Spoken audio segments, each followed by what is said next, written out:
Good morning. Yeah.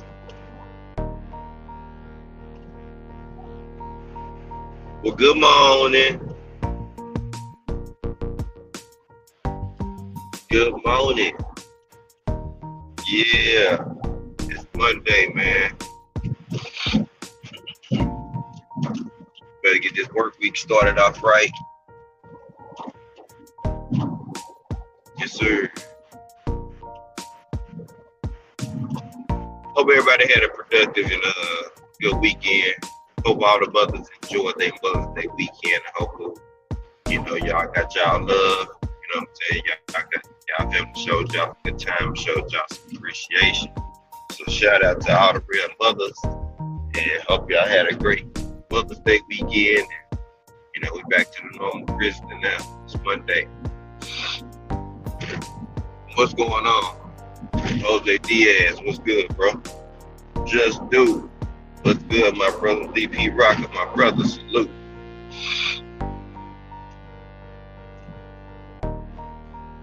Okay, you know what I'm saying? Battling my sinus allergies, man. Hell no, I wasn't gonna let it get me though.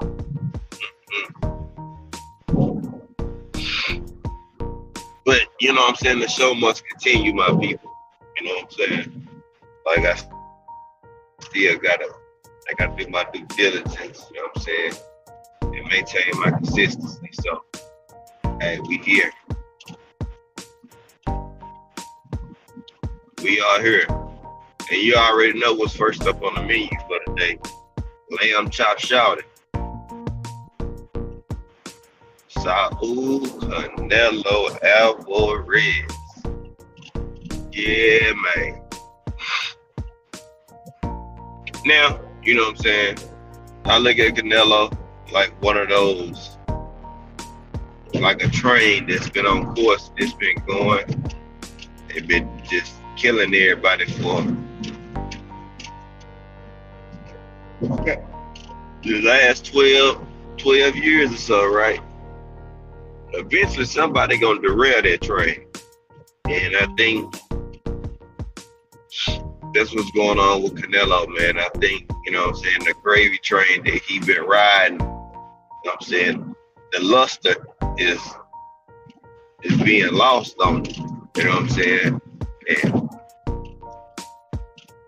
all that shit he used to get away with and do, you know what I'm saying, people wising up and opening their eyes. Even if they don't say nothing on everything, shit, that's the way they approach is. You'll know if they got reservations about some stuff that he doing. Because of course, what's gonna happen? That motherfucker gonna try to deflect anything when you come to him or when it comes to constructive criticism about him. Him and his band fans gonna have their pennies in a bunch. You know what I'm saying? Look good or whatever the case, but shit. Proof is in the pudding. Kano Loco, my brother, salute. Kendall Johnson, salute to you, fam.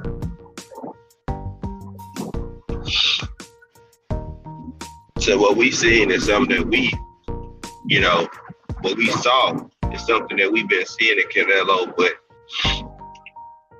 you have somebody who does not fear you, who's not worrying about you knocking them out and going in there to really put it on the line and fight and not collect a check, you get different outcomes. It's a totally different ball game when the individual in there like, shit, you the little dude. You gonna have to do something to me. You know what I'm saying? Because I'm about to look for you. That's basically what Bilbo did. Like, you think you hot shit, you think you arrived and you this and you that. Okay, fine. Bet that. I'm finna handle your little boy you and treat you, you know what I'm saying, like you should be treated. Teach you what's good, bro. Be in boxing. Calvinello, salute to you, brothers. So, you know what I'm saying? He just got his ass schooled. And then for you to say, Bilbo only won 5 rounds and shit like that, like you still a sore loser.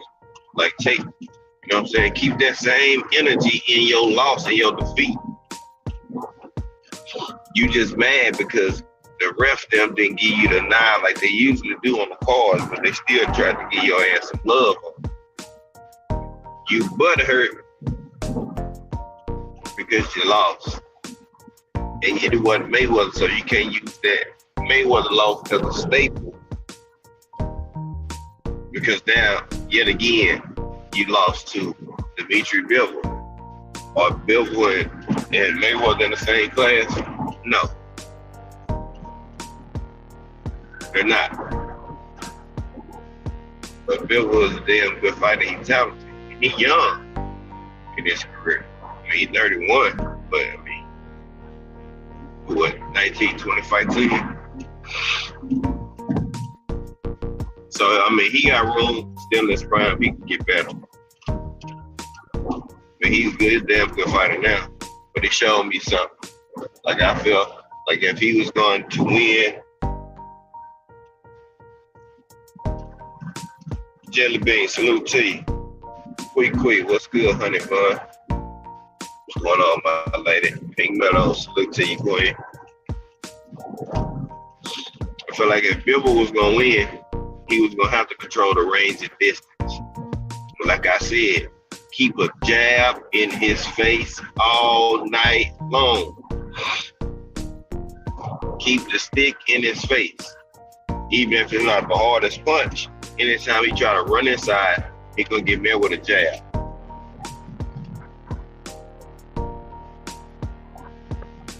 You know what I'm saying? The only thing he was gonna do is frustrate him because every time he thought he was gonna run in and use that little peekaboo high guard shit that he be doing, you just let him weave and do all the shit, and then Bivol just get his ass with a 2 beats. Bye-bye. Reset. Do it all over again. I mean, you see the look of frustration on that man's face. Eli, what's good, fam? Top of the top to you. You see the frustration and the look of desperation on Canelo's face, man. I mean, he said he gave his all. No, you didn't give it your all. You started to give up and quit because you realized that the dude wasn't finna lay down and just allow you to just shit on him. You know what I'm saying? You didn't like the fact that Bivol shit called your bluff. So you thought he was a pussy. You thought he was scared. Mm-hmm.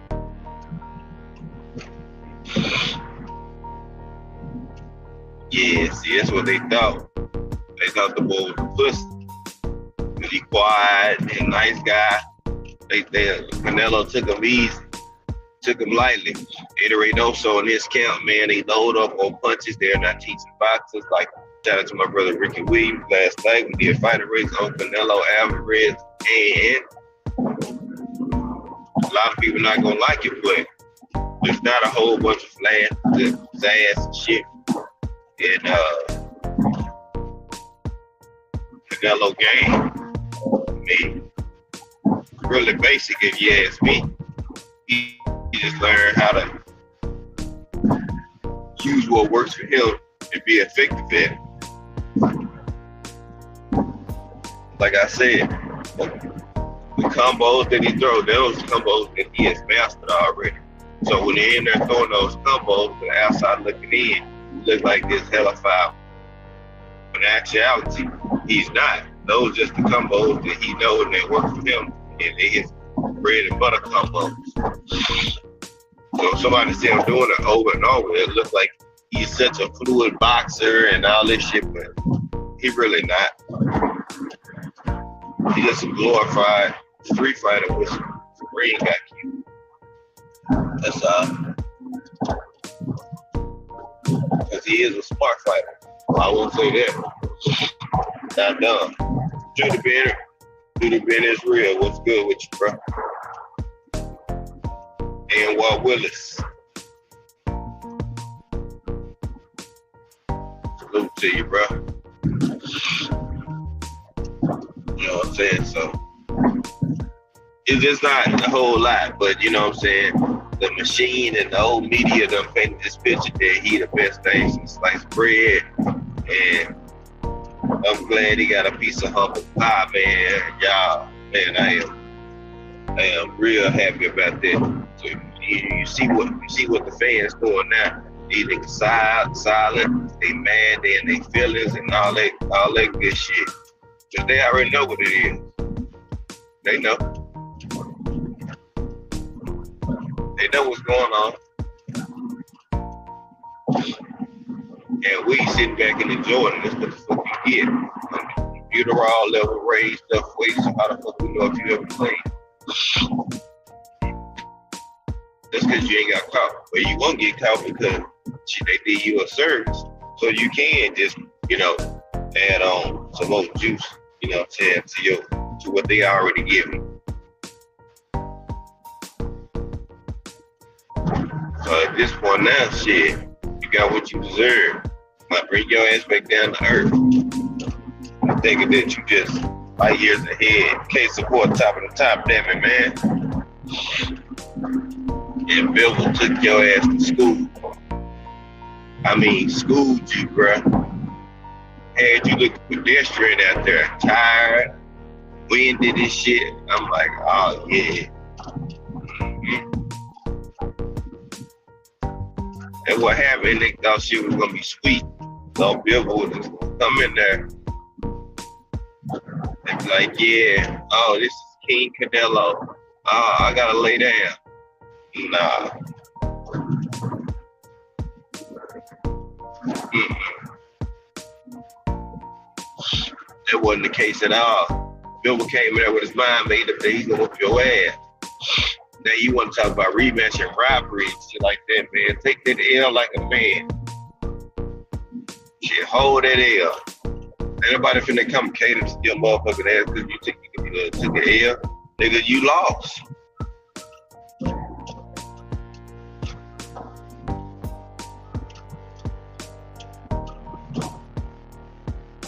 I don't know what's so hard about it, but shit, motherfucker, you lost. And for one, I'm glad he did, because, people can get off this whole, he the greatest, and, what I'm saying, paint this narrative like he just all this and all that. Man ain't got no, he can waste down. That boy, as a fighter, is shit water. Waste up, yeah. But as you get older, and you already got ailments and bad knees and all that shit, what you think it's gonna do for you in your movement as the older you get, or the more experience and the more rounds you continue to put in on your body, bruh. That's why you don't see a lot of movement. You ain't gonna see that. And that man trying to preserve his energy because he know where his gas tank is at. He thought it was sweet too. You know what I'm saying? People gonna wake up. You know what I'm saying? Don't play boxing. Don't come here with all this extra flamboyant showboating shit and get your ass dropped. You know what I'm saying? Like, it's alright, look pretty. You can do all that. At the end of the day, shit, then get the job done. Lock in on your craft and then go in there and go for broke. If somebody else get a chance on you, they going for broke on your ass.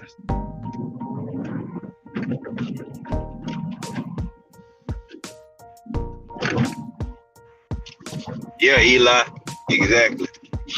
That's how they train though. That's what Canelo and them do. Look what Oscar Valdez was doing. They loading up on body and uppercuts and hooks. You know what I'm saying? Hoping and preparing themselves, hoping that one of them land in the fight. Canelo caught Bivol a couple times flush, but they didn't do shit. Bivol ate that shit and kept it, stayed there and kept going like ain't nothing happened. So it just started to make you look like, well, damn, what's up with your power? Because we know you can punch. What's really good with your power though? Because shit, that nigga just broke you off.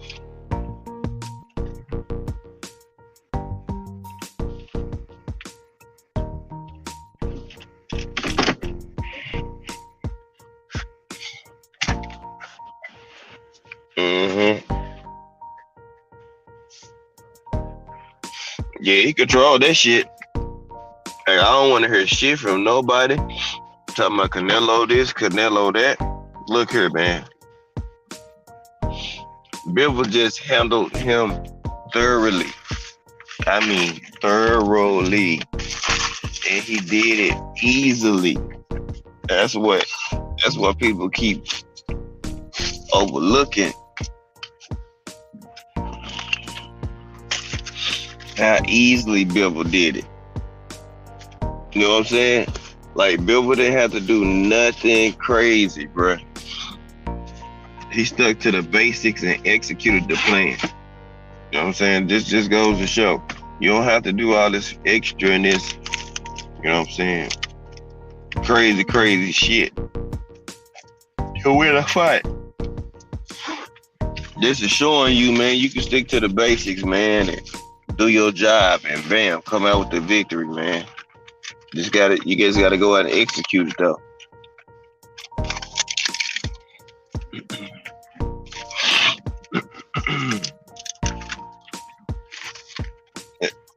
D Free, what's good, my brother?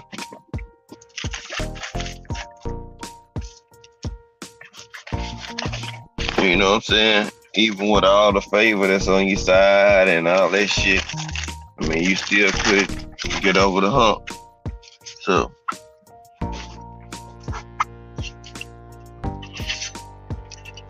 now they finna be mad and they finna be all fucked up in it now. Because Canelo done lost. And now they trying to figure out which way they gonna go. And how they gonna deflect this and make this as a robbery. Because they gonna start trying to, you see folks trying to paint this narrative already on the shit. Since Canelo said he got robbed, you know what they gonna say. Oh, Canelo got robbed.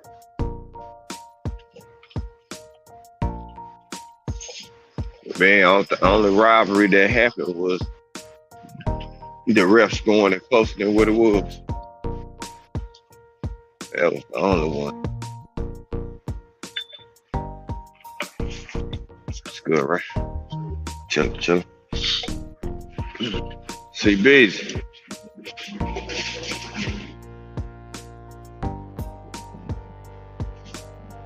Yeah, that was the only robbery to me. While the refs had it scored so close.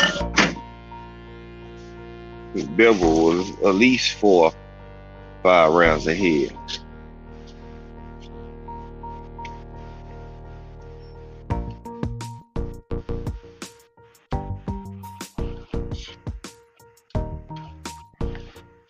But you already know. And I'm loving it because, a lot of people, they quiet right now. I think they still in shock. I think they still shell shocked.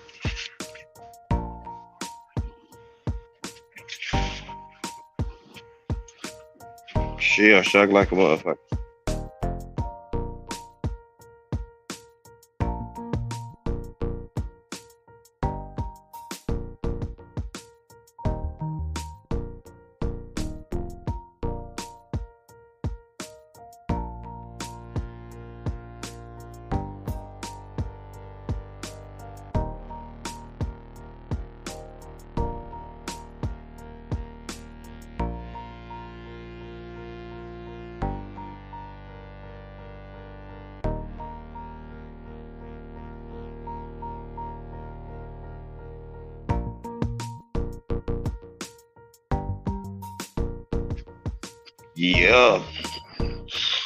Yeah, but what's up with that meat though? You know what I'm saying?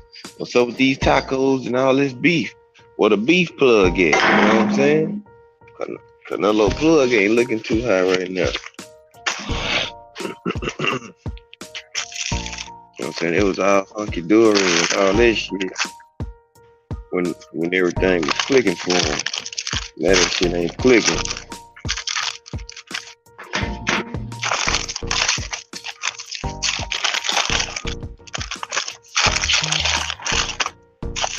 Yeah, they got Canelo looking funny now, man. And I'm absolutely enjoying it for the first time in a while. They got the judges got the shit right.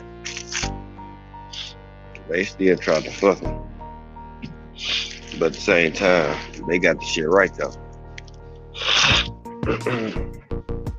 They definitely got the shit right.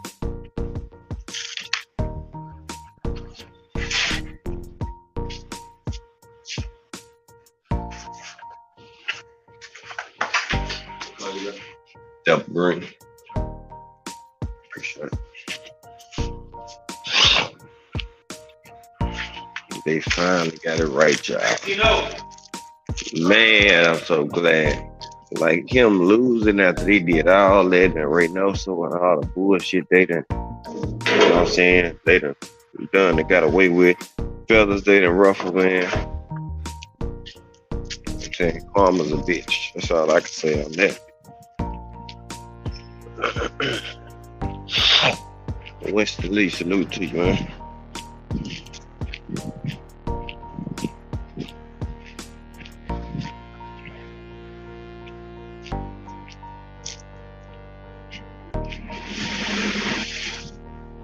D-Man, salute to you, homie.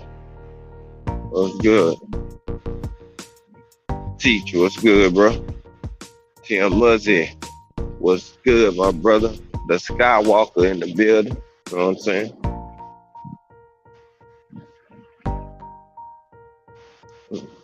Yeah. Look, y'all see the attitudes change though. Y'all see how their energy is fluctuating and shifting.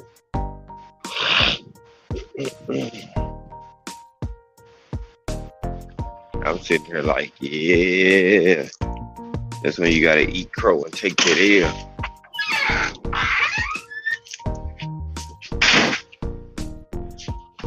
I'm enjoying it too.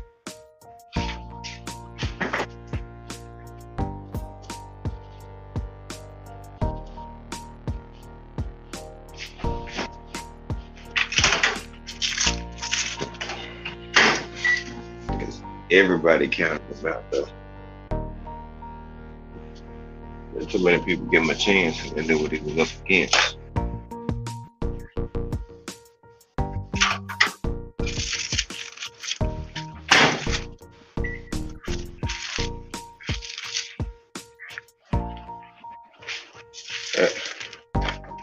That's why. I mean, if it was just even all the way down the middle.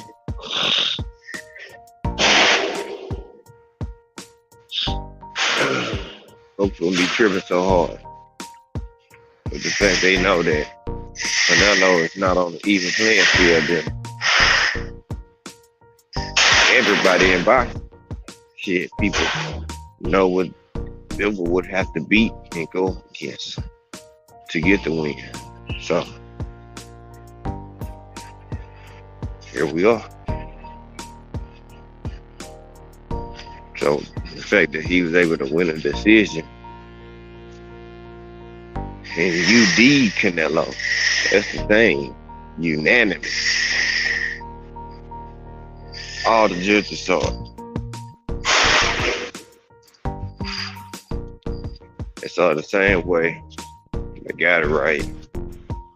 Now it's a robbery because it didn't go in his favor. Like, you the man. Supposedly, right?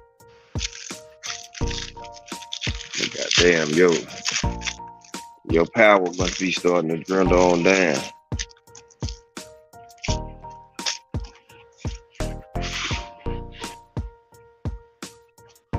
And you know they wanted to put the fuck to him.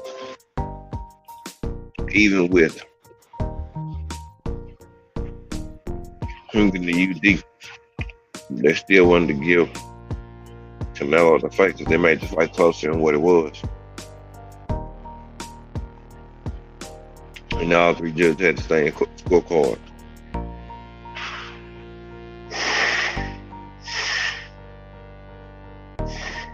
They was gonna put the fuck together, but they realized that they couldn't.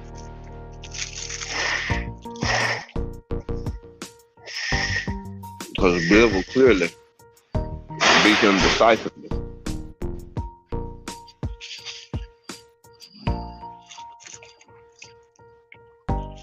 And then Canelo try to win swing round so he can sway them to give him a swing round.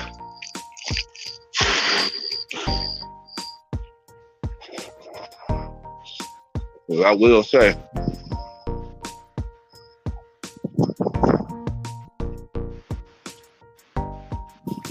if Canelo in a fight have a close round, the judges most likely gonna give it to Canelo.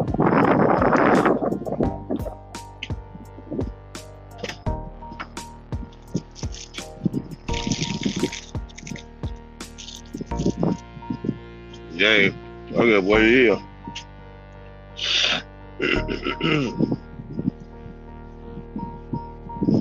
But that's just how they operate. So, trust me, he's shocked that he didn't win rounds.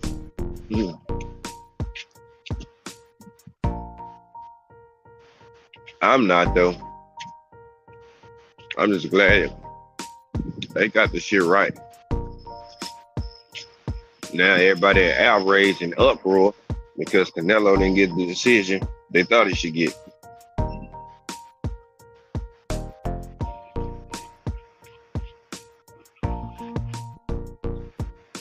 Big Texas. Salute to you, fam.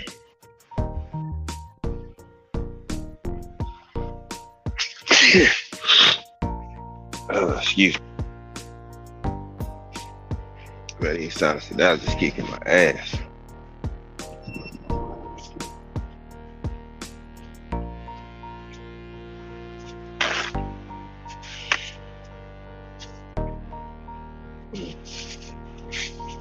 Oh yeah. So yeah, man. That's that. Bill took him to school, man. And I thoroughly enjoyed the shit of him taking him to school. I think it was time somebody, you know what I'm saying, upset the apple cart. And congratulations to Bivol now. Don't go to 175 and fight him on a rematch. Fight him at 75, because that'll be an official rematch. Not no fucking catch weight or no shit like that. I mean, it would be dope if you did. I mean, beat him at 68, took all his belts. That'd be crazy. I don't mind seeing that. But you gotta get your get back at 75. That's Bivol home. So you gotta come back and bounce back with something. You know what I'm saying? Yeah. He probably gonna take a light touch just so people can start calling him and praising him again. Then taper down from there. But y'all can get it. He's not fighting another black fighter. And he might not fight another Russian again. Ratchet since 91, Mr. Pass. Salute to you, brother. Yeah. You mess around on fighting no more Russians. Every Russian I like it though. What up, Dre? Every Russian I like Bivol though. Shit, yeah. Triple G could be a fucking light touch, but yeah, he gonna fuck around and do it too. Try to paint a story up, or a picture that, you know what I'm saying, he beat Triple G 3 times. Nobody else went to go revenge and beat fighters 3 times like he did, and shut up with that shit. Get the fuck out of here with that. See, this is what happens when you handpick and select your fighters, and then when it don't go your way, and your ass finally get expired, and get exposed. Now it's a robbery though. But you been robbing the bank, nigga, for years.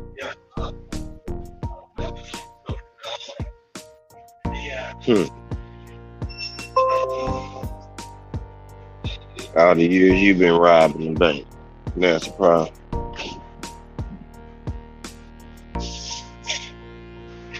Yeah, it's getting hot out here, Patch.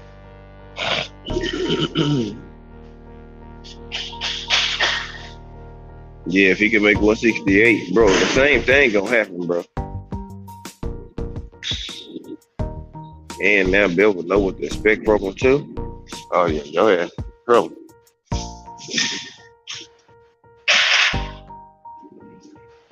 Your ass is in trouble.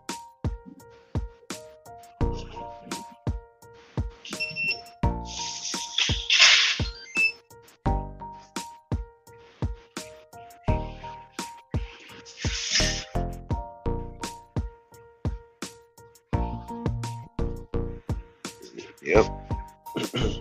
But this is what we at though, man. That's why we are needed in the sport of boxing. People like us, real supporters like ourselves.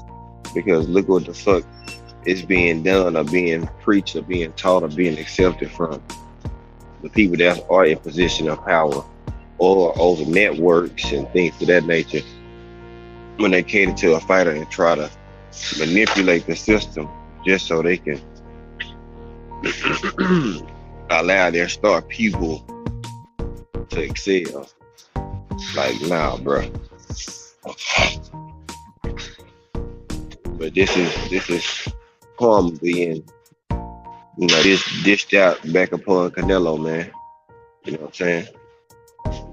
You think you're gonna get away with all that blasphemy and ugliness and shit and thing? Ain't nobody gonna come and check that shit.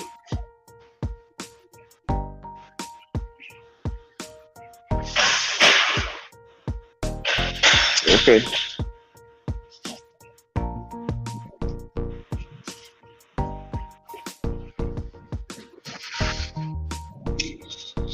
And you know the fans bad. You critique them, you say anything now, your ass is in trouble. But yeah, shit now. They want the rematch. His pride hurt y'all. This is a pride shot right here. He didn't see this one coming.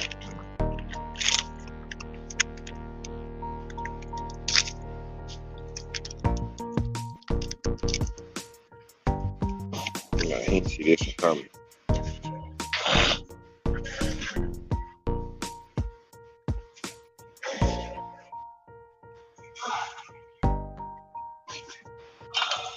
Now you get to see how the man gonna regroup. I mean, it's been a minute since he lost to Floyd.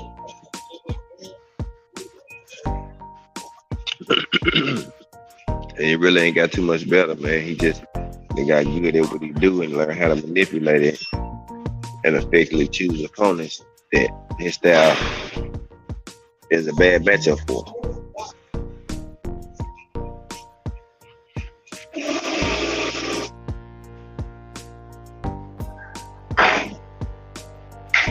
That's all.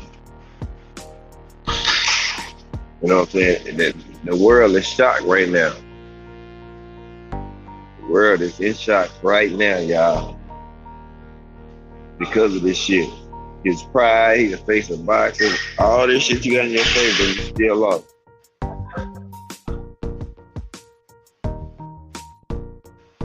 But you want us to believe that you this great Hall of Fame and you already an arrived ass fighter.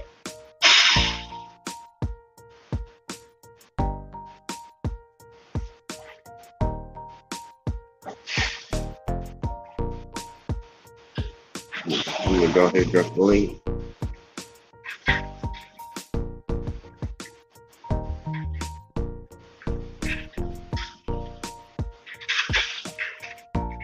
That's what we at though.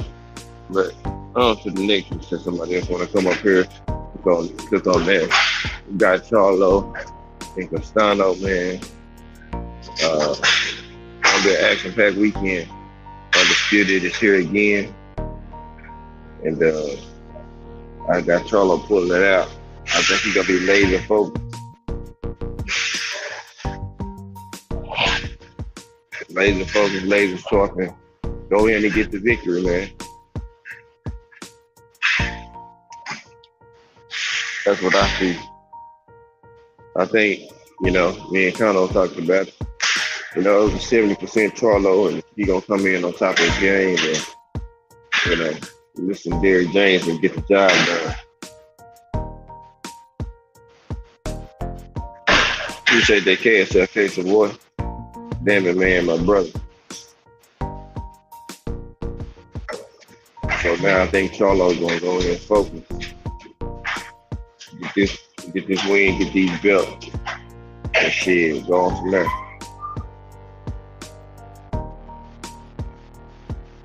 You know what I'm saying? I think he gotta make sure he separates himself in the fight. Not leave it to the judge's hands. He'd have been there before. They go out and say, fuck around, stop the Kano this time. Because when he get him hurt, he's not gonna get off the gas this time.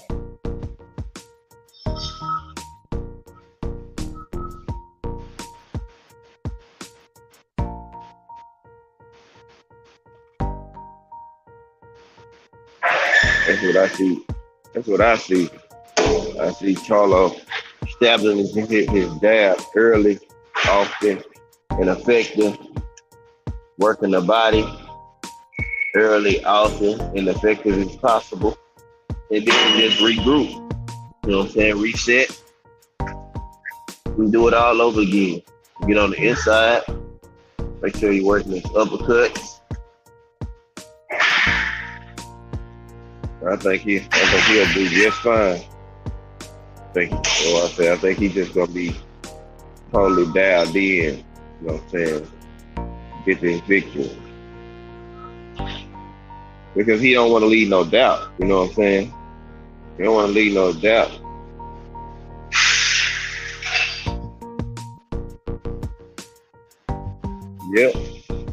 Yep. Yeah, Queen. Ain't nothing changed on that.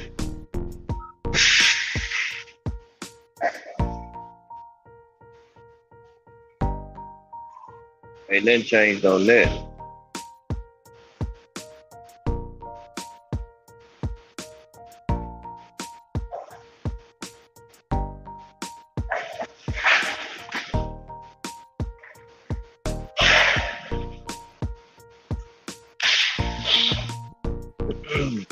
Just what it do, bro? My brother was good with it, man. Top of the morning. Bro, I hear you. Tired in the bitch, man. Tired.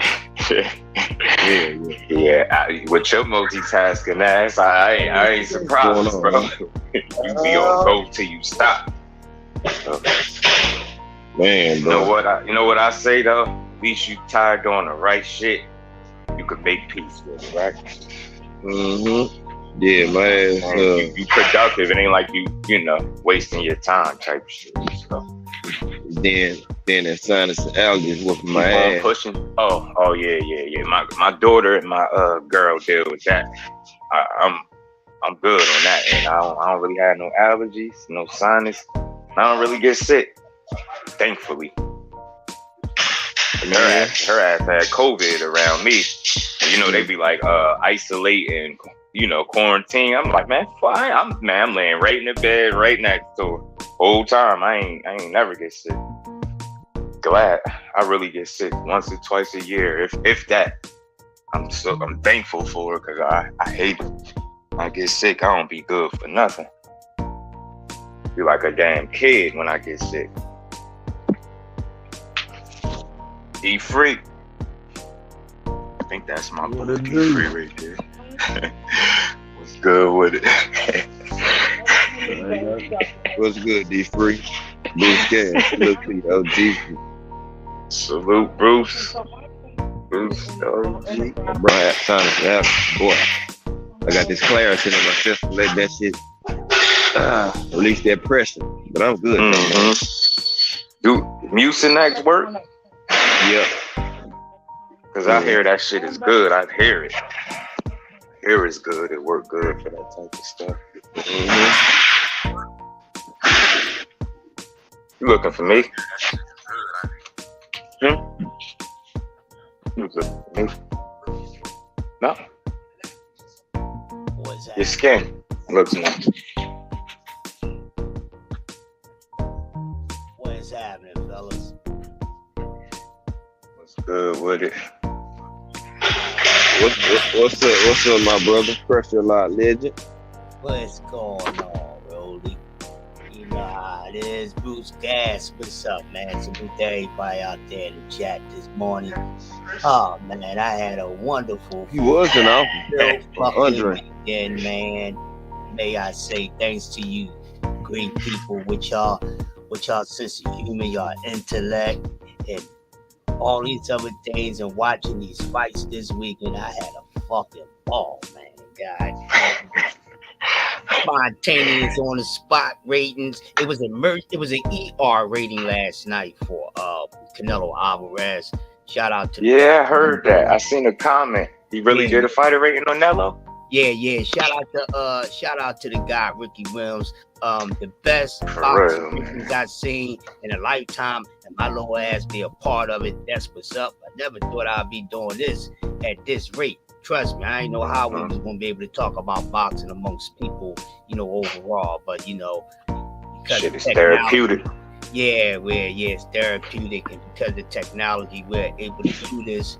We don't have to, try to pull up things like that. But hey, man, it was a great weekend. Just yesterday, Ricky was just doing a Sunday joint.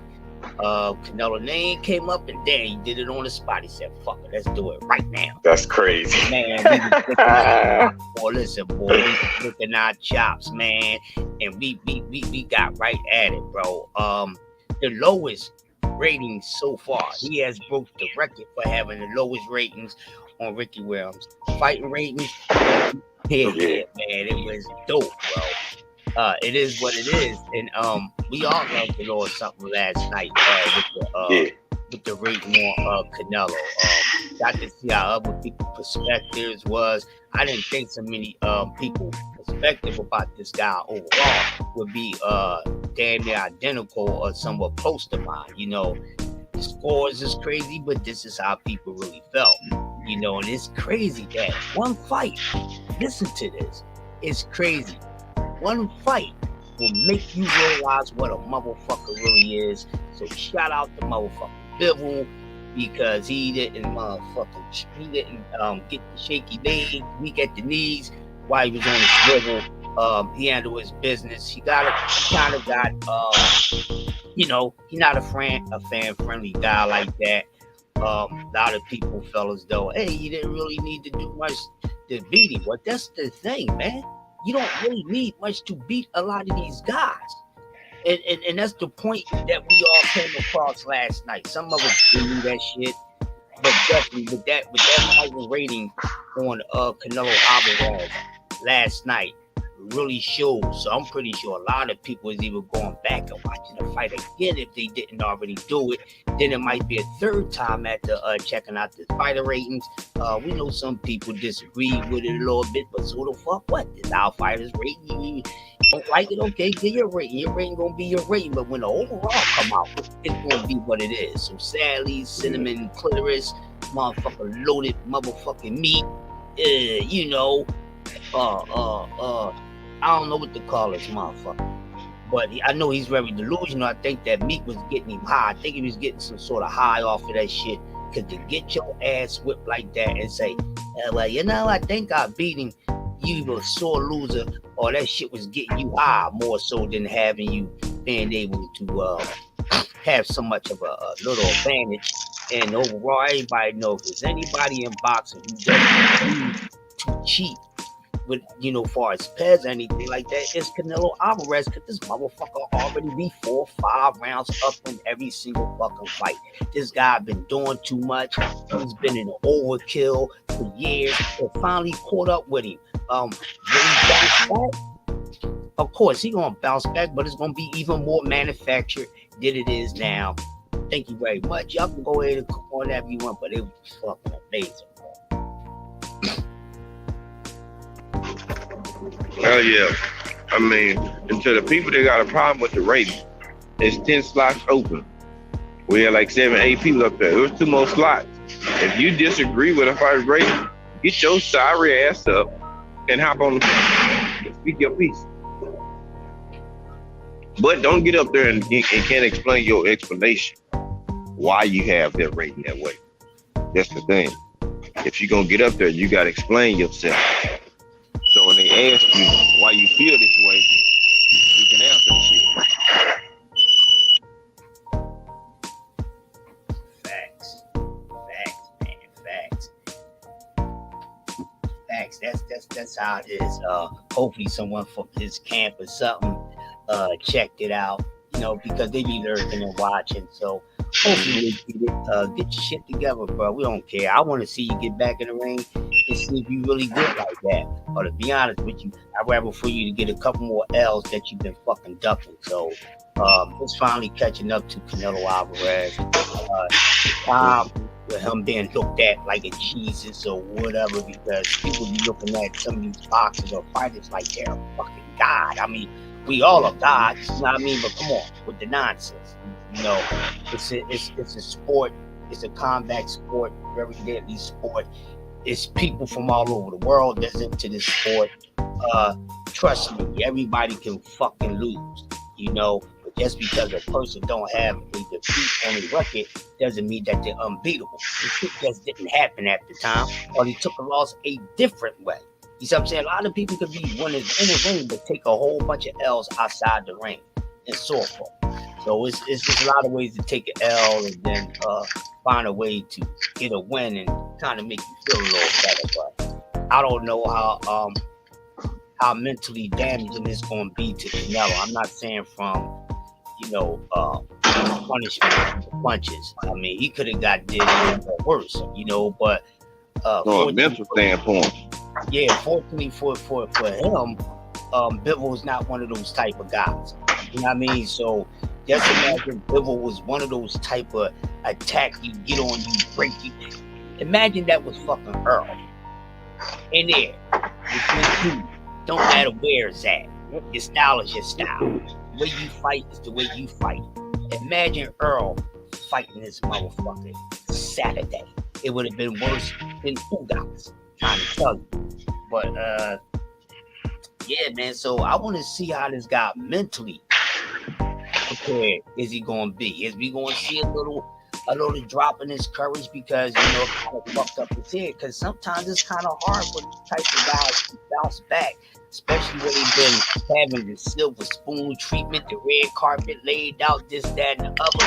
So they got so used to the immune to one thing. You know what I'm saying? So then when it's not going that way and it puts you to different like terrain or something like that, depending on how you deal with it, man, gonna show how good or how great you really are.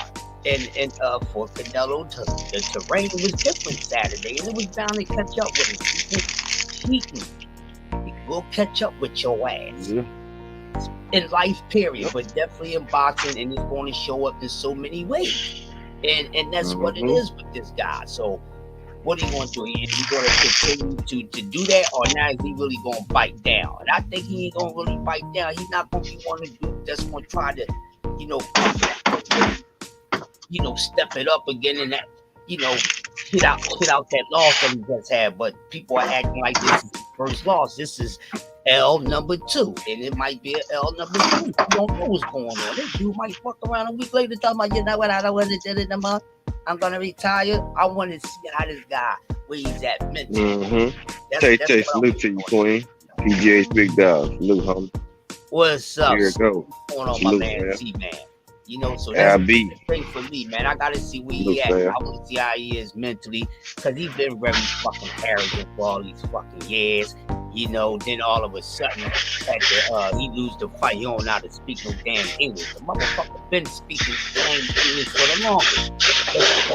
That's trying to pull shit over our eyes and act like he very damn English, or he just learning. Man, that motherfucker has half Irish. Goddamn, he know how to speak English.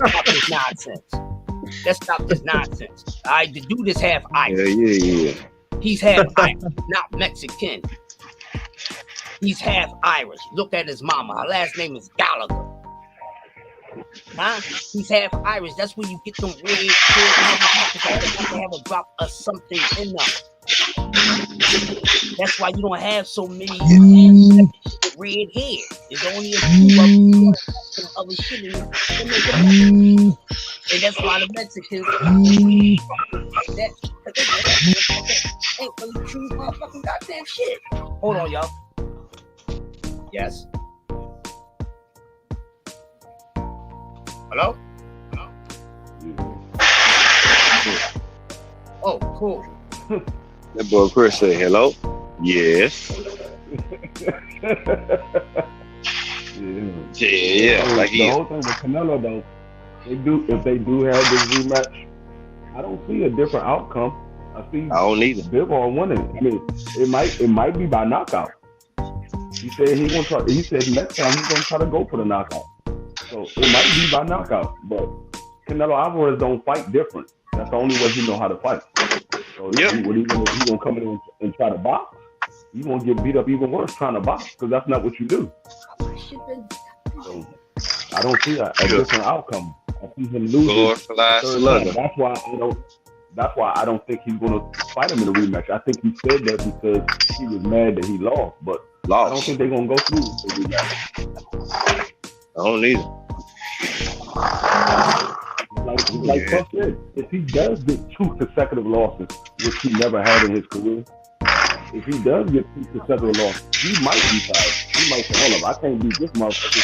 He only had 19 fights. I can't beat him. I'm damn sure not going to be able to beat Jamal. I'm not going to be able to beat Boo. I'm not going to be able to beat Benavidez. Yep. Those are better fights than Bivol. So, I mean, what are you going to do? He going to go back to fighting bums? He can't do that. He can. They'll let him. I know he can. He can, but just believe them so it ain't going to be on pay-per-view. I know. I want to see what the pay-per-view numbers was last night. I don't even think the pay-per-view last night was that high. It might get an influx of afterwards if he lost.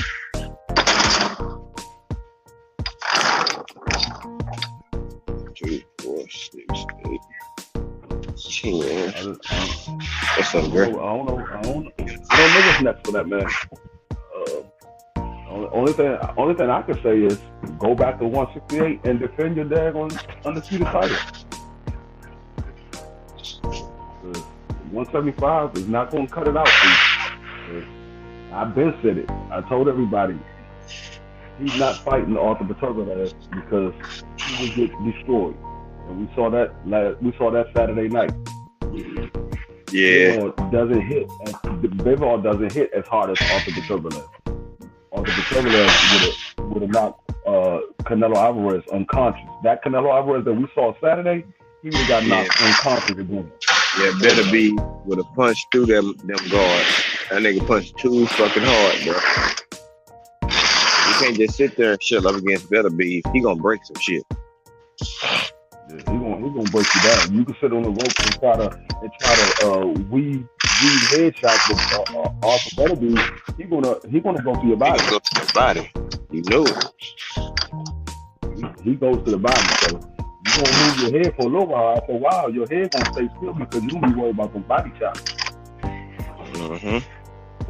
That was the only thing that I saw that Bivol didn't do. He didn't go to the body enough. He went to the body like 3 times each round. I'm like, man, you throwing all these headshots. His body is wide open. Mm-hmm. Go to the body. Go to the body consistently 1 round. Your headshots will land the next round. Yep, that's what I said last night. I was like, he did all that in Washington without even going to the body. I was like, so what did that take? That's why I said he almost fought a perfect fight. If he would have went to the body, he would have fought a perfect fight Saturday. I gave him a 90% in a perfect fight. I gave him 90% because he didn't go to the body. And the killing part, he can fight better. That's the killing part. Yep. He can put up a better performance. And people they ain't even paying no attention yet. That nigga can go put up an even better performance, bro. And that's why I said I believe that fight was born because he wasn't trying to go in for the kill because he respected Canelo. He respected Canelo power, and Canelo was throwing hard at the beginning of the fight. The first 5 rounds, Canelo was throwing real hard. He was throwing hard shots, but he was missing. And when he did land a hard shot, it didn't stay Bivol. And Bivol was like, hold on, I could take those shots. Let me go ahead and do a little bit more. That's when we started seeing more and more flurries because he realized he could take the shot from Canelo. Mm-hmm. I've never seen Canelo throw arm shots. He was throwing a lot of arm shots towards the end of that round. He was gassed out. He was yeah, he knew it too. You know what I'm saying? He knew he was out of there. You know what I'm saying? He was running on fumes. You know what I'm saying? And a lot of people like, oh, y'all making a big deal about Canelo losing. I'm not making a big deal. I'm just letting people know he can lose too.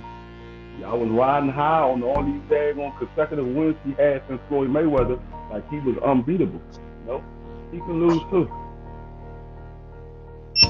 That's why he was picking in certain fights he was picking. And everybody was like, oh, he went up to 175 and picked the champion. I thought he was trade picking. Shit, an easy champ. Trade picking. Because who had just fought yard.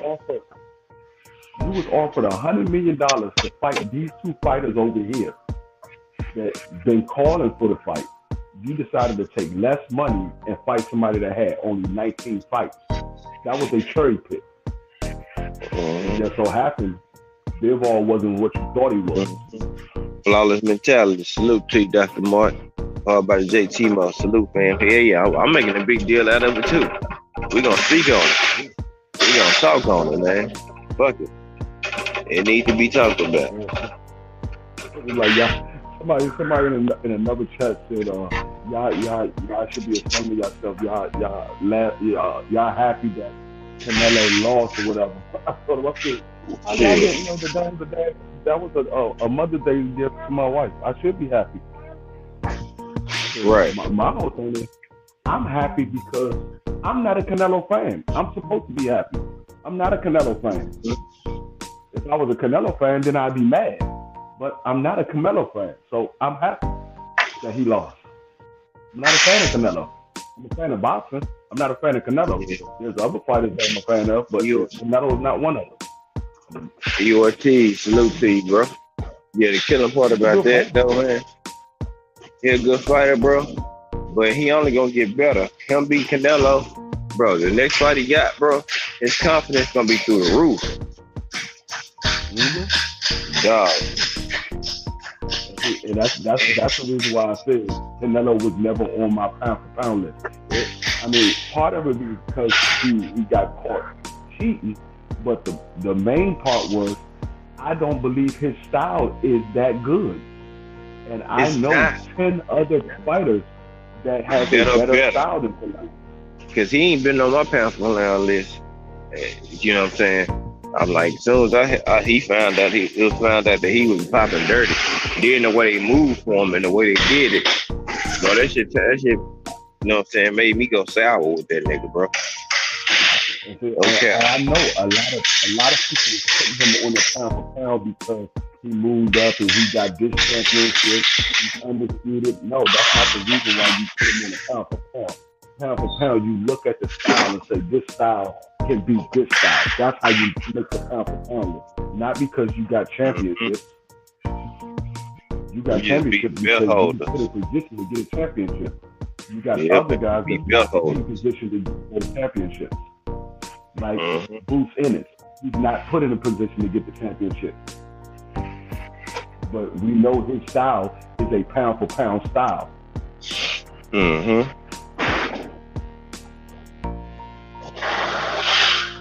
Yeah. That's why I don't go off of accolades. I never did. I'm like I said, I'm a fan of boxing. I've been in boxing. I've been following boxing damn near as long as I've been following football. I'm a fan of boxing, and I know what to look for when I'm looking at a boxer. And Canelo is not one of my people that I will put in a pound for pound. His style is basic. He comes forward and throw hard shots. That's all he do. He got good head movement. He doesn't have good footwork. He doesn't. His defense is okay because he got good head movement, but he doesn't block body shots. He don't block body shots. And he don't parry a lot of punches. He just try to weave them. He not catching punches.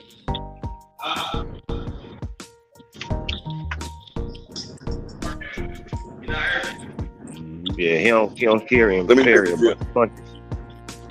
Be in. Clarence, what's good? What's going on, man? Canelo fans, man. Good morning, my brother.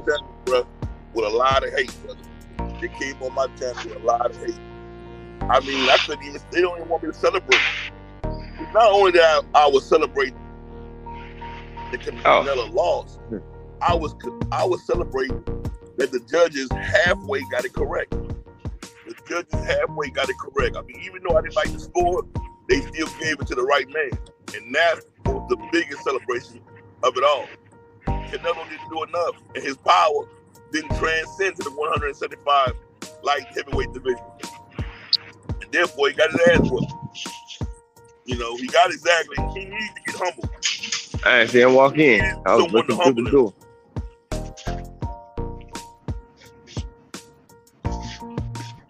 He needs somebody to humble him. Yeah. He got humbled, man, by B-Ball. And the only way I can see him making it is going back down to the 168 division and carrying on over there. 175 is another place for him, bro. I wouldn't recommend that he stay at 175. I wouldn't recommend that he rematch B-Ball. It's gonna be worse this time. This time, possibly he may get knocked out. So if the fans really give a damn about him, they may not want him to rematch B-Ball. Hey, how about T-Mo? Yeah, that meat need a 10% charge. You know what I'm saying? Need a 10% boost on the computer raw level. That's what they need. Shit, they need to up the volume like a goddamn radio equalizer. You know what I'm saying? That nigga shit need to turn up on. AG, check it out though. It will not be no trainer of the year for Eddie Reynoso. A week in a row, you done fucked up, Eddie Reynoso. You fucked up. You will not get trainer of the year this year. You took it from Derrick James before. Your ass will not get it this year, buddy. Yeah. Ashley's corner. Salute to you, Queen. What's good, my sis? What's up, Ashley? Hey, that was a hell of a show you did, Ashley, Saturday. That shit had me crying. The real question though, at 175, the real question is who's gonna win between Bivol and Beterbiev? That's the real question. Cadillac Red, what's good, my brother? Salute to you, Red. One half of Supreme Beast. You know what I'm saying? I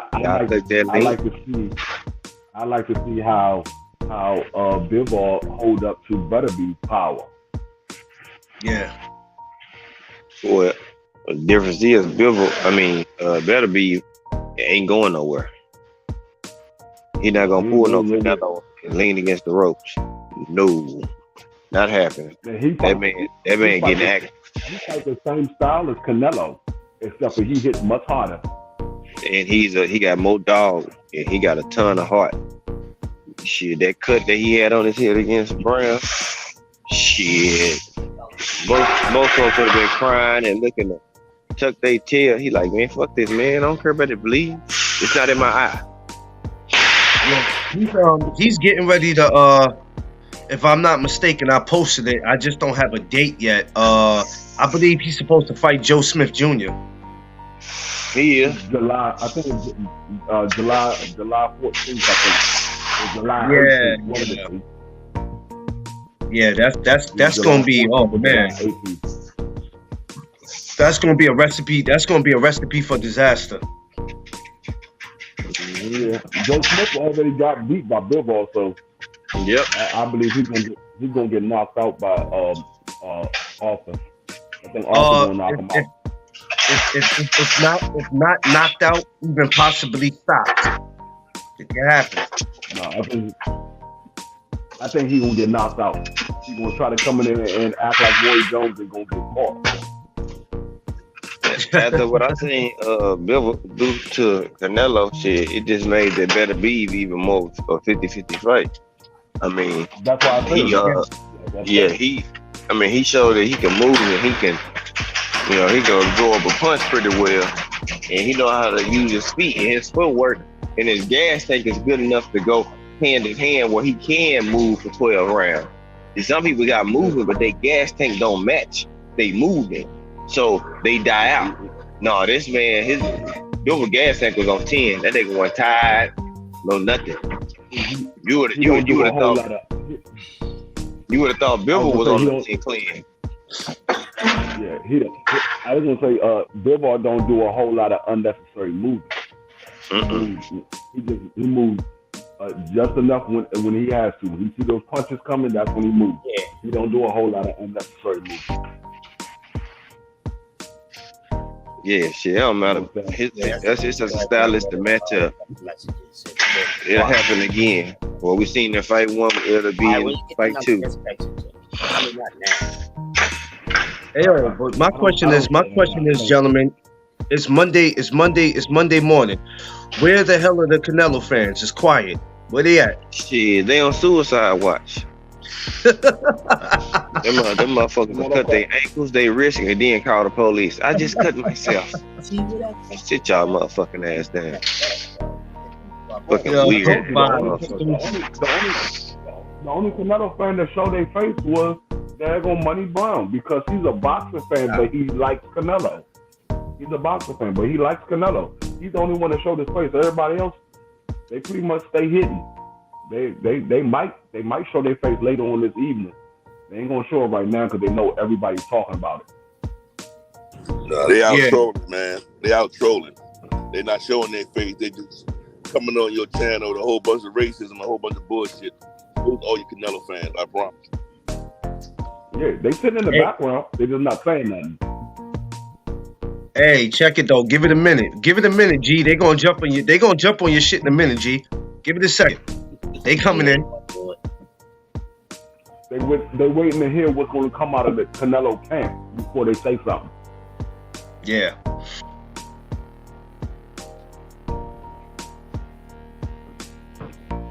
They're gonna be real quiet if Canelo don't take this daggone rematch. Well, he got to take it at 75 because, like we all know, 60 ain't a rematch. That's a catch. That pussy better do it at 75. Like I said before you came on, I'm wondering, I'm waiting to see where this guy is at mentally. Hey, Chris, I kind of wouldn't mind him going to 68 because you're gonna get the same outcome.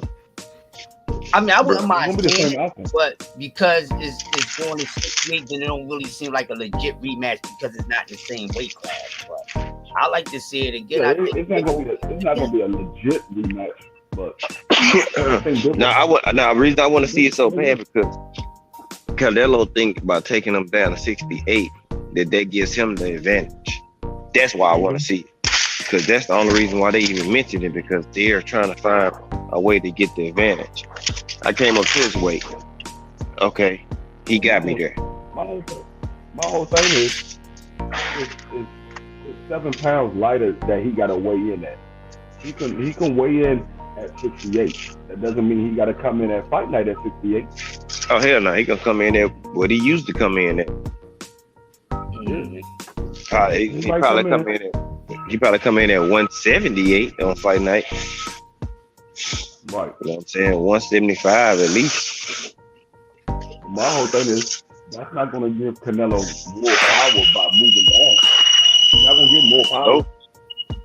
You're taking the weight off of you, so you're not getting more power. You're getting less power.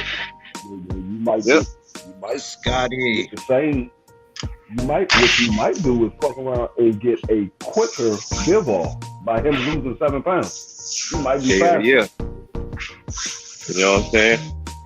Scotty, World Combat, what's good with you, bro? What's up, Scotty? Scotty, what's good?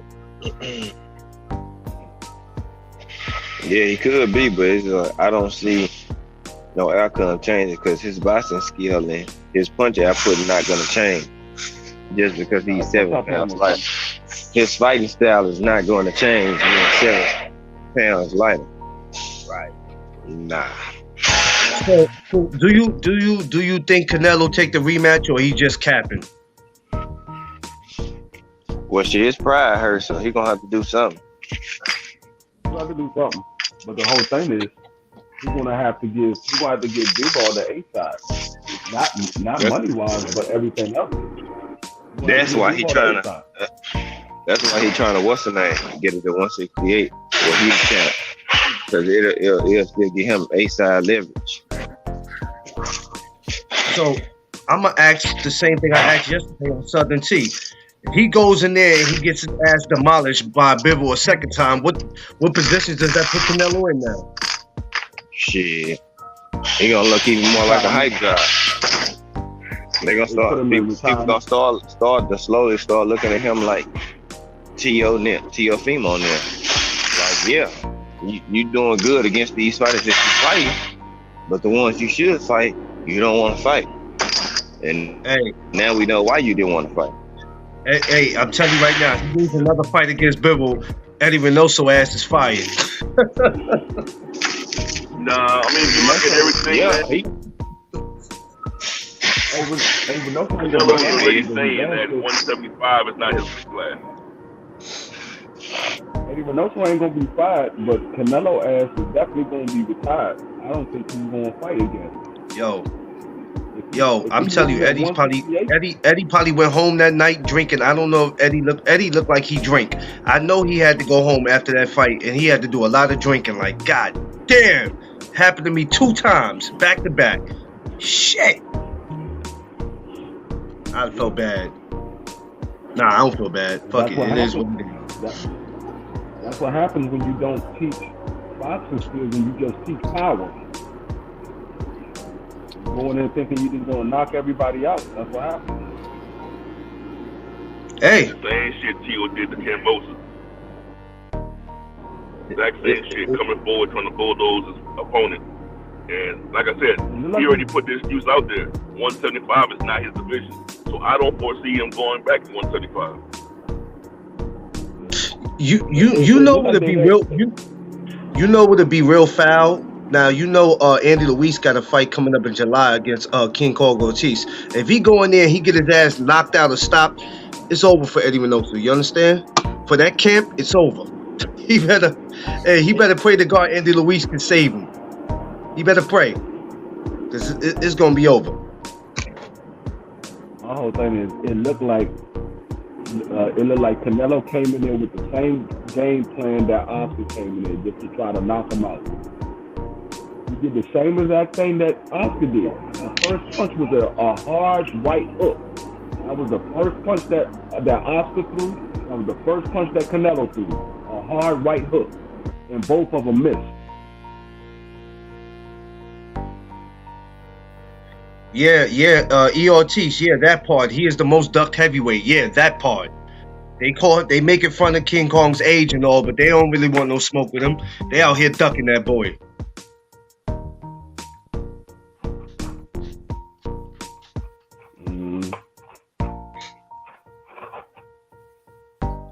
Oh, man. Poor Canelo.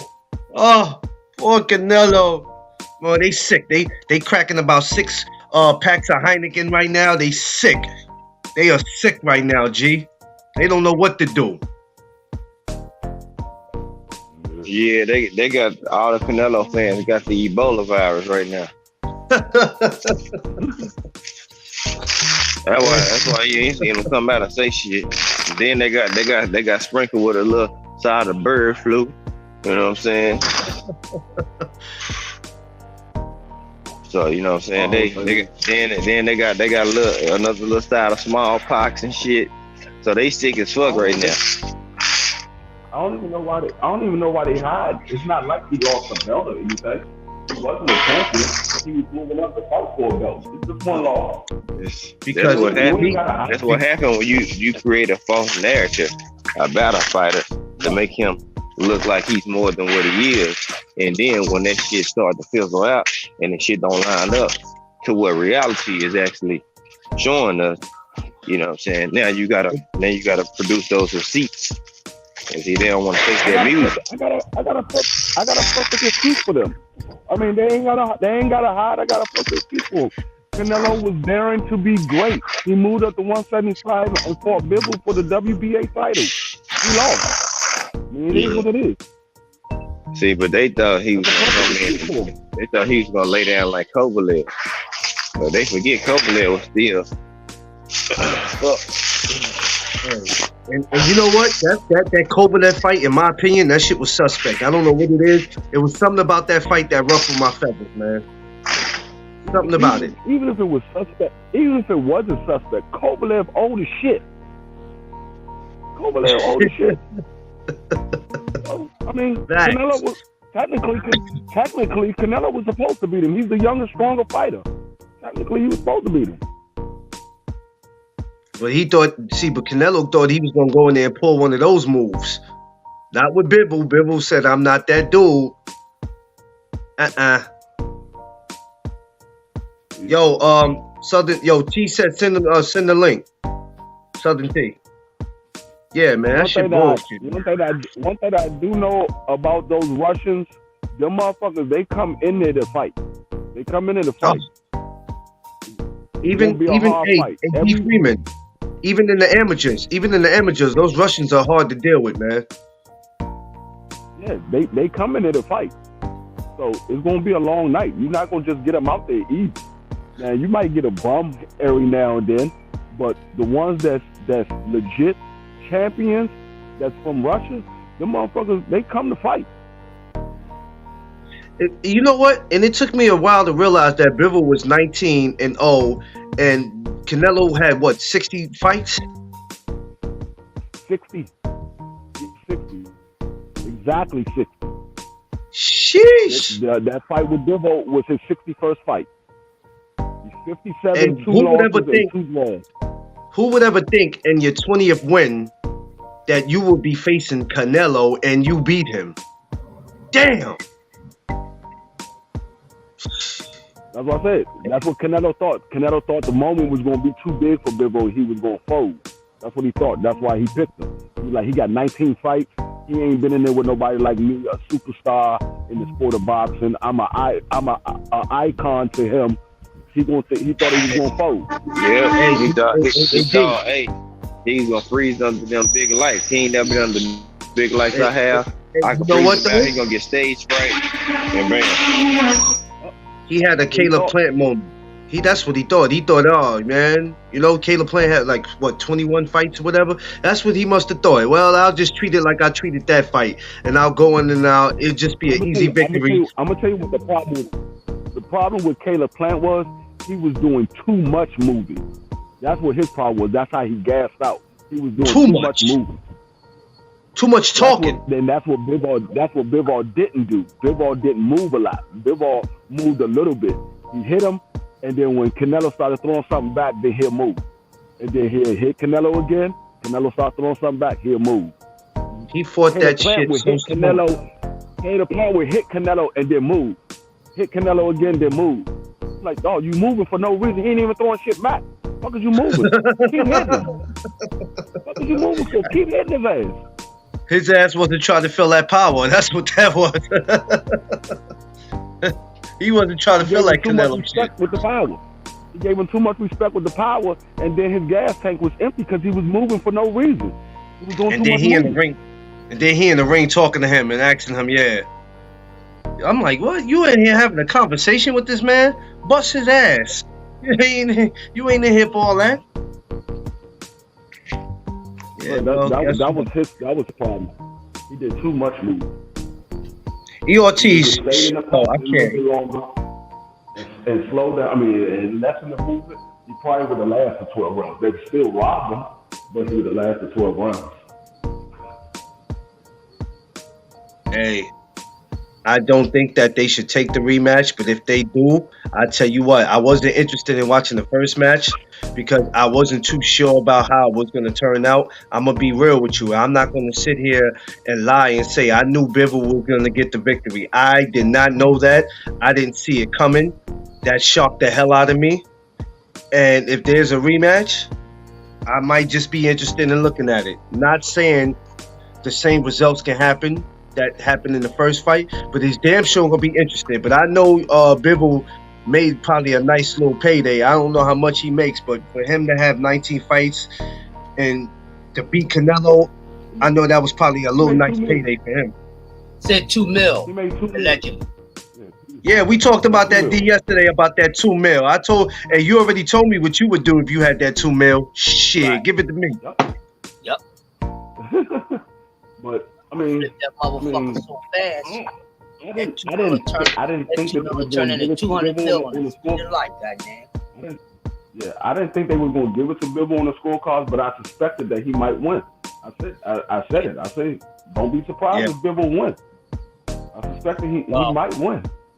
We already had a four majority vote that we picked him to win.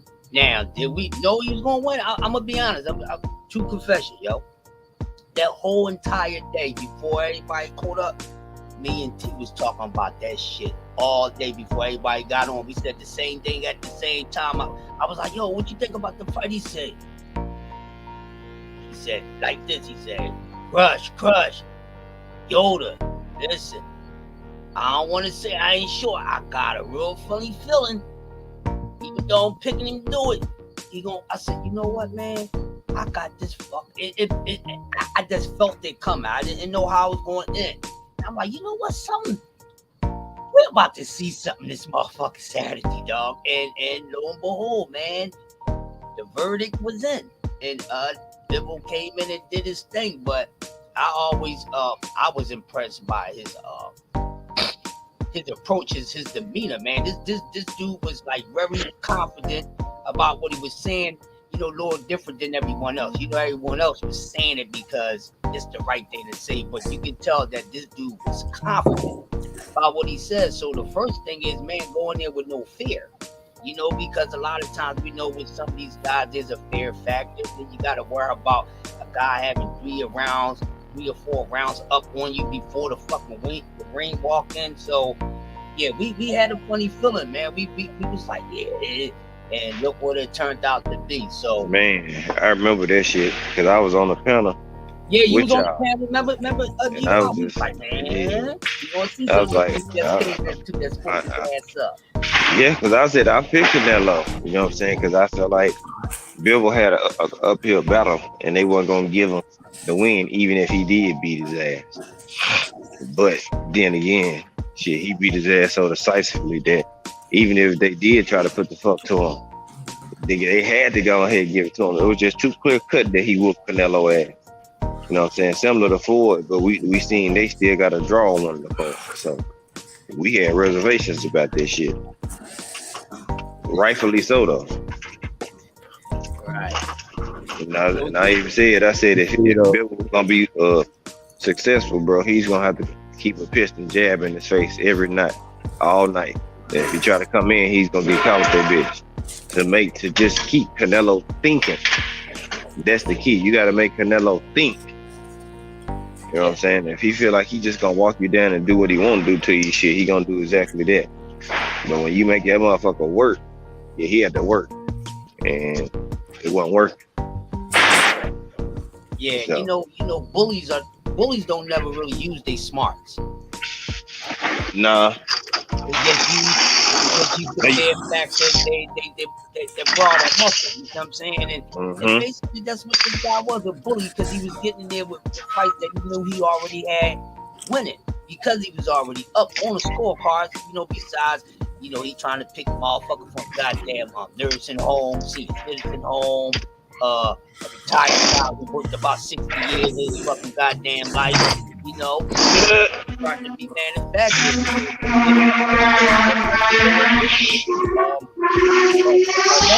He felt as though, oh, this guy, he's real green. So he thought He thought motherfucking Billboard was a motherfucking pot of motherfucking mustard greens, goddamn. And that wasn't the case with him. So we already know his makeup, y'all. We already know the makeup of Canelo. What wins him his fights? You know what I mean? The loaded fucking meat, either too old or passion prime, beat the fuck down, half dead and shit. You getting in the ring with motherfuckers who got a half an arm and all this shit. You know, motherfuckers who too green. You see what I'm saying? And that's what it is. And it finally caught up to him, people. It finally caught up to him. We're surprised that it happened by Via Bivol, but I was happy. I think I got one of the most funniest laughing fucking videos on social media because I was cracking up on my Instagram. My shit still hurts for that, I'm gonna be honest with y'all. But it's finally catching up, man. And it looked like so far, man, I'm gonna take a quote from Malcolm X. Because even though this has been exciting, the chicken's been coming home to roost for a couple motherfuckers. Used to been getting fried like motherfucking chicken every day. No matter if you put them in the pan, throw them on the grill, put them in the oven, make them rotisserie. Yeah, the chicken just come home. Look what's been happening. The chickens had came home to roost, man. That's what I'm calling 2022 of boxing, man. Besides it being one of the most hyped years, man, because we got a lot of good matches and unifications and all that. But chickens is coming. This is the payback year. Everybody start playing the James Brown song. 2022. I ain't Yoda. I ain't gonna lie to you. The whole point, the reason why Canelo lost. Canelo lost, and it's G5's fault. You know why? Because G5 put a curse on him. G5 told me last year, right? We had a conversation. It was me, him, and Underrated, and we were talking. And he said, you know what? It's going to come a day that Canelo's going to lose again, and he's going to lose to a motherfucker that we never thought he would lose to. And he was like, the person's not going to be less skilled, but they're not going to be just as great as Canelo. And when he said that last year, I was like, we have to see what happens, man. And it's so crazy that happened. I just thought about that shit now as I'm sitting here. So Canelo fans, blame G5. It's all his fault. Well, also I did say, what's going on? Peace to everybody. Underrated, what up, bro? What up, man? I did my very first boxing commentary last night. You need to hear it. Towards the end, it's funny. And I said this, Clarence, you can vouch for me. Canelo cannot fight off his back foot. You force him back there, he's in trouble. And Bivol kept on backing him up. Yeah. He couldn't do it. Canelo got cement feet. He do. Yeah, but I mean, like, he was slipping there, but Bivol was taking it too. I was happy. I ain't gonna lie though. I would have got me some Wild Irish Rose and drink that shit. I ain't gonna lie.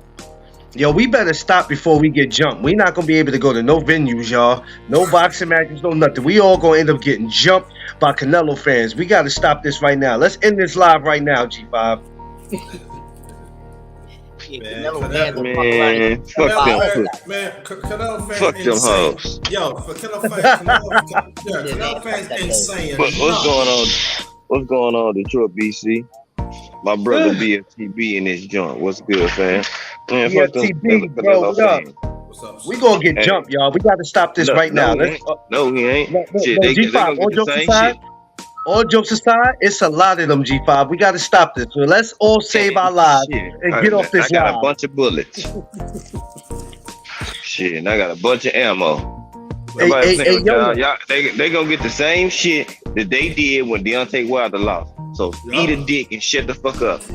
Hey Yoda, I don't want them coming to Philly trying to attack you, Yoda, man. You know you my Philly brother. We don't need no. Come on, man. They better not come.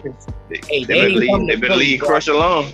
They ain't come to Philly, boy. They don't want to come to fucking Philly, goddamn. They can come. I invite anybody that wants smoke. Come on in here. We waiting for your ass.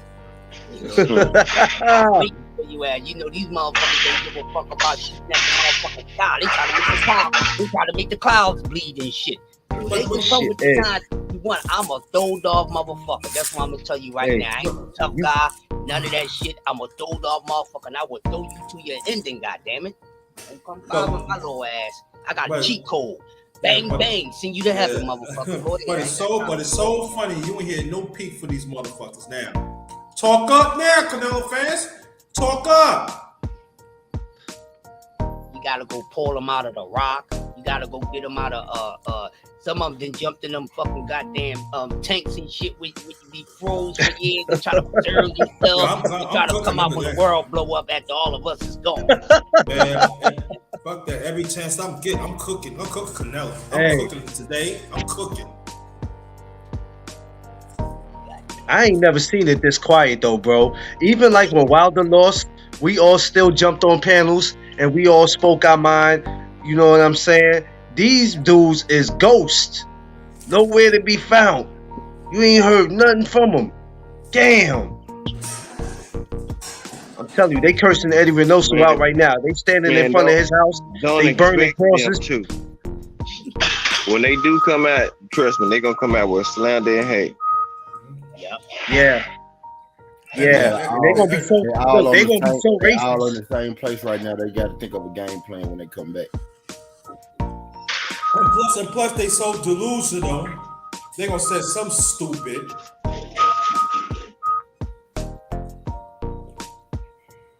Let me get up, man. I'm being lazy. Yeah, man. That shit crazy. We spoke, right? We got on these panels and we spoke when Wilder lost. Rather we was happy with it or not. Man, this motherfucker Canelo lost and you motherfuckers are quiet. Ain't nobody came outside. There ain't nobody opened their door, nothing. It's quiet. I forgot to tell you this. There is a video out right now on YouTube that Bebo was talking to some Mexican fans, and some of the Mexican fans want Canelo to lose. It's out there. When I find it, I send it to you. It's out there. Damn. Yeah. They showed it. I told you this is all G5's fault. Thanks a lot, G5. You caused all this. I'm glad I'm not blamed for something. Now, I woke up yesterday morning. Y'all check my. I don't give a fuck. Fuck that nigga. Check my fight prediction, dog. I said Monday that Canelo will lose this fight in the ring, but he not gonna lose it on the cards. Yeah, you said that. I just didn't see nobody beating him on the cards. Now, I'm glad I was wrong because that boy got beat on the card. But I tell you this, it's even worse on Canelo because everybody know that all you have to do was make it halfway a fight. You couldn't even make it close with this dude enough to win this fight, bro. This dude outclassed you from A to B. You had the judges, you had the world, you had the goddamn arena, you had everybody on your side. You couldn't even make this a close enough fight for these folks to give you this fight. And the judges tried so hard. And they tried so hard you couldn't even do enough, bro. How bad did you have to perform to not be able to win a fight that you were set up to win? Check it out. 115 to 113. That's a joke. You have to be kidding me. What they give Canelo, like 4 rounds? Hell no, they gave Canelo 5 rounds. They gave 5. They gave 5 rounds, right? They gave him 4. No, they gave him 6. They gave him 1 round, but they gave him 5. They gave him 5 rounds. Yeah, 5 rounds. It was 5 rounds. Okay, I was close. They gave him because I knew they gave him. When I heard, I was like, "Wait a minute!" Yeah, I watched the fight over. Even when Cyborg lost, they showed up. I watched the fight over. I said, "Well, what fight was y'all watching? From the score. How the hell y'all give him that many rounds? What was y'all watching?" From the scorecards, you would have thought it was a close fight. But if you looked at it, you know one man couldn't do shit with the other man. And then they gave Bivol the last 3 rounds, right? No. They gave Canelo the first 4, Bivol the next 4. They win 2-2. They went 4-4, 2-2, 2. I think 4-4, 2-2, 2. Something like that. Yo, I'm like Tay-Tay. I'm like Tay-Tay. I saw Canelo getting his ass whipped. Yo. I'm telling you like this, though. They try their hardest. Like, God. Listen, if Canelo would have made that fight look a little more interesting, no matter how many punches he was getting called with, they would have gave it up. They would have gave it to him if it was up to them. They would have gave it to his ass. And he almost thought he had it. He dared to almost raise his hand, thinking that he won, until he heard it's still undefeated. Oh, shit. Nigga, you know you're not undefeated, so why would you dare to raise your hand? You lost a long time ago. A very long time ago. Canelo about to raise his hand because the judge is in his back pocket. But then he realized that he didn't even do enough today. The board didn't even do enough yesterday. Hey, what did Floyd say? Go in the kitchen, get the sharpest knife, and cut this shit out. Cut that shit out. But like, if there's anybody that's mad right now, I know it's Triple G. I told y'all this yesterday, Southern T. I know Triple G mad. He pissed.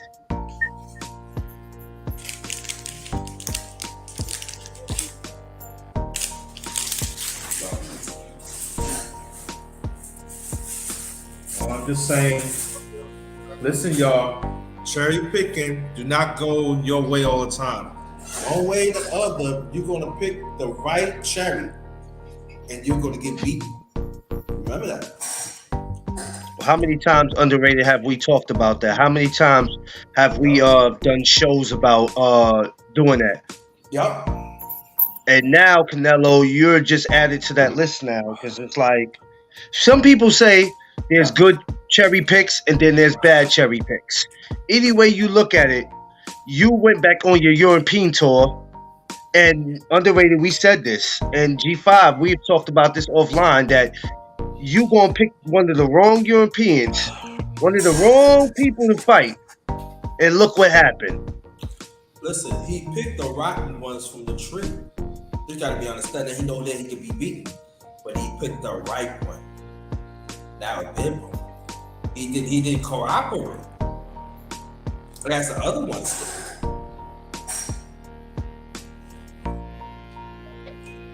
Shout out to Bimbo. Yo, stop underrated before the Canelo fans come after you, man.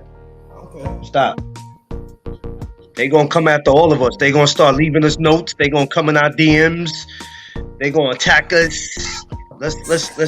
Let's leave them alone. They too deep out here in the streets. We gonna leave them alone. We don't want no problem, Canelo fans. Please do not attack us when you see us in public. We don't want no smoke. You don't want the problem. I want the problem. I want all the smoke. I ain't coming too. I want all that. I ain't coming down here. I want some of that. I want all that. Hey, Southern T. Hey, Southern T. You think they gonna run up on you in Memphis? They gonna run up on you down there? They ain't coming down here. They tennis shoes and shit be gone before they get to me. Yo, Southern T said the shoes will be. Their shoes be gone before they get to me. And don't let them like the drops. They'll be gone too. Yo, Kwee says she welcome them to get pieced up in the chat. They don't want to come up here. They don't want to come up here. Nah. They don't want to come up in here, man. See, we got a lot of them here in New York. We got a shitload of them here in New York. But they know what type of time we on. You violate and act crazy if you want to, and we have the pleasure of dog walking your ass all through 42nd Street. Shit, play that. Look, man, I don't see it, man. We go dog. I'm a dog walk his ass on 3rd Street, right there. I'm a dog walk his ass on 3rd Street, right there. Hey, they better listen. If they mad at anybody, man, we can talk all the shit we want to. Cause like I said, when Wilder lost, we had to hear a lot of shit from different people. We had to put up with a lot of disrespect, a lot of racist shit. So at the end of the day, y'all gonna have to take this and eat this. So you gonna get mad at somebody? Get mad at Eddie Reynoso? Get mad at Eddie Reynoso? And get mad at Canelo. Talk to them about their shit. I got a night garbage stove so they can go into. Right a few feet away from me. Throw it right But, in there. if they do a rematch though, I'm interested. They do a rematch though, that's gonna be and they do it at 68. I think that's a recipe for disaster for Canelo. And I don't know, man. I don't think that's good for him, but who knows? We got to see what happens. He's about naturally a 168 dude. Naturally, he 168. He only lose. I think he said he lose like 10 pounds to make this weight. Which 10 pounds in boxing ain't shit. You know what I mean? Yeah, he said that shit ain't like. He was speaking about that shit after like, man, look, that shit ain't nothing. You want to do it? Let's do it at 68. Let's go, my man. If you think by going back to that natural weight means you're gonna whoop my ass, you are sadly mistaken. Let's go. I might even be more comfortable at 68. That's what you want to do? Well, go ahead. Let's do it. But in the words of Antonio Tarver, you got any excuses when it's all over? If I whoop you 2 times, do you have any excuses? It's not a good. I'll say it like this, man. It's not a good look for the cherry picker. It's not a good look. Listen, he lose to Bivol twice. Let me tell you, it ain't nothing less. It's nothing left for him to do after that but to sit his ass down. Sit down. Cause we ain't see you. We ain't try to see you go backwards. You know what I'm saying? Like, you can't talk no Charlo and Boo Boo. You can't even talk them fights anymore. If you lose to Bivol a second time, all that shit is out the window. It's out the window anyway because you really not trying to do it. You walking around telling everybody to fight everybody and then the winner meets you. But you know in reality, you weren't going to fight none of them from the jump. You've been running from Charlos for the last 5-6 years. Like, let's be real about this shit. You told Boo Boo that he's a horrible fighter and he fights nobody. He's boring. But you look real boring Saturday against Bivol. He made you look boring. And it's so funny that that the one fight like a veteran, that Bimbo, and who fight and then the one got inexperience. That's Canelo. Wow. You gotta make this shit make sense. I'm rolling up. Yeah. Canelo got his ass rolled up too Saturday. He smoked it. Yeah. He got his ass. He got his ass. He got his ass. No, he got rolling in the roll-up club. Yeah, he got rolled and lumped up. What's good, John Page? Hey. Jay Dixon. Yeah, I'm on that. Hey, Bivol rolled him up. He made you pay the group. Salute to you. Go ahead. Go ahead, y'all just. Nah, I said Bivol rolled him up. No, Bivol rolled his ass up, smoked him, put him out, and then relit him. That shit crazy. Draw your own. Hey, tragic. I don't want to share no way. About that. Yo, I'm telling you, man. I told you this is all G5 fault. If he didn't say what he said, this shit would have happened. This is all his fault. When the Canelo fans come, I'm sitting the right G5 way, man. G know what to do with them. Go ahead. The first 34 trolls are gone. That's one clip. They said the first 34 is gone. I'm ready this week. I woke up refreshed this week.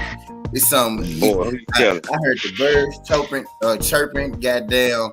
I saw a squirrel and the cat getting along because Canelo lost. The world is back where it's supposed to be at. It's back center. It's back in its place. It's back in its rightful place. We got everything that happened away. Dog, me and Crush be having conversations all the time because she know what we do, right? We had this conversation, bro. 22, bro.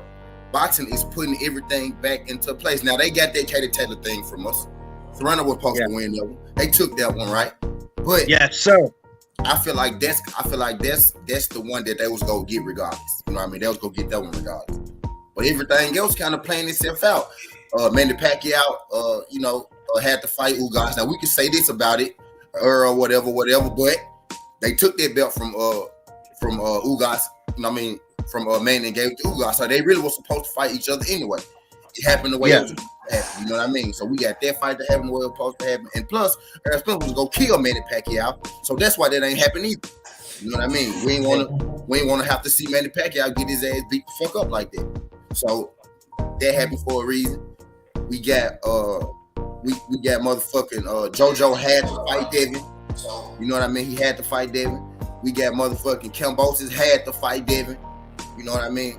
We got goddamn Savannah Marshall who been talking all that shit. Now she got to fight Clarissa Shields and then win Ghost. You see what I mean? So, everything kind of working itself out in 22. We got a championship. We got an undisputed fight this weekend.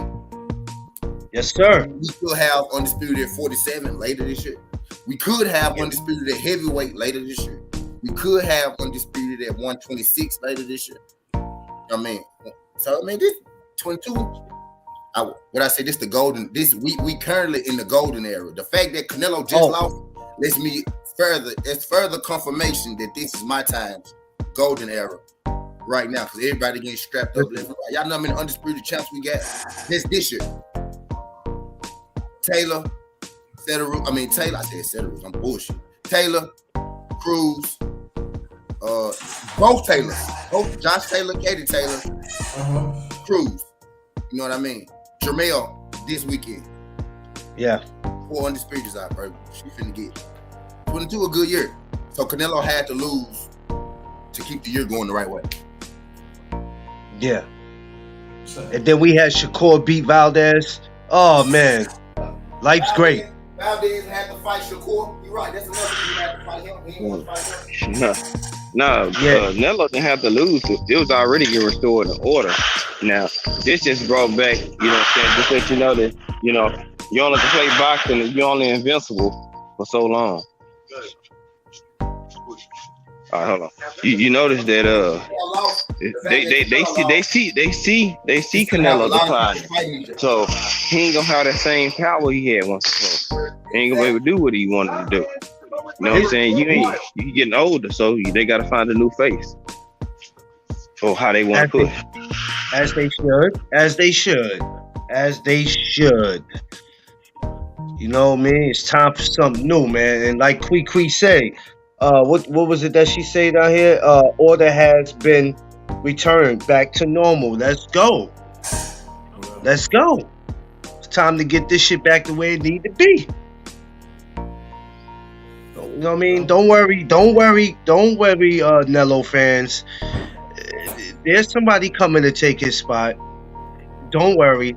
It's not the end of the world. It's not the end of the world. It is the end of the world. Be worried. Be very afraid. Be very afraid. Be very afraid. But that shit is over with. That shit is over with. If I'm they out there sick right now. If I'm Charlo there right now, I Slick don't even want to fight bro no more. I Slick don't even want to fight bro no more. Bro, they probably was sitting. Look, bro, they probably was sitting at home watching this fight, saying, "What the what?" And you know they gonna make it fun of him. You lost to a nigga 19-0. You know how they are. You know how they are already. You know how them Charlos are. They gonna go in on him. They gonna go in. We get it, man. I'm like, it's like, bro, I felt that shit. I couldn't call it. I called it, but I didn't call it. I couldn't call it, but I felt it though. I felt that Canelo. I just saw B-Ball his whole aura, his whole what's the word I'm looking for? His whole demeanor about this fight just said everything right. Like he just said everything right. Like just the way he didn't crack a smile at Canelo. He ain't even talk bad to him or nothing. You know what I mean? Canelo. I think Canelo take care of business.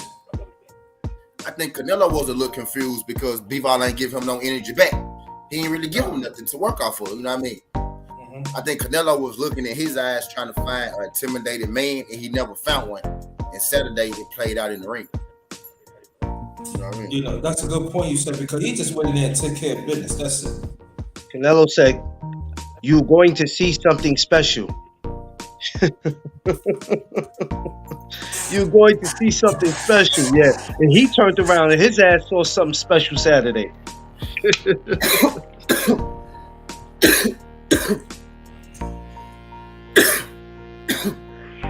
Yeah, what we saw special was Bivol putting on a special performance on his ass. That's about it. That's all we saw. Bivol said, I'm not Caleb Plant. I'm not the rest of these dudes. You got me mistaken. This is not gonna go the way you think it's gonna go. And it didn't. Teach their old media influence never said nothing about Devin Haney, yet Devin Haney a star. Their old media influence never said nothing about Tank, yet Tank OTB was good. OTB. The only person who's truly, and these just facts, the only person who's truly a star the old media talks about is Canelo. That's their star. Old media can't create no stars because the people make you a star. Old media can say something on TV, but the people make you a star. We made new media, YouTubers, we made more stars than they made. That's a fact. Y'all was saying Devin Haney, I know about Devin Haney. Y'all ain't saying that shit no more. Y'all was saying Earl Spencer, nobody. Y'all see Deontay Wilder? Did mainstream media create Deontay Wilder? Or did we create Deontay Wilder? Or did, you know what I mean? He created it. But you know what I mean? Who pushed it? They didn't push that shit. We did. Old media don't create no star. They tell the people who are listening that this a star, this a star, this a star. But the YouTube community, we know who the real boxers are. That's why a lot of them watch us. Talk your ass out. Y'all think Mike Covington broke that Devin Haney signed that contract story, didn't he? Because I don't know no better. Because old media told you that. The old media watch us, bro. They watch us. They don't make no star. If that was the case, Lomachenko ain't did no pay-per-views. Not one pay-per-view. Why Manny Pacquiao ain't doing pay-per-view until after he left mainstream media. That side. Because they don't create stars. They make themselves rich. YouTube create stars. Talk your ass off. I seen it happen. Yeah. You know what? I didn't think about that till you just said that Southern T about the Manny Pacquiao shit. That's crazy. Yeah, that's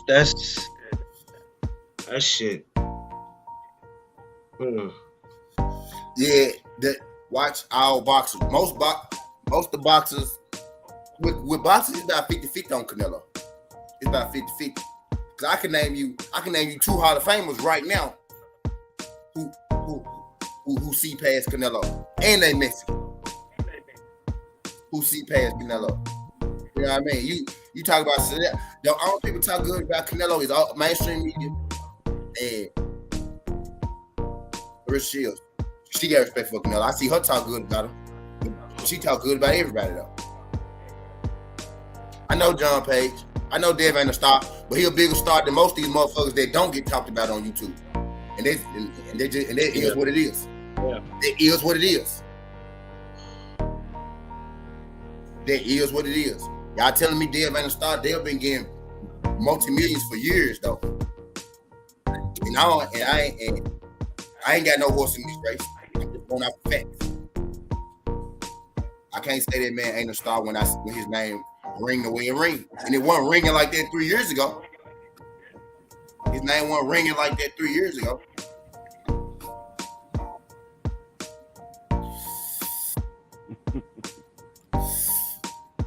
Talk your ass off.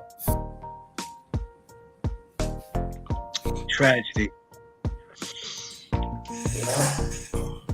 Undisputed.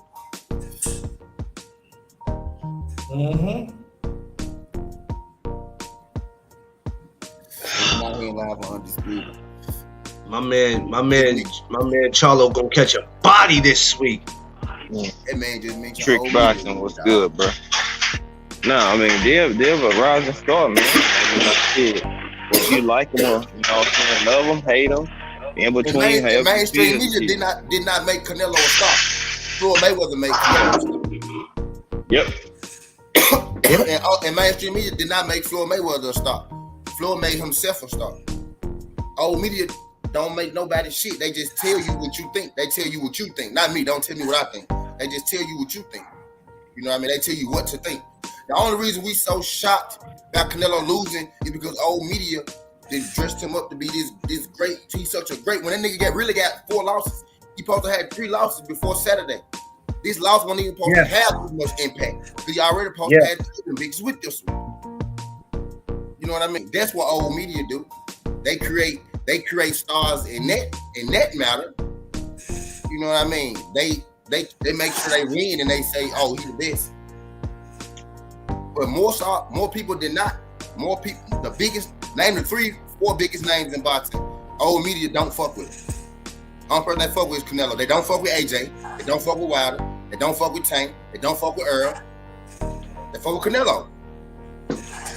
Hello. Old media don't make you no motherfucking star. The people make you a star, bro. It's that simple. It's that simple, man. Canelo, y'all say Canelo a star. Now Mike Tyson was a star. Stop saying that's a dude who the celebrities in the public loved. Canelo is not that, bro. Most of the folks don't even know this nigga. That's a star, bro. Mike Tyson is a star. Canelo ain't invincible. He still go get love. That nigga people barely even know who he is now, to be real with you. Floyd Mayweather is still the biggest name in boxing. When Mike Tyson was nigga, Mike Tyson, we ain't for that.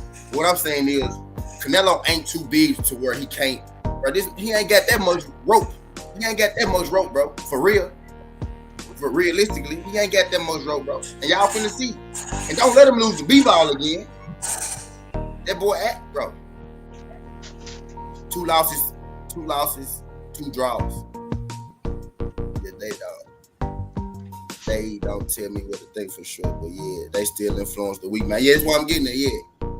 They influence the people who want to be in the room with them and the people who don't know no better. But majority of the people, I already know. Everybody in here know. All I'm saying is YouTube bigger than you think. YouTube is bigger than you think.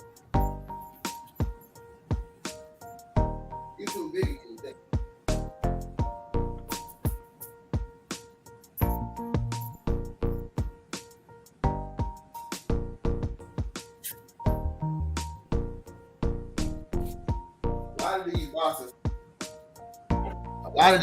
A lot of these boxers, they easily influence.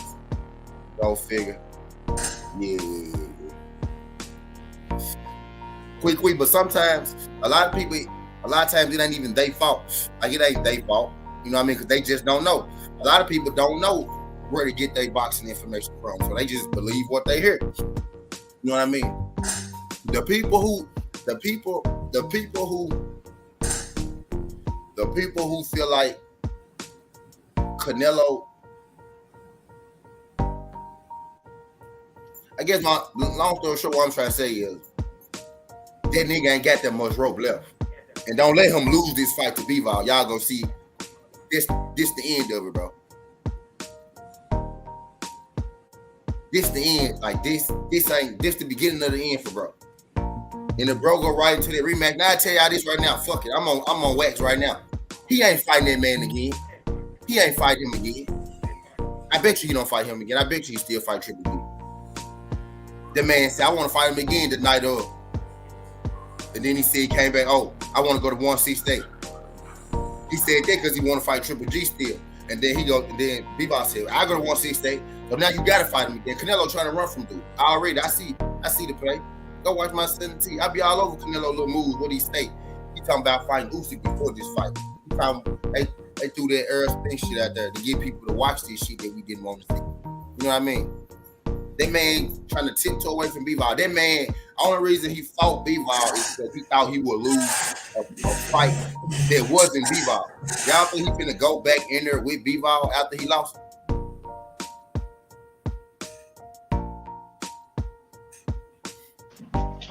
No, but you know, they're gonna paint that narrative. When you see it come to 168, that let me know everything I need to know. You know what I'm saying? He trying to But run if from him. you- Know what he trying to do. If you were so confident about you getting it done, you would have hopped up and said, "Shit, let's get this rematch 175." Boom, wham bam. I was trying to get your belt because I was chasing greatness. And if I go down, what the fuck am I doing? I ain't chasing greatness. At first it was I fight him anywhere. I fight him at 175. He ain't gotta have no retracing clause. I move up. I'm daring to be great. Now it's I fight him again. Next day I'm going 168. Bivol said I fight you at 168. Take your shit. Bivol finna end this man's career. He done ran into the wrong chair. He done ran into a nigga that wanted smoke. He done beat him up, and now he getting bullied. Now he finna get bullied. I say this shit all the time. Canelo is a bully, brawler. He intimidates you before the fight. You intimidated by his power. You intimidated by his aura. You intimidated by not being there, not being in that spot before. You're intimidated by all the fans for the first time in your career telling you that they hate you, calling you names and shit just because you fighting this guy. You don't understand it. Bivol said, "Why y'all booing me?" He straight up asked him. He said, "Why y'all booing me?" The man didn't. He was like, "What the fuck?" He was like, "This shit ain't never happened to me before." He expect you to fold under all that shit, and Bivol was ready. Bivol didn't give a fuck about that. You know what I mean? Bivol didn't give a fuck about that. Caleb Plant's biggest problem wasn't even that he didn't have no power, because you can't tell me what I saw. I sat there and I saw that shit. I saw Caleb Plant beating him in a boxing match. I saw it. Caleb Plant's biggest problem was he cared too much about what everybody was gonna think about him. He wasn't focused enough in on the fight. He was focused too much on the outside. That's what beat Caleb Plant. Because any man in the fight knows that when you get knocked down, and again, Plant never been knocked down before. But any man know when you get knocked down, you don't get up and you run a fucking lap. He was trying to show everybody he was okay. I'm okay. Nah, nigga, take your time. We know you're not okay. You hit the ground. Gather yourself. That man, I saw this shit coming, bro. I picked Caleb Plant to beat him. I picked he was gonna outbox him, and I said Bivol was gonna outbox him, but Bivol wasn't gonna get the win because I saw what they did to Caleb Plant on them scorecards. I saw them Plant scorecards, and y'all can't tell me that Plant was down 4 or 5 rounds at the time of that knockdown. Not hearing that shit. Talk your ass out. The cool thing is, he really did not beat Caleb Plant ass like that. He did. And Bivol just a bigger, like I said, Bivol just a bigger, stronger version of Caleb Plant. He the 175 version of Caleb Plant. And I said this in my breakdown. Now he don't have as much movement as Caleb Plant, but he got 175 movement of Caleb Plant. You know what I mean? He the 75 version of Caleb. Caleb didn't put his punches together against Canelo. That was Caleb's problem too. He ain't put his punches together. Bivol put his shits together. You know what I mean? And then one day Caleb Plant couldn't take Canelo power because he took more than that one shot he got hit with. If you watch that fight, Caleb Plant took some shots to the face, to the stomach, to the chest. He took plenty of shots. It's just that one caught him the way it caught him. You know what I mean? But man, I've been saying this shit. Like check my fight prediction, yo. You know what I mean? I ain't gotta, you know what I mean? But dude ain't got, I say this, he didn't run into Bivol, dude ain't got too much leeway left. He ain't got too much leeway left, man. He got this loss to Bivol. If he fight him again, and I don't think he go fight him again, but if he fight him again and he lose to Bivol, what he gonna do after that? His fans in here. What he gonna do after that? He gonna fight them dudes at 168, them dudes ain't, he ain't gonna fight. Y'all think Canelo finna lose a fight him again, lose again, and then fight another fight that he might lose? Stop it. Fuck no. He ain't doing that shit. That nigga gonna go on his UK tour. You know what I'm saying? Like, he just wanna he gonna sell a dream, bro. He trying to paint a narrative. He gonna fight him again. He don't wanna fight Bivol again, bro. Some fact, he already know what the business is and what it's gonna get. The nigga being sparring heavyweights and shit, thinking he the man and shit. Man, them heavyweights ain't hitting you for real. You in there sparring heavyweights thinking you finna move up the heavyweight. Like you start to believe your own hype, bro. You start to smell your own nuts, bro. Look, if we really watch the fight, look at since I'm up here, look at Canelo versus motherfucking B-Ball. Look at the first round and look how Canelo came out in that first round. That man came out high guard, throwing these wild ass, strong, looping hooks.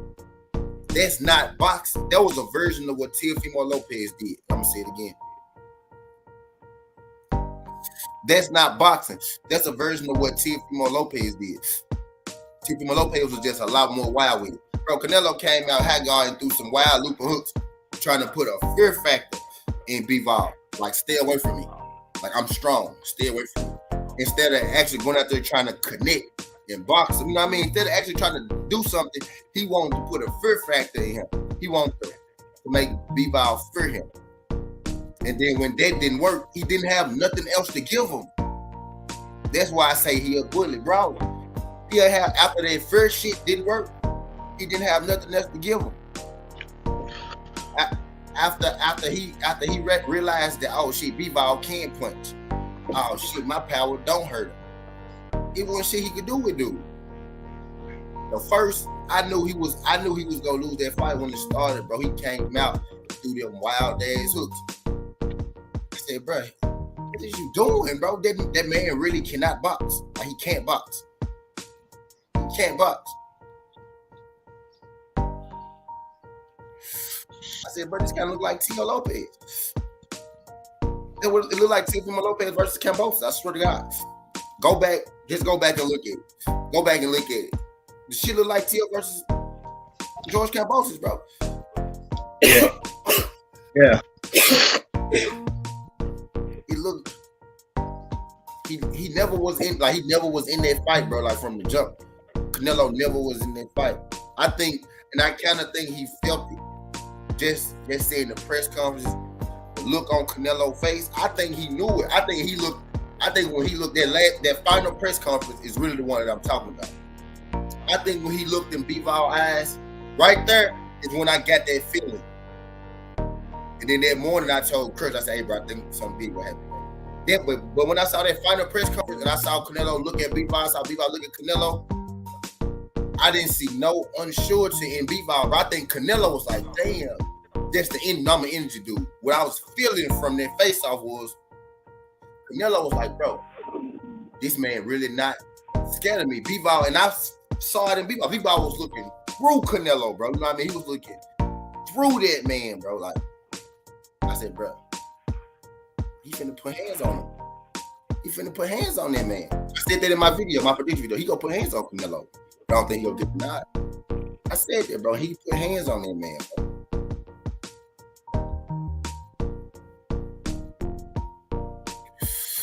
Bro, B-Ball, I knew it.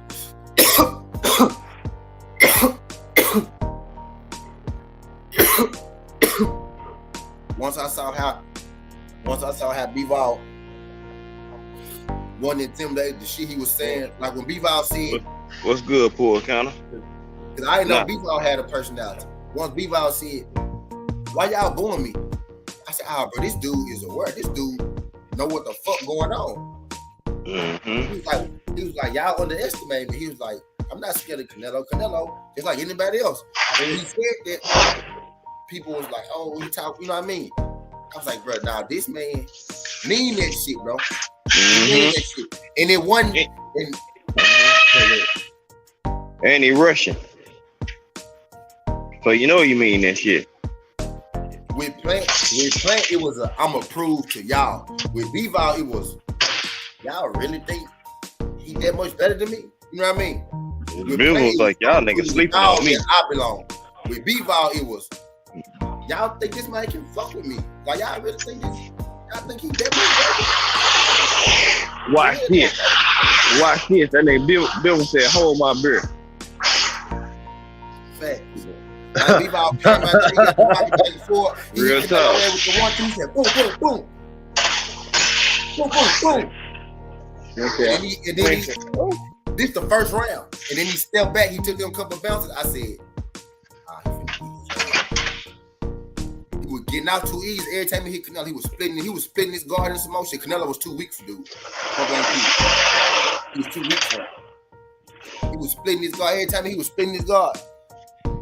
And then when Canelo was trying to do that, when Canelo was trying to do that arm shit with Bivol, every time Canelo hit his ass in the arm, Bivol hit his ass with the other hand. Hook, boom. Canelo hit him in the left arm. Bivol hit him with the right hook. Boom. Hit him in the right arm. Bivol hit him with the left hook. Boom. I said, bro, this man is beating his ass, bro. Bro, I was on my 17th, bro. I was like, bro, this man is beating his ass, bro. Like, bro, I said, I'm really witnessing this. And then the reason I done seen people beat him up before. What there was, I was watching, I'm like, bro, he beating his ass so good, they might not be able to cheat this dude, bro. Yep. He was beating his ass so good. They might not be able to cheat this dude, bro. Yeah, they tried, but yeah, I mean, it was too convincing though, bro. Like Bill did that decisive, bro, and he did it easy. It wasn't that flashy that he used to accomplish the task. It's what made it so much more, you know what I'm saying, so much more telling. Like he didn't have to go pull out no hat trick ass tactics just to win the fight. Nigga beat him off basic fundamentals.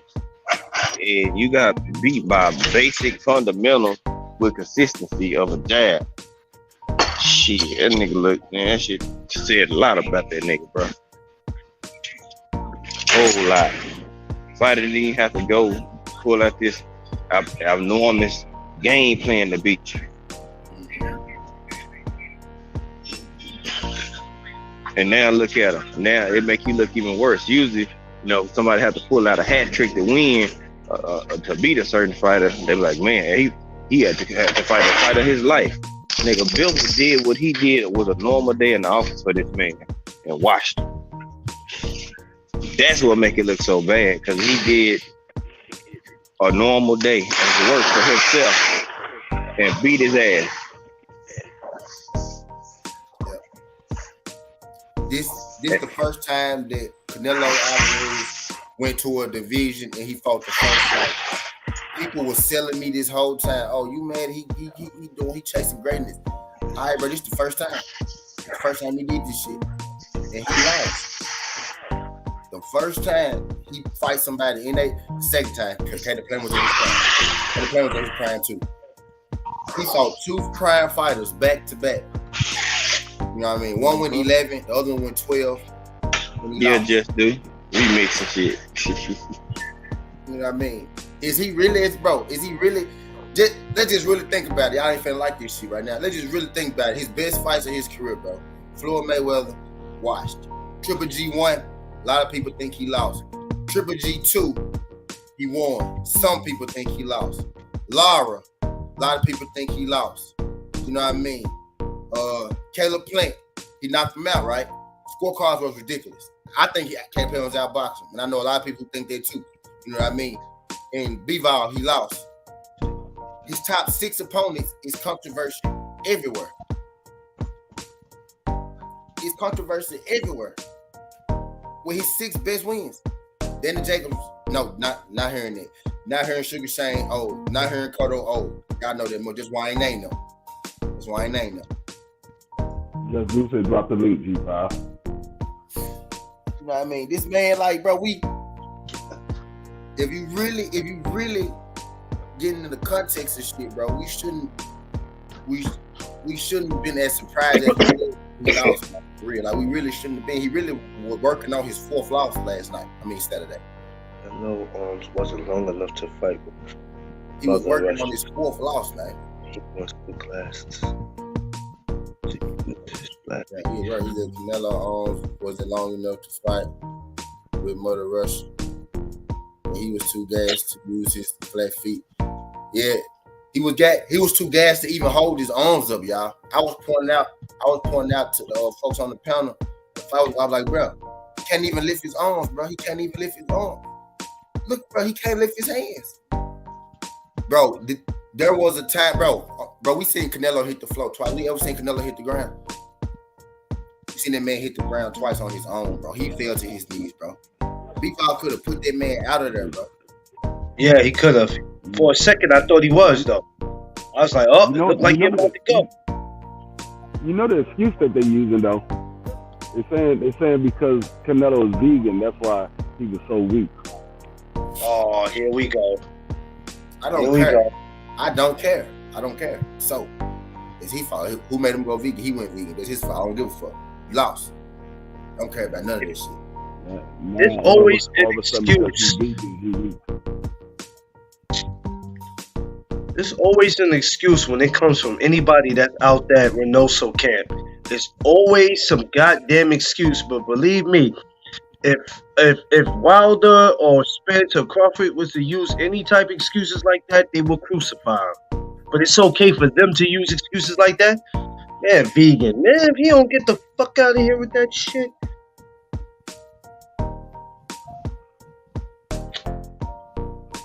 Shit crazy, man. You can't make it up. Rather if he's a vegan, vegetarian, it ain't gonna matter. He getting a rematch with that man, it's gonna be a problem. Yeah.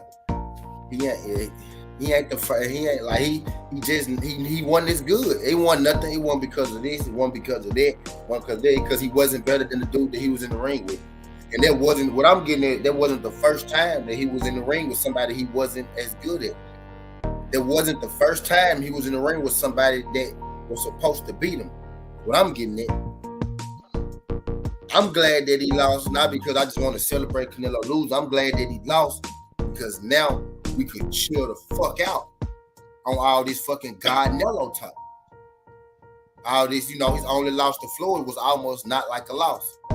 But now you got another loss, so now we could bring you back down. Now we could bring you back down to, to boxing, to everybody else. You know what I mean? Because people was looking at you like you was, just walk on water. You say this, people do this. You move this. You know what I mean? You just run this. You can do whatever you want. You know what I mean? And that's what I hated. I hated that part. Now that part is gone because Bivol just got on your ass. And everybody saw that they tried to rob Bivol and they couldn't. So that part is gone. That majestic shit. They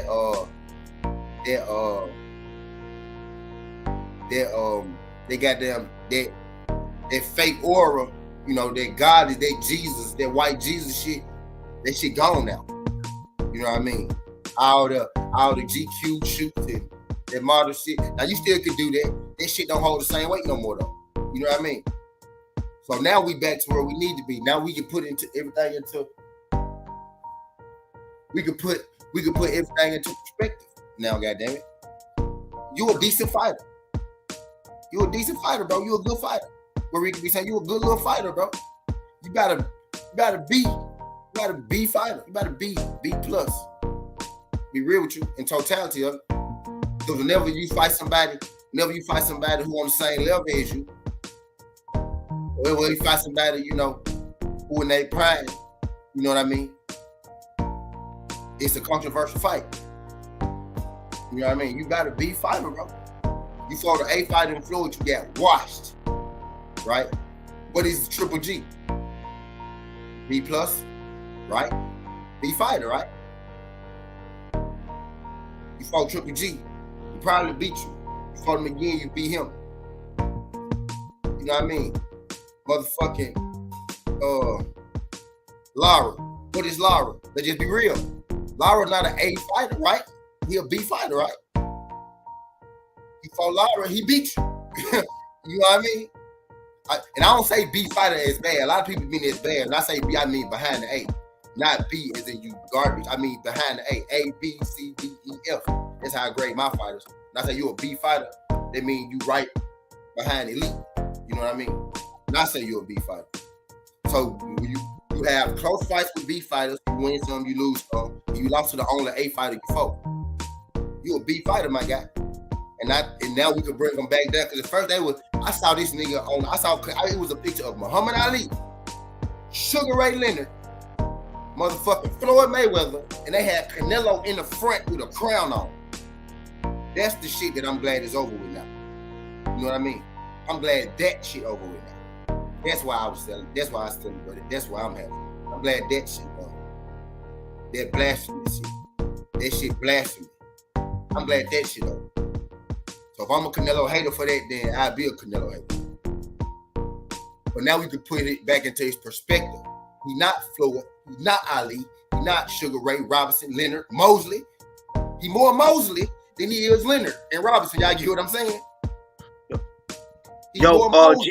Hold on, Southern. G5, Just Do said he in the back.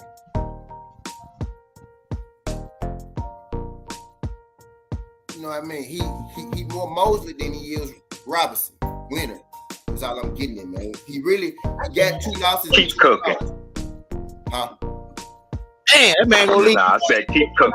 Oh, shit. He got. Me too, Connor. I was back there. Phone, man. I already know he was multitasking. Yeah, I'm glad y'all came though. I'm finna jump off. I'm gonna be back in like 10 or 15 minutes. I'm glad y'all came. Oh shit! I don't mean you can exit stage left, bro. You can't just be exiting stage left. I'm coming right back. I'm coming right back. Nah, I know. That nigga finna be come back in 3 hours, and then we gonna be out. Nah. I'm finna come right back. He come in here, stopping his ass for the floors and shit, man. So the T gonna go. God damn. It's all good, bro. It's all good. I'll be right back though. No cap. Yeah. Y'all told you I gave you with your cleanup. You get me up. That'd be the first notification. If it ain't blue with a 5 something in the morning notification, that man don't even sleep, bro.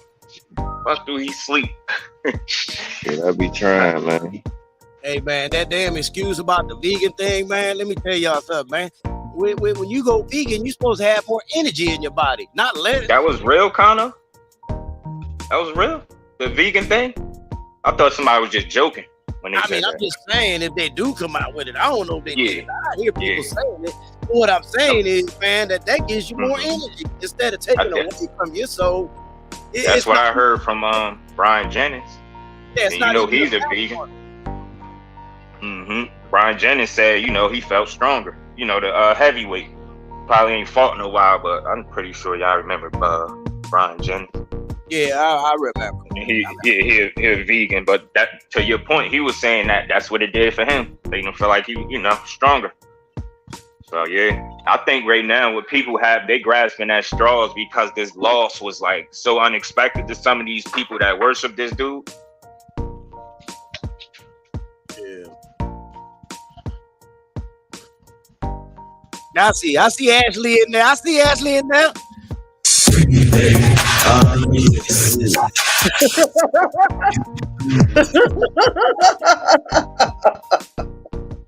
She can't get away from me. I don't care where I'm at. She ain't never gonna be safe.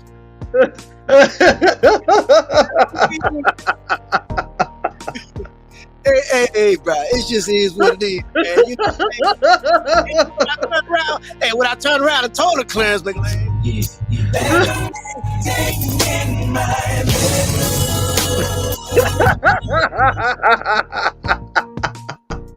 Hey, G5, come get your boy, man. hey, can't nobody come get me, man. I'm just like, hey, there ain't no help for me. There ain't no help.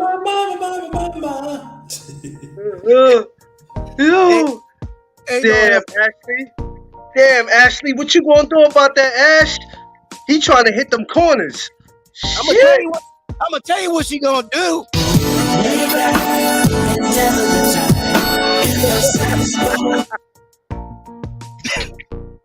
Hey, yo, G5, take him out of here, yo. Take him out of here. I'm just saying, bro. Look, it's a beautiful, beautiful, beautiful day, man. Because Canelo lost, man. I mean, I'm excited about it. I'm happy. We can finally, end this bullshit talk that people keep trying to claim that this dude is like the greatest of all time. And, they're still trying to hold on for dear life, trying to keep him on the pound for pound list. But we know the real. That man don't belong on there nowhere. Hey, and by the way, I ain't got to hit no corners, man. I go deep enough. I don't have to worry about corners. That's for the little guys. Anyway. Oh wow, yo, this is great. Yeah, Connor, that part right there. I'm just saying, bro, man. You know what I'm saying? Them corners, man. I say that for the, them type of guys. You know what I'm saying? I say that for them type of guys, man. And I'm going one direction. Deep dive. Yo. I can't with him. He be on his shit early in the morning, man. Man, y'all should know by now. This motherfucker is Loco, nigga. His name is Carlo Loco. That nigga is Loco. That's like licking around the snatch, man. I'm saying hitting corners is like licking around the snatch, bro. I ain't wasting no time. Quit looking around. Quit looking around the pie and eat it, bitch. Now, know what I'm saying, man? Just go. Just go straight up. I cannot be under the same roof as all of y'all. I can't do it. Yeah, you can. You be alright. You'll survive. Oh man, this shit's too funny, man. But like Kano said, it's a great week. You know what I mean? Hey, what more can we ask for, man? I'm doing a boxing live today. Yo, welcome. I'm running the Canelo Cabana, the fake Cabana. Cabana. Yeah. Yo, Kano got my damn stomach hurting already, man. Shit. I ain't do nothing, man. I just came in and started talking boxing, bro. No, man. No. You was talking boxing, but as soon as you seen Ashley's name, that was it. Let the games begin. You big enough for? I think of Josh Winston, bro. I mean, Oh wow. part of the cause, though. You should be, you know what I'm saying. That's just. Hey, Ashley, you gonna have to get the floor as soon as possible, Ash. What's up, my man? Crush the legend was good, bro. You know what I'm saying? I'm just relaxing, man, behaving, and talking some good boxing this morning. Right. Yeah, your best behavior, my guy. I'm proud of you this morning. That's my man right there, dog. Man, with the fire, bro. Your man came in and said it's a meeting in the bedroom. God damn. Yo, listen, that's that's OG shit. That's how you drop it on them. Damn. That's how you gonna take it there, Kano? Hey, we gonna go to the silk? No. The Six Bowl, that's my shit though. So y'all, they'll know about that there, boy. That's that joint right there, boy. Yeah. Hey, when you a half a century plus, you got a lot of know-how. We dangerous motherfuckers. I'm just gonna say that half of the OGs, goddamn shit. When you start playing H-Town and Silk and shit like that, man, you gonna cause somebody to have a damn heart attack. Man, I'm just trying to let them know, Clarence. I'm trying to let them know. Game over. That's it. Game over. Yo.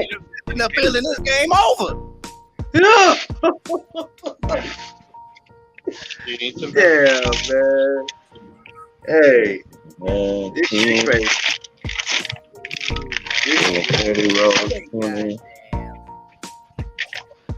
Oh, 460. They got back order. The black and the greens, the 8-inch and the 7-inch cable. We got Undisputed this week, y'all.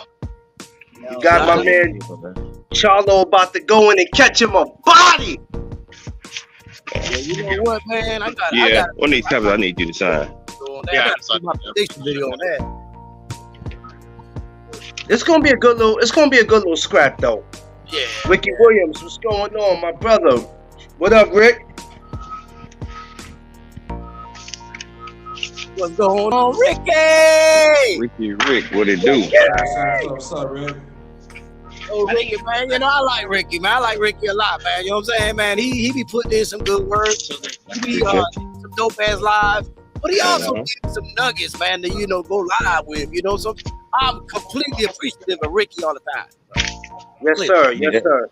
That's my guy right there, Ricky, aka Ricky. We've been dealing with Rick for like almost a year and a half or two now. G5. Underrated, So he's been a part. Almost 2 years. He's been a part of the family for man. And I never thought 2 years later, that it would be the way it is. And then I remember the first time I started connecting with Kano. Somebody, what's so funny? Somebody put me on to Kano, and I was like, "Who the hell is Kano?" They was like, "Kano Loco," and I was like, "Why they call him Loco?" They say, "Just watch his lives, and you're gonna see why we call him Loco." And I'm like, "All right, well, I'll check dude out." And I checked him out, and I was like, "Man, this dude is all right. He's official." Nigga, damn fool. What he is. Damn fool. He is a fool.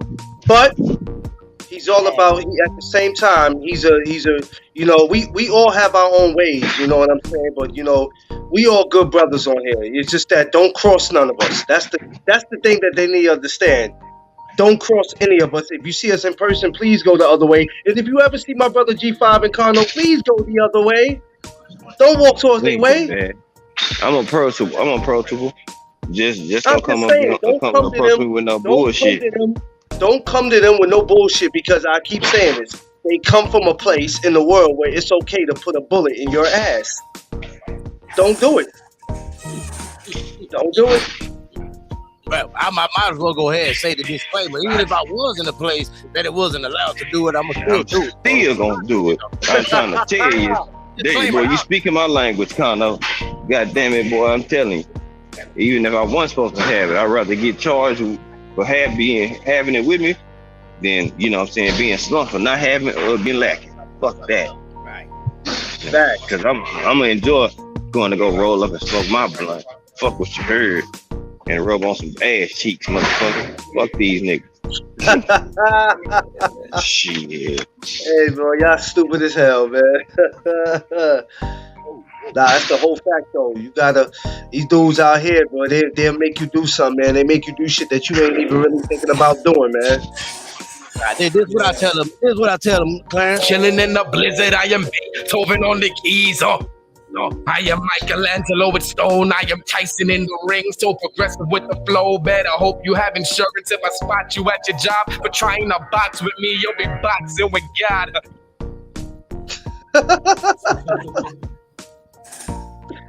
Hey, yo, man, underrated. This dude crazy, man. Yoda, come get your man. Nah, you come get your man. I'm just saying, man. You know, I'm just keeping it basic and simple. You know. Giving them, you know, it's things that they can understand clearly. That's all. You know what I'm saying? Not only will you be boxing with God, you know what I'm saying? You're going to be meeting God himself. You know what I'm saying? It's a double of God. You know what I'm saying? You're boxing with God down here, but you're going to be meeting the God up there. Are you hearing what I'm saying? Ashley, if you're still in the chat, you can hear Ashley. I feel sorry, Ashley. Nah, man, Ashley can handle that shit. Ashley, man, she an OG too. Don't let Ashley fool you. She rugged, man. She good. Shit, she good. She just throw ass in a chokehold, man, and put you in a sleeper hole, bro. Come on, I know Ashley on that. Yeah, you're right, Teach. You're right, Teach. 115, 113. Ridiculous. It is. It is. Call out these judges.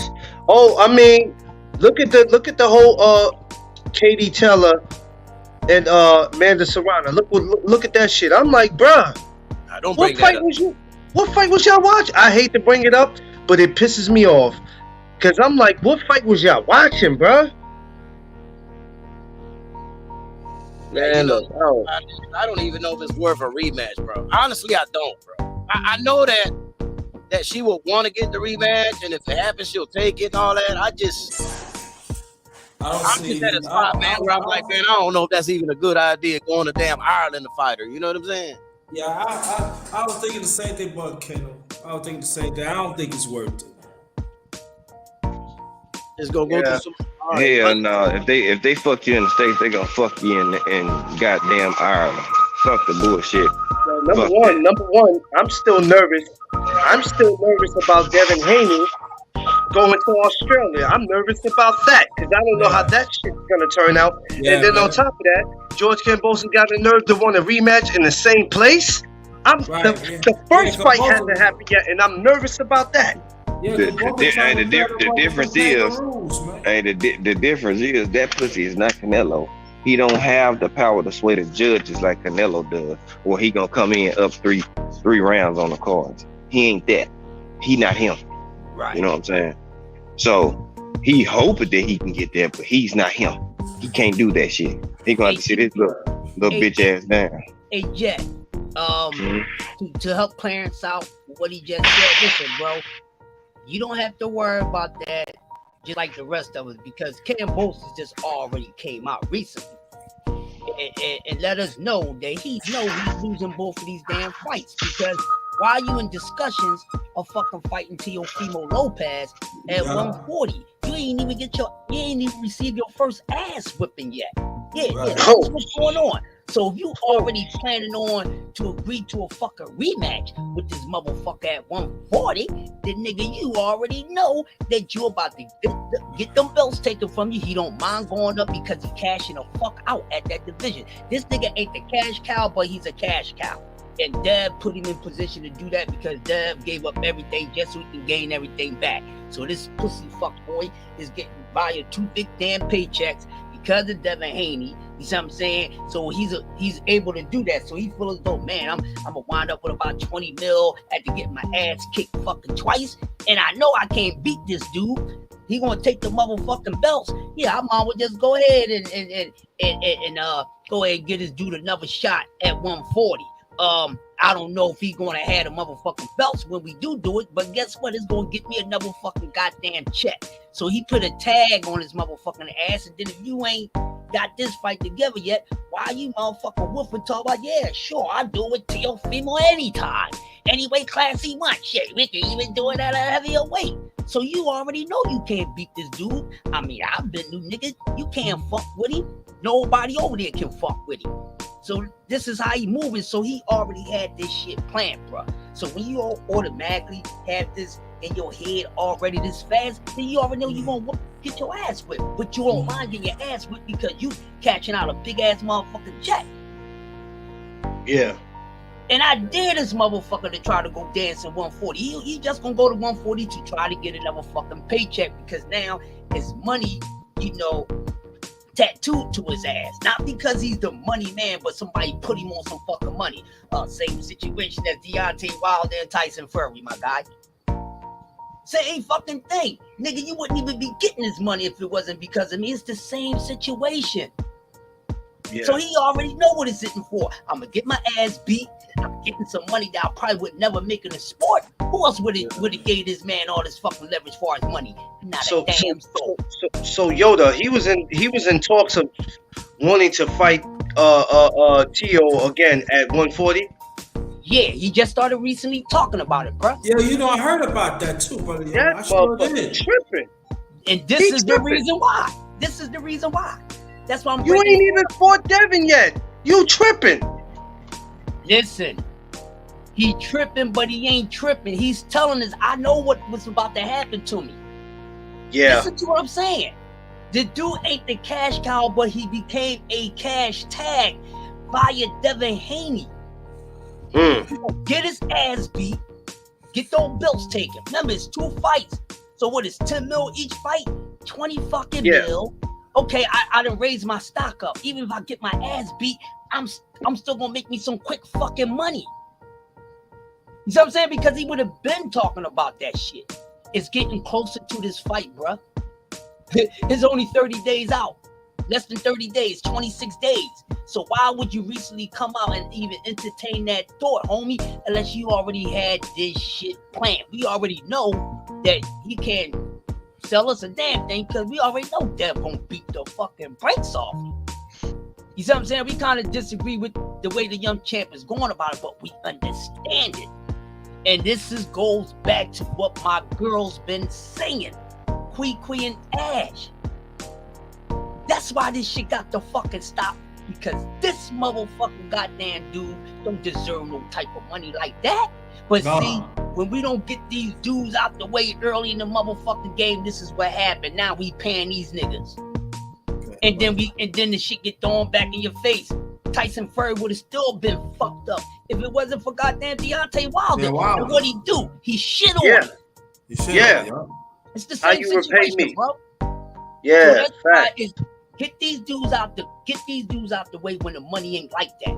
That's the problem. We too busy worrying about beating the fuck up on each other. Just like they said, it's like it's the same plan. Kill your own people, and we're a part of it right in the goddamn sport because that's all we want to see is my nigga fight the other my nigga.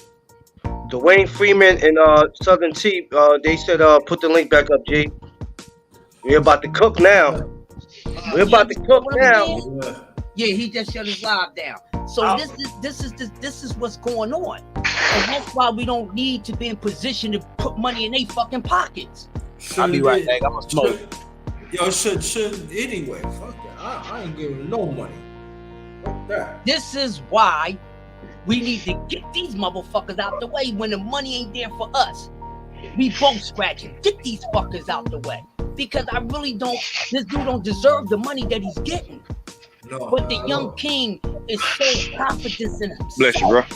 He said, you know what? I'm a black murderer, wrote this shit. I'm gonna show y'all why I'm the motherfucking nightmare. It takes a whole lot of fucking confidence in yourself to do something like that. Because me, Crush, nigga, I ain't giving that up. I'm sorry, I'm gonna keep it real as a motherfucking man. I ain't giving you that payday, motherfucker. But this is what we doing. Why we got to pay these niggas? Get these niggas out the way. Get them out the fucking way so at the end of the day, we sharing a motherfucking pot. I hope they pick up on this. Because this is exactly what they've been talking about. And we all know up on this panel and in the goddamn chat that Cam Posters don't deserve no payday like this. No, he don't. He don't. I know that. He don't. He don't, bro. So this motherfucker already ding, ding, ding. I'm telling you, just like I said on T, that's great marketing. I'ma keep it real. That's great marketing. This motherfucker put himself in a position where he can make some fucking money. He ain't gonna give a he already know that he getting his ass whipped. So Right, he don't mind exactly. going getting his ass whipped for another couple dollars because he got his name tagged in some fucking money. Money makes more money, doesn't it? Yeah, and Russell, I can go more. Oh, your yeah. point, boy. And go more your point, boy, yo, brother, yo. You know the fuck made him fuck old me. They ain't gonna say shit about it because they milking this shit too. Exactly. So that's why we need to stop this shit. Stop saying we need to see all of us fight each other now. That's why we sharing a pot with them motherfuckers. We splitting it 3 ways instead of 2. Yeah. Facts. Yeah. We splitting it 3 ways instead of 2. What are we talking about here? What type of fan are you Black American fighters? Do you really know what's going on? Every day I wake up, every day I go to sleep. I look at this sport for what the fuck it is. Come on, y'all. Keep that in mind. Cause we never ain't get no justice. We always gotta swim across the motherfucking goddamn English channel and do all this other shit. But everybody else, they get a red carpet and we rolling it out for them. Like we Mr. Belvedere. Hey, nigga, give me that opportunity. It's that same shit. Y'all know how this sport was created. I'm gonna have to keep on reminding people if I have to, because that's why we get the things that's happening the way that they are. So I don't want to see no more of these motherfuckers sharing the pot with our brothers. Get them motherfuckers out the way early so we can have that shit for our goddamn selves, because that's they plan. That's why they were, oh yeah, go nigga, go fight that nigga. Go get him, tear him up. And then ain't gonna be none of us, and then we'll be pissing the bitch, ready to run down on motherfuckers. So we don't want to get the pot. Motherfucker, right. Exactly. So let's slow down on that. We don't need to see each other beating up on each other. We don't. We killing each other in the street every fucking day. We beating up on each other and it's a part of their plan. Are we gonna continue to be a part of the fucking execution that they be planning since day one? This the shit we be on at the tea house. Like we on that shit for real.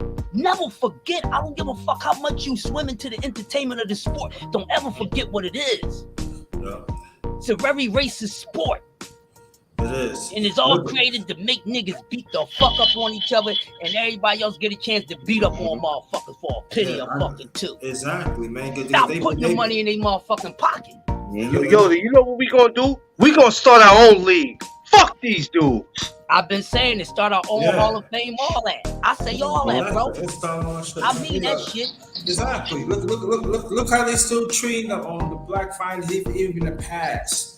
They know oh yeah, well Sandy Sadler that bring the sport up, bring the sports to prominence. You don't hear nothing from them. So that means our job, man. That's what for me. I always talk about the black murderers and the others, man, because those are the ones make the sport what it is right now. But you ain't gonna hear from them. That's what it is, man. We gotta do it our own way, man. That's all it is.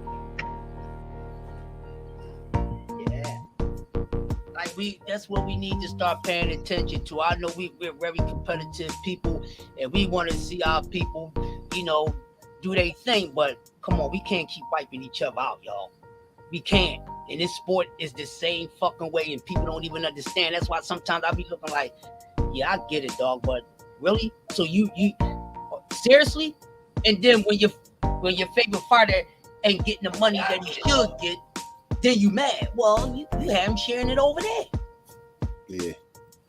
Because we too busy worrying about stuffing each other. We our own competition. That's why we should be fucking with each other last. Clear all these other dudes out. I spoke about And that. then if we really just keep it 100, we could make the shit fun, bro. That's really what it's about anyway, right? Be real. The warrior versus warrior. You know what I mean? You think your warrior better, I think my warrior better. If we just keep the shit 100, we can make this shit fun that way. You know what I mean? Actually, make it a date, like make it an event. You know what I mean? Shit. Since we do it anyway, really, we do it anyway. Shit. Like, shit, we Mexicans think they got the best fighters. Black people think they got the best fighters. Europeans think they got the best fighters. Puerto Rican think they got the best fighters. Motherfucker, you know, everybody, let's just do that shit. That shit'll be fun, bro. For real, I really want to see the best fighters fight the best fighters instead of acting like, you know, it's a. If you put the shit on the table, you know, you take the venom out of it. You know what I mean? You come there for that, you can really be like, no, we do that shit anyway. We come there to cheer for our fighter, right? You make it a real event. You know, you add, you know, you take a little venom out of the shit. You know what I mean? Everybody know what they're there for. You know what I mean? That shit'd be cool, bro. Like what I said was let Canelo fight motherfucking let Canelo fight Jamal, Andrade fight Benavidez, motherfucking Adames fight Munguia or some shit. Since y'all want to fake do that shit anyway, just go and do the shit for real. You know what I mean? Make this shit happen. We do it the same day, goddamn. People get into shit like that. You know what I mean? That's really what it's about anyway. Y'all seen what they did to Shakur Stevenson after he beat up Valdez. Yeah. That's what it's about anyway. They just gonna be real about this shit.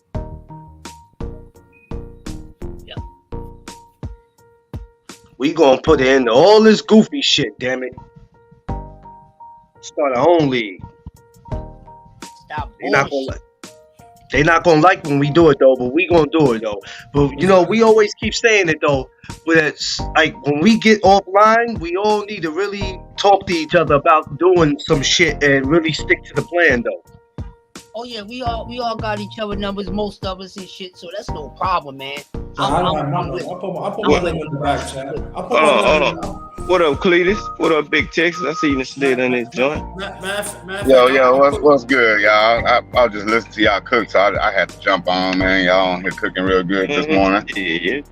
You know what it is, man. Shit, you can you got time, just hit that bit. Shit, we just gonna be in here cooking up and shit. You get in where you fit in, grab a plate. We gonna fill that bitch up and fill it up again, goddamn. Yeah, I put my email in the chat. Anybody that want to hit me up. You know what I mean?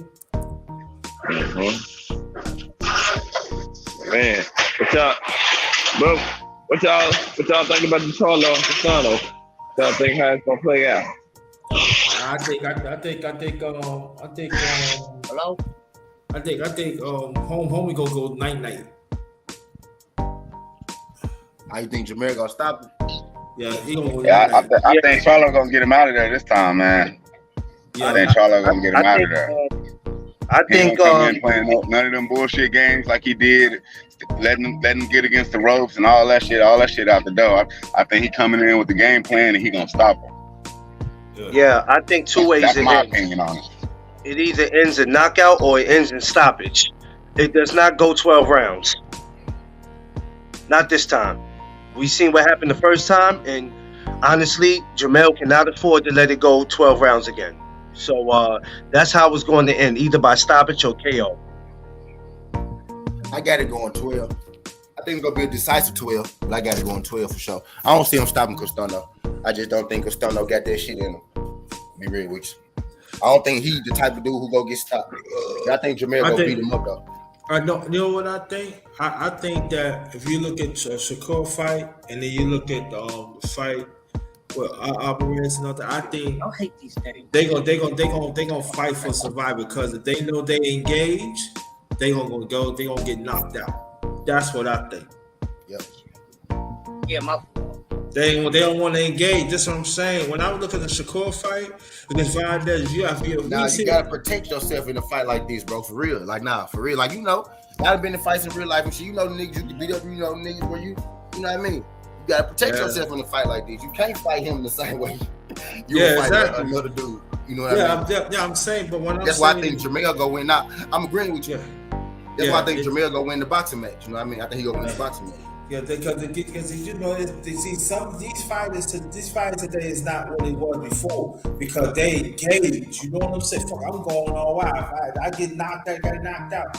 These funny stone boys, man, they don't want to engage nothing. They want to grab. They want to lean. I'm like, yeah. Southern T, I see what you're talking about. Yeah, on some real shit.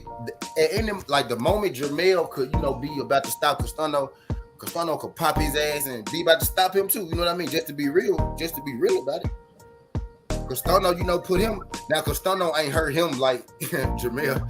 Castano ain't hurt Jermell like Jermell hurt him. Sure enough, because when he hit Jermell came back, tried to hit him again. And he hit Jermell again and stunned him again. You know what I mean? So he ain't hurt him like. But we can hit Castano, nigga. Castano damn near wobbled across the ring. You know what I mean? So it's a different kind of power, but Castano got enough, to put Jermell, on the ropes. No pun intended. He got enough to put him on the ropes. You know what I mean? So I don't think nobody gonna get knocked out in this joint. I don't know. I think these dudes ain't gonna get knocked out. Now certain people, you just can't see getting knocked out. And it's both of these dudes right here. I don't see these dudes getting knocked out. I don't see nobody knocking Castano out. I can't picture it. So let me ask you a question, brother Southern T. If Jermell go all the way, do you think he gonna get the decision? Yeah, I do. Yeah, I do. I don't see no reason why in this fight. I don't see why nobody will. If anybody would get us a decision, it will be Jermell. If anybody would get one, it would be Jermell, I think. But I think Jermell go do it convincingly though. I think it's gonna be entertaining. I think Jermell go. I think in the opening rounds, Castano go come out and try to put a hurt on Jermell. But I think Jermell, go answer back and put a hurt on Castano, and this go kind of make Castano, go into that I don't want to get knocked out thing. You know what I mean? That's what I think gonna happen. I think it'll be a convincing win, but ain't nobody go get knocked out. Survival mode. God damn. So I think Jermell go be cleaner with it this time. I agree with y'all in the sense that Jermell go be cleaner with it, but I just disagree on the fact that he go have enough to put Castano out because I don't think Castano go be in position to get put out. Oh man, so it's gonna be another fight. The other one gonna play possum for survival. Damn, man. Come on, man. I'm tired of looking at fights like that. Engage, man. Hey. Yeah, this joint can't end in the draw, though. Y'all. We can't have two fucking draws. We can't. We can't have two fucking draws. Somebody gotta win this joint. They gonna give it to somebody. They gonna give you know what I'm saying? You know what I mean? They gonna give this hoe to somebody. Somebody losing to this weekend. Somebody losing for sure this weekend. Yeah, Castano almost knocked him down last fight. Yep, rope held him. See, yeah, payback. It wasn't. See, I don't think it was necessarily knocked down. He knocked him back.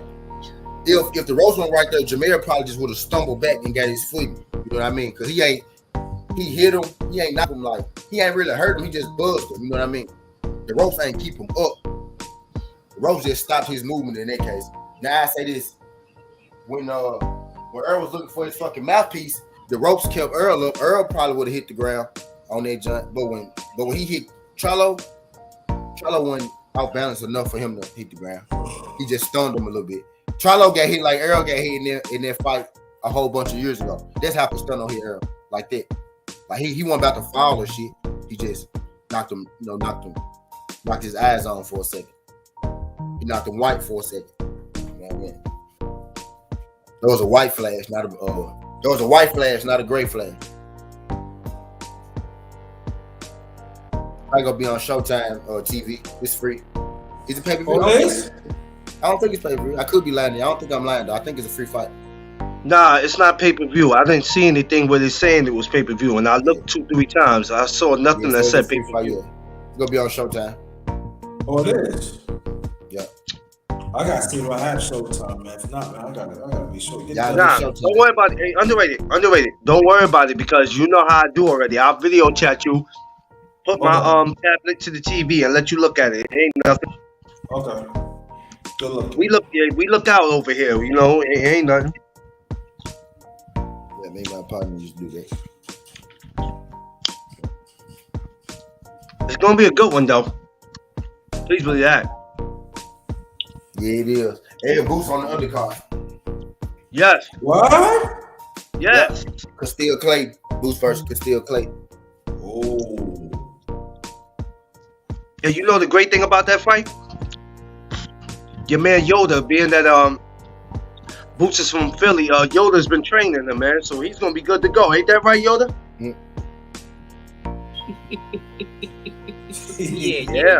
Yeah, definitely. So Yoda, so let us know how this fight gonna be, man.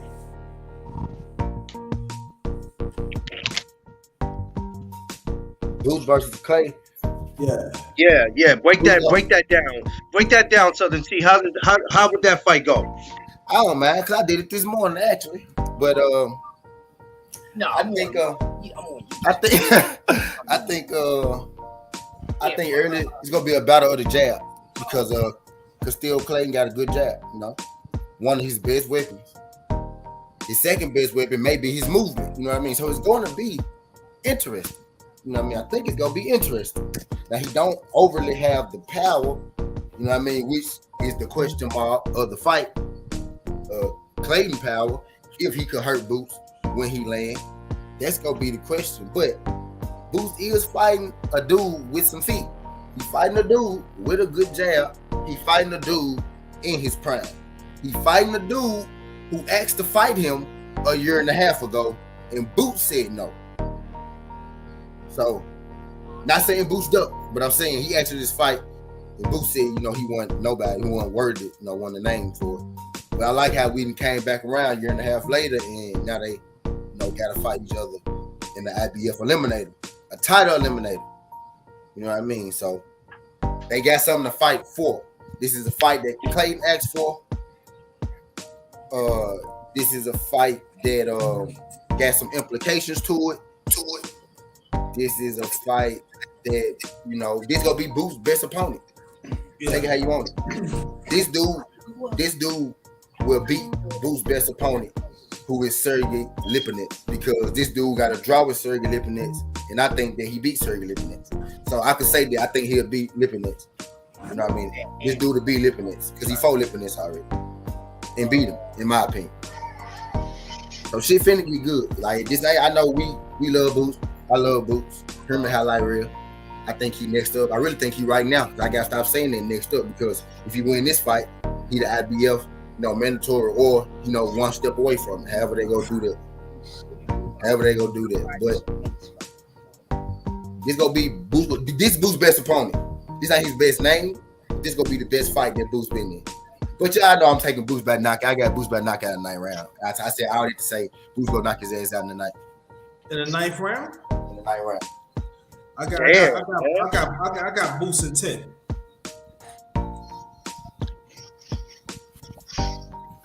I can't pick yet. I don't know. Usually I'm quick to pick, but when it comes to Boots, I just like to see him just do what he do, man. I enjoy watching that dude, man. Yeah, I enjoy watching. And he's getting better and better too, man. Every day, man. Well, you know, I told you this before, underrated. All these guys who trying their best to avoid him, or they don't bring his name up, or whatever the case may be, all that sound good, but eventually y'all gonna have to fight him or move out the way. That's the only two choices that you got. You know fight him or move out the way. Like when Sean Porter was talking shit, I knew damn well that wasn't gonna happen. I was like, man, Sean, stop it. You capping, bro. Even if you didn't fight Crawford, you would have never went out your way to get in there with no Duran Boots in this. You know, I always say, Clarence, who's who? I don't know if there's any bias with You said, yeah, they go Boots who? Everybody don't. All of a sudden, everybody don't know him. I'm telling you, man. In the next year, I mean, he's a problem now, but in the next year or two, man, they better figure out what they gonna do. Yeah. But see, I don't know if he is related to Jay Myers and Carl and all. So Pink Myers from the family of Off the Track. I don't know if he related them. I don't know if he a part of the Big Myers family. All of that. What I missed? Yeah, Boots go get him though, but I think he gonna have to figure him out a little bit. He have to figure him out. I don't think he gonna beat her. I don't think this dude gonna beat her. Early. This guy could be wrong. Boots could come in here and sweep this nigga, but I don't think he gonna be able to land all them shots and wheel like he do on people early, like he normally do. I don't think he can be able to do that early in this, but I think he's gonna have to be more of a figuring out process. At the earliest, let's say I got a 9 round stoppage, right?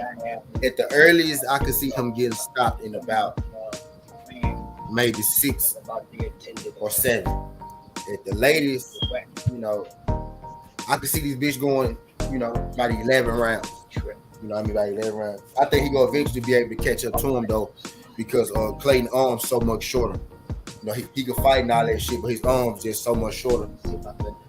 You know what I mean? He got good feet, but he don't got he ain't got the reach type deal. And I don't think he got the hand speed. I don't think he got the hand speed that Boost got. You know what I mean? I think Boost gonna be a lot quicker with his hands. So that's why I think eventually Boost will be able to catch up with him. But I think he got good feet. He a good enough athlete to work. Boost ain't gonna be able to knock him out quick. You know what I mean? There is a chance where I can see him not getting knocked out, but Boo's just a dog, bro. He's just at this point it's hard for me not to see him knocking out anybody right now. You know what I mean? Until I see it, until he go in there, he don't knock somebody else out. At this point, you know, I think he gonna knock anybody out. So,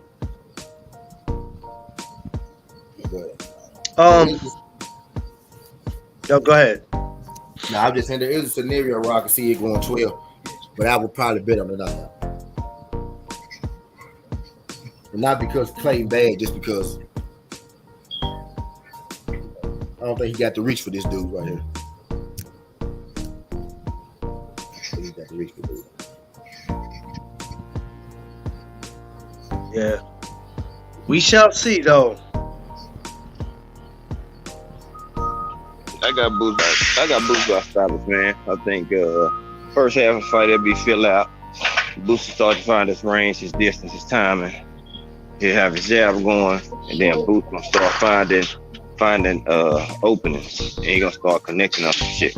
I think he gonna hurt him and discourage him, and he might get the TKO before he get the knockout in this one. He might hurt him, he might cut him, but I can see about a decision as well. You know what I'm saying? So, but yeah, Boots up next, man. Still Clayton, he good. He ain't got enough. He ain't got enough in the clip for him though. And I'm saying this now, man. Shout out Castile Clayton, because he good dude. The big fight's been avoiding him. He tried to fight Ugas, it didn't happen. Sergey Lipinets, and they saved Lipinets. He tried to fight Keith Thurman. Keith Thurman said no. So I'm glad, he finally getting one. He tried to fight Boots early, it didn't happen. So I'm glad he finally getting one of these joints. I'm glad. I hate it had to be Boots. I hate it had to be Boots. That's like a death sentence. Yeah, but he finally getting his moment. His chance, his co-main, his big shot, his title shot. This is shot. I really think it's fucked up that it had to be Boots, but he finally getting his shot. So shout out to don't let it go. Should be a good fight though. Should be a good little rumble, man. Should be a good little rumble. I mean, but Castillo gonna come to fight. You know what I'm saying? He's gonna come to fight. So people thinking, it's gonna be a cakewalk. They gonna have to fight. This dude ain't gonna lay down for him. I don't think he'll be able to knock him out early. I don't think he'll be able to knock him out early. I don't think this dude ain't come here for that. You know what I mean? What's good, TBS? TBS, what up? Salute. The only thing is, if Boots could walk through his punches, then shit could get ugly. If Boots could walk through his punches, shit could get ugly. But I don't think he'll be able to walk through his punches. But if he do though, shit go get ugly. Yeah. It's gonna get ugly in a motherfucker. Yeah, but Boots gonna be taller than this dude, but he ain't necessarily gonna be just so much bigger than this dude like he, been in his previous fight. So still get good. Like he's still playing a stout dude. He ain't no little bitty dude. But you never know. You never know. I think Boots 5'10". I think Clay 5'8". 5'9". I mean, I'm talking about overall jump. That's the only card on this weekend, huh? The Zone got a card? I believe so. I've seen something with them, but I don't ever really watch any of their fights. The last fight I watched with them was the KD Teller and Amanda Serrano. So yeah. Jump is not healthy. I'm gonna try to. I gotta check. You gotta eat some food. You don't need to. But that's the only jump that that's the only card this weekend. Yeah. And then we got Tank next weekend, right? Now we got Floyd next. Floyd next weekend. Tank. We got Tank next week. Yeah, Floyd we got next Tank week. the week after. Oh man, Floyd. God. Yeah, Floyd. I'm not watching that, so it don't even matter. Somebody else fight on 21st, on it. Isn't David Benavidez supposed to fight? Yeah, that's who it is. Yeah. It is Benavidez. It is Benavidez. Yeah. Okay. Yep, that's who it is. Yeah. And he was supposed to be Andrade, but Andrade hurt his shoulder. Yeah, Boo Boo. Yeah, Boo Boo. Yeah. So it's Benavidez fighting on what fucking card Benavidez? Okay, this next week. Okay, this next week. Hey, Boo Boo. I like Boo Boo, but he has the worst luck, yo. Sheesh.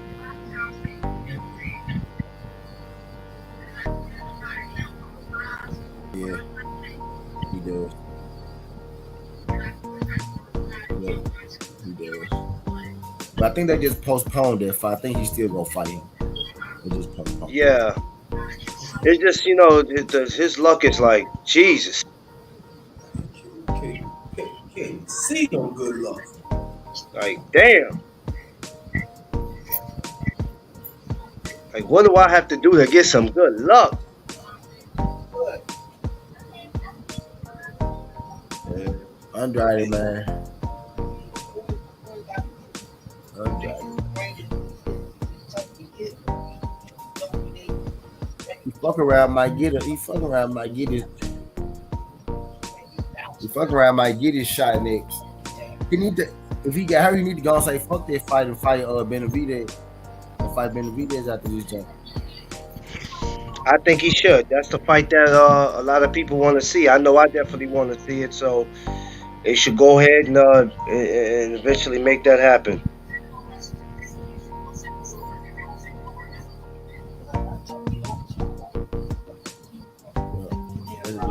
Which part is that again? Let me see. And let me see if there's some more shit this weekend. That's all I know. I think it's one card this weekend. It's terrible. Yeah, I don't think I see anything. I don't think I see anything else. But that Tank and Rolly, I'm definitely going to be in the building for that one. Yeah, Rolly. It's on the NY. Yeah, Rolly. Yeah, it's gonna be at the Barclays Center. I'm gonna be right up in that joint. Me and my wife is like, yeah, we going mob in there. We going up in there. Yeah. Rolly gonna get rolled like a tootsie, bro. Yeah, he thinks in his mind. I don't know what the hell be wrong with Rolly, but it is what it is. I talked to Coach Calvin Ford about that. He was like, "Oh, we got something real nice for him." It's like, know what that means. Yeah. Somebody's going night night. Oh yeah, that shit gonna be murder. Tank really And- don't need it. Tank really, Tank ain't said motherfucking 20 words in 4 years. Man, when Tank signed to fight Rolly, he ain't shut the fuck up saying he gonna beat the hell out of Rolly. Because Rolly be talking in these interviews. Rolly be talking He really spicy. don't like that man. He really don't like him. This ain't wrestling. This ain't something where after the fight they might possibly shake hands. I don't know. And then Rolly coach, Rolly trainer, he talks a lot of shit. It's like, bruh, who the hell are you, Booker T? That's who he look like. Yeah. Like, who the hell are you? But it's gonna be over for Rolly. This is just gonna be a nice payday for him. That's it. And he probably would have had this fight last year, if you remember, but those allegations came up against him, which I'm still trying to figure out what the hell happened to that. They swept that shit under the rug like it was nothing. Yeah, within 48 hours, they swept that underneath the rug. I mean, I'm talking about. I ain't never seen somebody get accused of something like that and it just get brushed under the rug. I've never seen that happen. I was about to do something on that jump, but I ain't never put it out. But I had said in my mind, I ain't gonna say I think, but I posed it. Like, was Floyd trying to get Tank beat right then? You know what I mean? By throwing not necessarily Floyd, but just maybe it was Floyd. Trying to get him beat by sliding in Cruz. You know what I mean? On him right after rolling. Damn near work. You know what I mean? Damn near work too. You know what I mean? Cause I had Tank winning that fight 7-5. You know? Yeah. So all the walls and shit, man, these copies of this shit. but I had thought about it, but I didn't want to put that bad juju out there. Yeah, like, why would you throw him in? Why would you throw that's the replacement? You well, first off, why did you pull Rolly? Them allegations came up out of nowhere, and shit come from you pulled Rolly. You threw Cruz in there. He beat Cruz, and now he got to fight Rolly again because it's the last fight on his contract.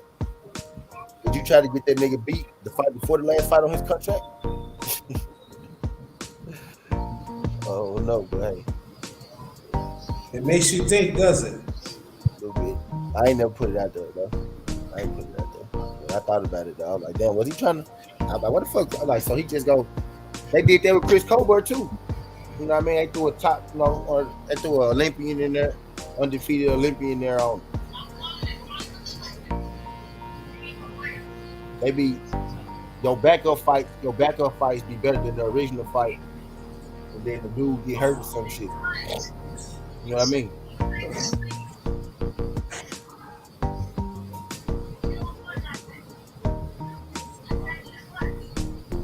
I don't know. Tank gonna beat Rolly though. Tank gonna beat the shit out of Rolly though. Now I see Tank hitting it. Everybody now. He said he wants to win the Devin Kambosos. Then he's somebody he might go to 130. So now my question for that is, what the hell you finna do? You just finna run through everybody? Is what you saying? I want to see what he gonna do next after Rolly.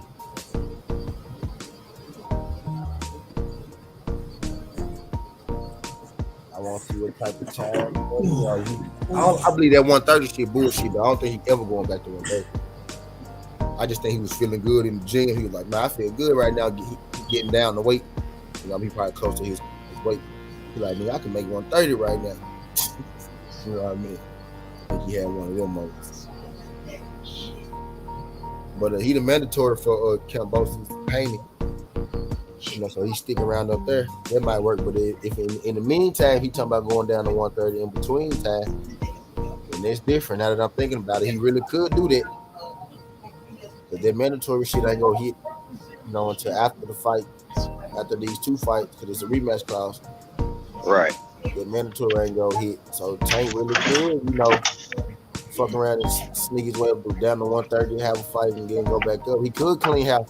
But the thing is, if he really go do it, if he really go clean house, He talking like he go clean house though. I might have to put something together on that. He was talking like, you know, he said Andy Cambosis did. He said 130. Him and Shakur, you know, had a little thing, little back and forth. You know what I mean? I think that's where he gonna stay at though, 130, 135. I don't think he gonna be playing with 140 too much. Unless it's the right fight. If it's 140, it's gonna be the right fight at 140. You know what I mean? Gonna be just ain't gonna be just up there fighting at that moment. Nah, just to be fucking around. Nah, he'll find one and stay at it.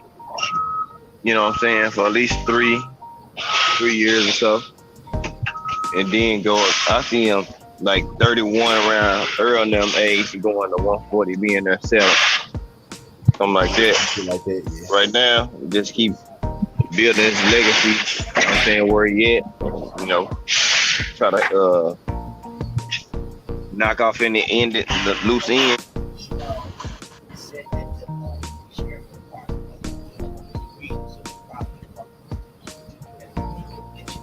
Yeah, I ain't gonna lie, I'm ready for that jump to be over just to see what he gonna do next though. Yeah. I know he gonna beat Roland.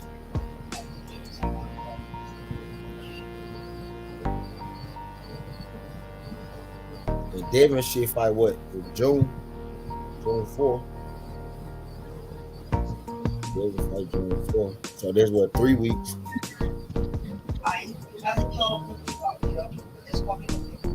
That's the big one right there, Devin Cambosis. That's the big one.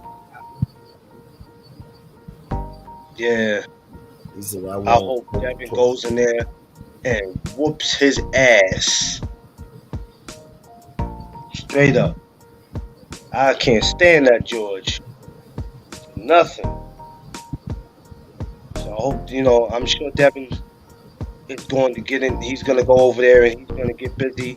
And he knows what he has to do. He knows that not only he has to fight George, but he's going to have to fight the crowd. He's going to have to fight the judges. It is not going to be easy.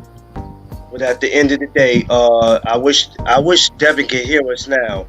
And if he can hear us, I will let him know, hey, brother, we with you all the way. From the time you wake up that morning to the time you get to the airport, to the time you land there, to the time you walk to the ring.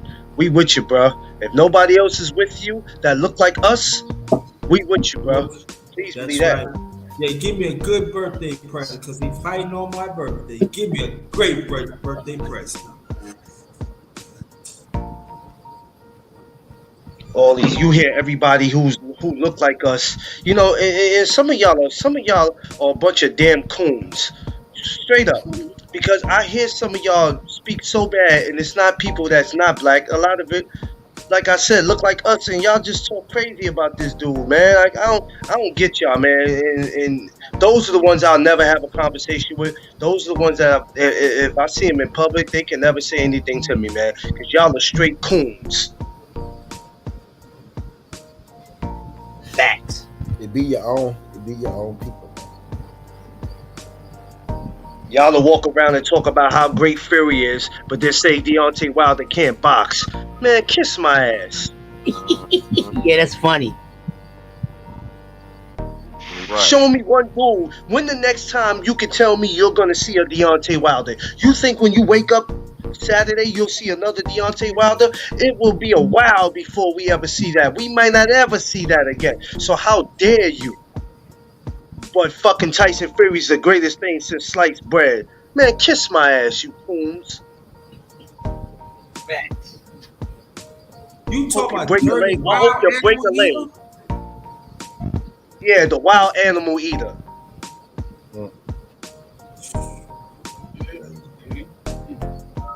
Eating male testicle, penis and balls and shit. Type of weird motherfucker, something bitch you gotta be. And check it out, G5. If I'm not mistaken, he paid $25,000.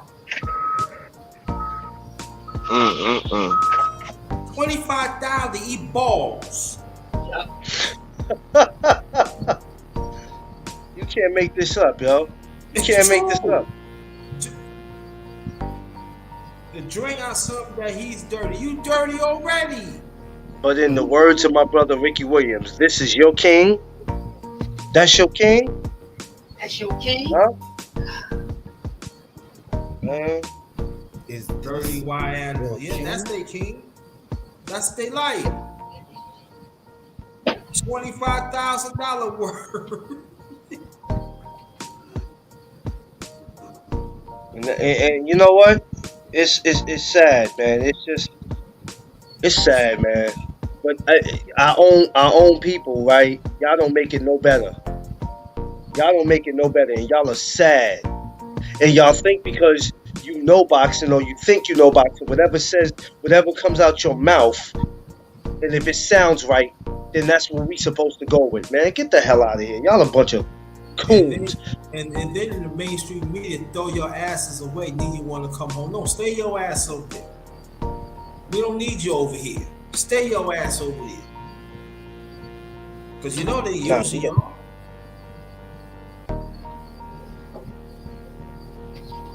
It's ridiculous. Bunch of coons. Straight up. And I said it, coons. Yes. Hate to use that word, but that's what a lot of y'all are. Cracking the coons. Yeah, man. Coons, man. That shit is ridiculous. Same ones I know about that. Wilder really brought the coons. You know who bring the coons out? Wilder bring the coons out. Like no other. Clarissa Shields bring the coons out like no other. And to a certain degree, Tank and Earl. But Clarissa Shields and Wilder, they get the coons. And Floyd too. They get hey, Wilder definitely brings them out. Do y'all remember what he I believe it was the first Fury fight, and Radio Raheem was interviewing Wilder? Hey, did the coon come out or what? The worst thing that Radio Raheem could have said is, what did he say? You said the people. What people? He said your people. He said your people. Your people too. Your people too, motherfucker. That was it after that. Yep. Oh, no. Hey, it wasn't funny, and it's still not funny, but it was just like, what, Radio? What the fuck? Oh, man. Radio think he really white. I can listen by the way he talks that he thinks that. And it's okay for you to get in the position where you're rubbing shoulders or elbows with different type of people in your life, because that's the type of life that I'm trying to head down. But at the end of the day, I'm not going to switch my talk. Please believe that. I'm not going to switch my talk, and I'm not forgetting where I came from. So that was a bad look for him. Right.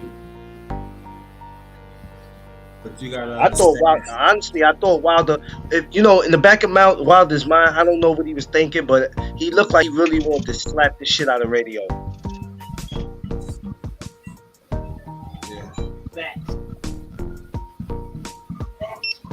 I would have slapped his ass. Buffoon ass motherfucker. Tom Foolery ass nigga. You know what I'm saying? 1 minute when you're around your people, then you cool. You got your southern, you got your dialect, you got your words right. As soon as you get around Master and them, oh yeah, it's Radio Raheem, and yeah, you know. It's not that Radio Raheem is a bad person. He's not. It's not about if somebody's a bad person. It's like, come on, dog. At that particular time, you messed up when you act like you didn't know what was up. And like Wilder told him, I don't have to explain what's already understood. Right. Mm-hmm. Well, G5, it is safe to say that Radio Raheem loved them biscuits. Oh yeah, here, biscuit eating bitch. Hey, I just want to make sure. Yo, anytime you got to come against, you know, a solid stand-up brother, and you know what type of time he on, you know what he stand on, you know what he about. Yeah. You one of them. Yeah. Yeah, you one of them turncoats. Put his dick in the dirt. So he said he loved that butter. He liked that buzz. He liked that butter with that thick syrup. Yo, underrated. Stop. Yeah, he like to be drenched and sauced up. Gotcha. You know what? Y'all ain't shit. Oh man. And G5, and also he liked to be in it too. Like to be all up in it. You know what? I'm not doing this with y'all today. I'm not doing this with y'all this morning. Well, you know to expect if you hop on my panel. Ain't no telling what might happen, what might be said, or what might go down. So Hey, you should be used to it by now. Y'all come on this panel. It's two things y'all better have, right? You better have your bulletproof vest. You better have your guards up. Man, quit saying that. You gonna have folks scared. Hey, listen. Because I be sitting on study T. It's not to be you go for scared. G5 too. We bring all the bitch ass niggas away. No bitch ass niggas come through here. All the bitch ass niggas. Yeah. We ain't trying to scare them. G, we trying to have them aware that man, when you come through here on these panels, you gotta come I was just being sarcastic, bro. Nigga, keep it going. Nigga, I don't care if they scared, if they are scared, if they not. You know what I'm saying? I don't give a fuck. Either way it goes, nigga. As long as you ain't on no bullshit, you ain't got shit to worry about. You come on that sucker nigga energy, I'm on your motherfucking helmet like a cowboy star. That's a fact. That's a fact. It's like back pockets, nigga. Boy, I'm trying to tell you. We got room. We got room for it. We got room for that.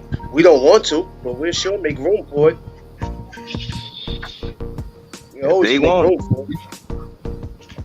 But you know, get what you know is one thing too. Ever since boxing had always been established in America, this me always go against black fighters. They always want to be with somebody that is suspect. Always. They didn't even know that they dirty and they corrupted and they still roll. Yeah, come on now. You see they go with suspect fighters and they doing sus behavior. So that should let you know everything about that type of person. They a sus ass nigga. So everything they do is gonna be sus. Very sus ass behavior. That's why I don't be surprised when stuff come out on these dudes. I'm like, shit, bro, y'all niggas was fruit dicks anyway. So shit, I'm not surprised. Fuck them. Shit, I'm like, I'm at the point I have no mercy for them because when we go through our shit and it's real-life shit and they feel like it's bullshit, they shit on us. So guess what? I'm returning that same favor. Fuck you. Fuck you, Canelo fans. Ha, Canelo, that's what the fuck you get. Call me, it's a bitch. Yeah. Oh my God, a lot of hostility this morning. Now I'm just saying because anytime one of our fighters lose, shit, they go on these rants, come at, this what y'all get, whoop, and all that other shit. Oh yeah, that's what I said earlier. You know when Wilder lost, everybody made a big deal out of it, right? And they made fun of us. They said this, and they said that. But guess what? We took it as all right. He lost. Whether we agree with it or not. Boy, Canelo lose. It's quiet out there. You ain't heard nothing. Ain't nobody said nothing. I ain't heard nobody drop a dime, a penny. Nothing. It's quiet. Where y'all at? Come outside. It's okay. We are allowing y'all to come outside and play. We will not attack you. Come on outside. No. They on their knees. They on their knees begging me, please. Do you understand that? Yo, underrated. Before you came in, G5 was like they on suicide watch. Yes. Hey, I'm telling you, they cut their ankles and their wrists and then called the police and told them what the fuck they did. Fucking backwards ass bitches. Oh shit! Illiterate. Well, like, why did you call the police if you knew you was gonna cut your wrist, or why did you on your ankles? Because, like, they don't no reason, just weird shit. What you think they'll do if Canelo lose twice to Bivol? What you think they'll do then? they jumping in the river and drown. I hope they do. Canelo lose the Bivol twice, man. They go all be fake Terrence Crawford fans for a second, hope Earl Spence lose. then if Earl Spence beat Bud, I don't know what they gonna do. Then they gonna be sick. They gonna be stuck. They gonna be sick. Cause how McGill ain't gonna fight nobody, so they can't talk about him. He gonna be fighting Bones and shit. I don't know what they gonna do. If you know, really, a lot of times it don't be even about. It be about making sure our fighters lose and shit. So Earl, but I don't even like Bud. But if Bud beat Earl, if Earl beat Bud, then they ain't gonna have nowhere else to go for a minute. They gonna be fake Bud fans. I put it like this: Charlo win, Earl win. Shit, let Katie Taylor and Serrano go back at it again. Say, Serrano go ahead and get the dub. Canelo just lost. Say Bivol go meet him at 68 and take all that motherfucking belts. Bro, these niggas they're gonna go put themselves in the casket, close that bitch, and tell the motherfuckers throw the dirt on it. Bury me alive, goddamn. Or some Undertaker shit. Buried alive. But only thing is, ain't gonna be no coming back from this bitch. Oh no. If he goes down to 168 and Bivol takes all that, it is RIP. It's a wrap, bro. I'm telling you, if that happens like that, y'all, man, each of us should have a live and just jump on the motherfucking panel. I don't give a fuck. Just bomb these motherfuckers. I'm serious. I am dead ass on that shit.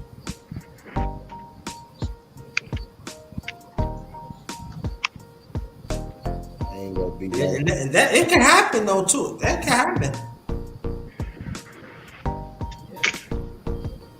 Yeah. Yeah, Money Brown said Canelo. When the Brown said Canelo got robbed. Yeah, that's my brother right there. That's my guy. I don't said agree he with got that, robbed? but Money Brown. He said he did. Money Brown said he got robbed. Well, shit. I looked at the fight and I didn't see no gun in the ring. that's because he robbed him with his fist. So having you got saying, Money's my guy. I like Money. Shout out to Money Brown. I'm just saying, I didn't see Bivol or nobody in his corner with a gun. He said no money came around. Yeah, okay. No, I can tell who had a gun. Bivol had a gun. That straight right.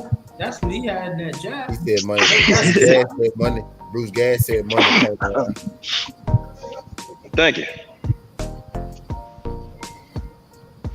I mean, no money went live last night. Hey, real quick, y'all. I gotta do this real quick. Just got a notification from the GOAT of Boxing Information. Ashley just dropped the video. Tank Davis most likely might be fighting Michelle Rivera sometime next year at the Rolling. Whoa, at the where? After Rolly. Tank may fight Michelle Rivera early next year after the Rolly fight. So I'm thinking after the Rolly fight, that's going to be the last for Tank fight this year, it sounds like. But if this fight does go down, let's see it. Let's see it. That's all I got to say. I mean, Rivera's a big dude, big five, yo. That dude be looking like a 147 guy to me. But hey, let's see that shit. That'd be dope. Wow. And there you have it.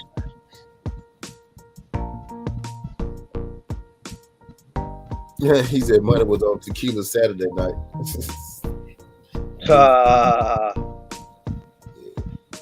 Yo, Buzz says Money's delusional right now.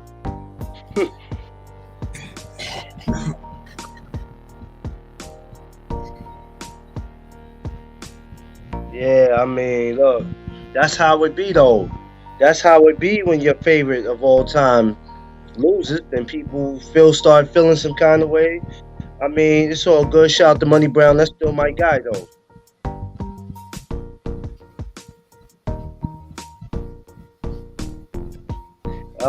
If he got robbed in this fight, he'll definitely get robbed in the second one.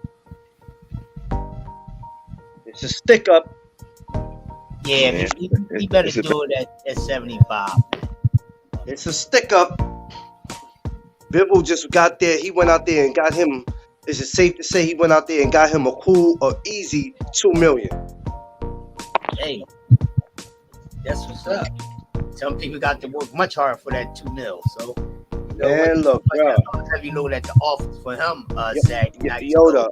Salute to him. Let me go in there for $2 million. What he made? That $2 million changed my life. Hey, $2 million in 36 minutes. Shit, I'll take it. Hell yeah. I should do.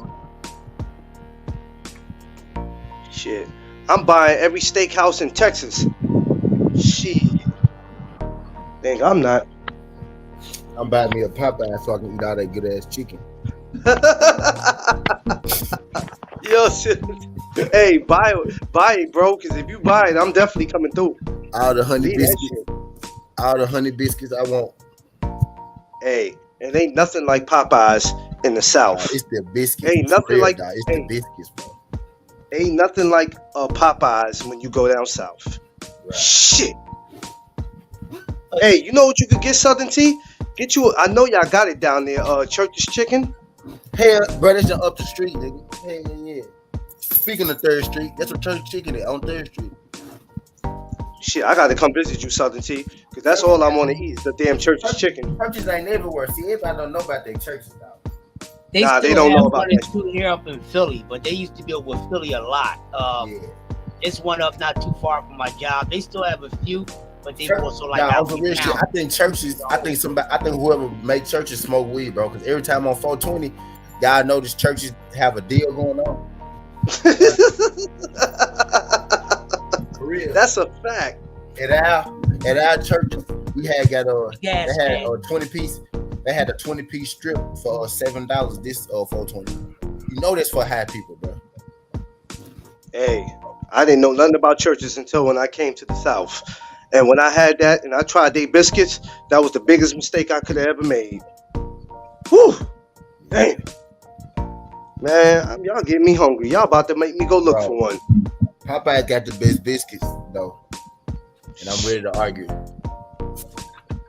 I'm about to go out there where Yoda at. I'm gonna go try their chicken out there. I'm coming to Philly to try their chicken. That's what I'm about to do. It's some places right here, man, that hook you up some motherfucking mean chicken, Jack. We got this motherfucker, this Asian spot called Danny Woks. They got like some of the best fucking goddamn chicken, bro. In the goddamn city. That's out the southwest area of Philadelphia, not too far from where somebody y'all might be familiar with. It's on the other side of the, Will Smith area, where he's originally from. But they wings be banging, bro. Spot called Country Style Cooking, bro. Whoever be making that chicken, bro, they know what the fuck to do. I be wanting to go in there and kiss every fucking body after getting a motherfucking chicken platter. What's up, my brothers? Bruce, yes. What up, what's up, Bruce? What's up, brother Bruce? This is what's up, bro. Look at that, baby. Just take it right out of the box. Goddamn. Fucking first one of the day. Salute to all my brothers on here, up and down. Shout out, got Bruce go come through. So Bruce, that's how you woke up. That's how you woke up feeling today, Bruce. What's up, brother? I said that's how you woke up feeling today, getting high. No, I wake up in pain every day, bro. I got arthritis from fucking head to my toe. About 6 inches on that toe. I feel okay to carry on. Yeah. And I smoke every day, so I won't have arthritis. No, there you go. I'm bullshit. G5, my brother, what's happening? What up, Bruce? I'm over here eating. I've been up for a long time. I had to do a couple of things, man. I says I come by. You guys are still cooking over here, man. I love it, bro. I love it. I says let me stop on and talk about this glorious fucking weekend of action we had, man. Fucking fantastic, bro. Oh yeah. Not too many people call that one. Yeah. How you feel about that, Jack? How you feel about the outcome? Bro, I watched the fight. It was fair. That was it. I mean, the decision was fair. The judges, when I saw those first 4 rounds scored for fucking Canelo on all 3 scorecards, I said, man, I smell some rotten fish over here. And bro, I shut my internet off. I just turned the fight on Saturday night, and I was listening to the broadcast. And Las Vegas odds, you know what proposition bets on? They'll take bets during the fight. They'll say, well, who's going to score the most punches in the next round and shit like that. Because Vegas, man, you can bet on anything, bro. You can bet on a cockroach coming off the fucking counter and grabbing your crumbs. But anyway, bro, they were taking bets that fucking Canelo was still going to win the fight after the 8th round. Now that's how fucking corrupt Vegas is, bro. Yeah. It is corrupt, brother Bruce. It is. I was just glad it didn't happen, man. I was glad we got the decision that should have happened. Because even like at the end, Canelo jumped on the ropes. He raised his hands. I said, "Oh boy, he knows something." So Bruce, let me ask you a question: How many rounds you gave Canelo to win? I give Canelo maybe 3 rounds if I'm really generous, because he got outboxed, bro. I mean, when you back up Canelo can't fight, and Bivol had Canelo up. When he had Canelo, his back was on the ropes. Canelo put his hands down. He said, "Come on, let's fight." Bivol said, "Fuck you." He just kept his hands up. He kept boxing. He wasn't going to play Bivol's game. He wasn't going to play Canelo's game, man. And Bruce, you remember you came one of my boxing lives. We did talk about that. Canelo cannot. The only way you're going to beat Canelo, you got to fight him his back foot. We did talk. Me and Bruce and the others, we did talk about it. And Bivol did. He make him fight his back foot, and Canelo cannot do it. And I don't understand why people do not refuse to talk about that. He pushed him back with the jab and come at, and then Canelo slipping punch. He was getting tagged. And now I'm hearing this bullshit where they want to run a rematch with the weight clause at 168. With 168, I'm like, that's bullshit, man. This is the light heavyweight division. Give it some fucking respect. 175 pounds. It's been like that since the fucking beginning of boxing, bro. I mean, if you want to get a title in that division, you have to fight the champions at their designated weight. And Bivol, man, I was looking at his record the other night. He hasn't fought below 175 his entire career. Even as an amateur, he was fighting 178. He'd be weight drained. That would be a disgrace if he went down to and fought on Canelo's terms in a rematch. That would fucking suck, huh? Yeah. I wouldn't do it. That shit on my terms. That motherfucker ain't got no juice.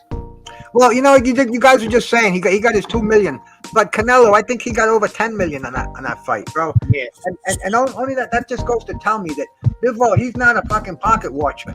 He was making a decent purse. He was fighting a fucking legend. He made himself a legend by doing it. He didn't give a fuck about maybe what was it? What was that, 80-20 or something fucking crazy? Even below that. But that's not what boxing's all about. Boxing's all about giving us these fights. And this upset, bro, is anybody gonna tell me that's not the biggest upset of the year so far? Most definitely is. Yes, it is. It will be a bigger upset if Bivol can do it twice. But now I don't think it will be, bro. I think he's gonna do it twice, maybe even faster this time. I think Bivol realized Canelo can't hurt him, bro. All he has to do is get more aggressive. Yeah. But I don't want to do it 168. I want Canelo to come back 175, and I want Bivol just do it right there. That's my thing. Well, if he wants the light heavyweight championship, that's what. And this was all about. He was going to unify the light heavyweight division, and I mean that's not even a thought right now. We're going to have Joe Smith and Beterbiev in a couple of weeks, and that's going to be a hell of a fight, man. Yeah, it is. Yeah. Our buddy George, G5, our buddy George Jakovic, he's doing an assignment in Joe Smith's camp right now. So he's going to have some stories to tell us, man. He'll let us know if Smith has a chance, if his mental attitude is right, if he's looking good in sparring. It's going to be some interesting backstage shit we get to talk about, man. I think Beterbiev is going to bury him anyway, but still, bro, it's a unification fight, and we saw Saturday night anything can happen with these guys. Yeah, I think Oh, Patricia gonna G5. get Joe. I think Patricia gonna get Joe Smith too. I think he's gonna get it. Hey, I just hit 500 subs and they gave me a community page. G5, I'm gonna put a community page out so you and Mad Chad, guys that are just under the limit, can get those 500 subs because this community page is cool, bro. I put out a poll. It is, yeah. Yeah, I put out a poll this morning. I said, what do you guys want to talk about on my show? Boxing. I'm about wrestling. 25 out, something like that. You get them, bro. I'm gonna put a special community page up there to get us up there to 500, so we can have these votes and things like that. You know, we can ask people what they want to talk about on our channels. I mean, it's just cool, bro. We can put all kind of polls out there. I see the Grinder throws them out there. Kid throws them out there. You know, we get more feedback. We grow our channels, man. That's what it's all about, you know. Because I don't give a fuck who you root for. You know, you could be a fucking. I got 5 since yesterday. I was at 470. I went up to 475 after the fighting rate. Shout out to my brother Ricky Williams. Grabbed up about three or four from last night's show or whatever. So, you know, I don't need. Drew I don't had gotta have 1,000. I don't have to have 1,000 subs to produce monetary worthy content. You know what I'm saying? That shit not gonna stop me from, you know what I'm saying, keep moving the needle. You know what I'm saying? I'm gonna keep my foot on the gas, you know, so it'll get there. I ain't tripping. My watch time hours, I'm almost at that point there, so I'm cool. Yep, that's the hard part. You almost there, bro. You know what I do? You know what I do to give you guys? I don't even tell you guys this, but when I go, I don't shut my computer never gets shut off. So when I go to bed, I'll go to Southern T's channel or the Grinders channel or your channel G5, and I'll just put it on, you know, play the videos, and I'll give you guys watch time. I'm not even watching it, but I know how strong that is, bro. You know, and it's like I don't even say who I'm going to do. It's just I'll get in my computer, and I'll look at somebody, I say, bang, I'm just going to get on this and use. And the next morning, you're gonna have another 8 hours of watch time, you know, bro. So we're fucking hanging with you, my bro. We're all in this together, you know. Yeah. Yes, sir. What do I got here, man? I got some perp in the fucking jar. I got to pull out a bud for the occasions. Yeah, I got some Jeff. I need to run. In fact, I'll be back. Oh yeah. About that time. Find a nice little. Bruce nice on him. Go. Oh yeah, there we go. That's a nice little pearl. That's gonna be my brunch over here. I already had my protein shake and my oatmeal. Now I'm good for about 4 hours. Not without a bud though.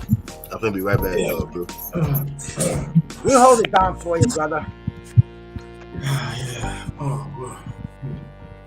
Yeah, I might go and talk some more boxing later on, y'all, because I got you know, Drew had trying to find me Jackson on live last night. And oh, you did? Yeah, and I didn't get the notification. I knew it was on, but I didn't get the notification, and I went through his channel and I couldn't find it. And the thing is, man, I talked to Julian Jackson before, and he'll tell you, he's got CTE. He's been banged in the head. He forgets things a lot. Man, he was supposed to do an interview. I was going to be on. I can't even remember whose fucking panel it was, but he didn't show up.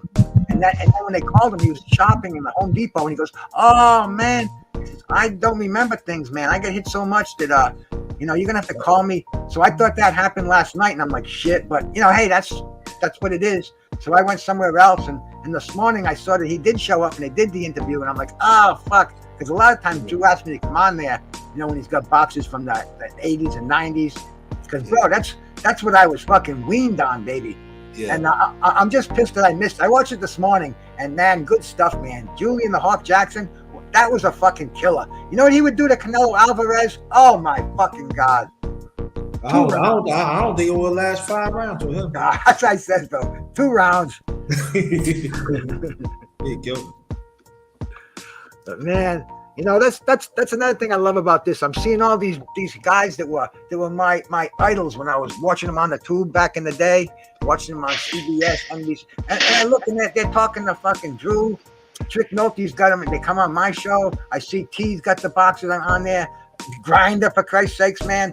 dude, it's like we're pulling all these guys out while they're still alive, and like we said before, man, we're giving them their flowers while they're still here, and it's so fucking cool for me. I don't know about you cats, but for me to talk to these guys and it's fucking dying, and even listen to them on other people's panels, all kind of cool shit, man. I think what we do right now, we give them the flowers because the media had did a lousy job. Give them their flowers. They treat them like dinosaurs that they ain't there. But these are our Jews, man. These are our heroes, man. They need to be respected, and and they love that. You know what I mean? So, bro, they're having the Nevada Hall of Fame is having their induction ceremonies real soon, and man, they've got such fucking cool dudes over there, bro. I was watching the introduction ceremonies on Friday night. And man, my mind is so fried. I'm not even fucking loose and greased up yet, but the names, and they'll come to me as I'm talking. But it's like, bro, that's gonna be an event. Hasim Rockman's going in there. He is? Yeah, and shit, man, and they were just announcing the names. It was on Floyd's channel. It was on the Mayweather channel, and I even retweeted it on my Twitter page. But I'm saying, damn, somebody's gonna go down there with their phone and do a show during that ceremony, man, because he was just mentioning name after name after name of all these classic boxers, because there's so many there's that one boxing Hall of Fame in upstate New York, man, and fucking damn, what the hell's a pound? But anyway, man, that's like the Mecca, that's like the Vatican of boxing, but there's only so many people that can get inducted in there every year. And like the individual states they're having some really, really nice Hall of Fames. Like New Jersey's got one. New Jersey has two actually, but Florida's got one. Las Vegas, and dude, they just had Florida's. I was watching. There's a post on there. This dude Greg Towns. He's from Rhode Island. I can't even think of the name of his fucking channel right now. I'll get it after. I'll get it in a second and I'll post it. But he was down at the Florida induction ceremonies, and Witherspoon was in there.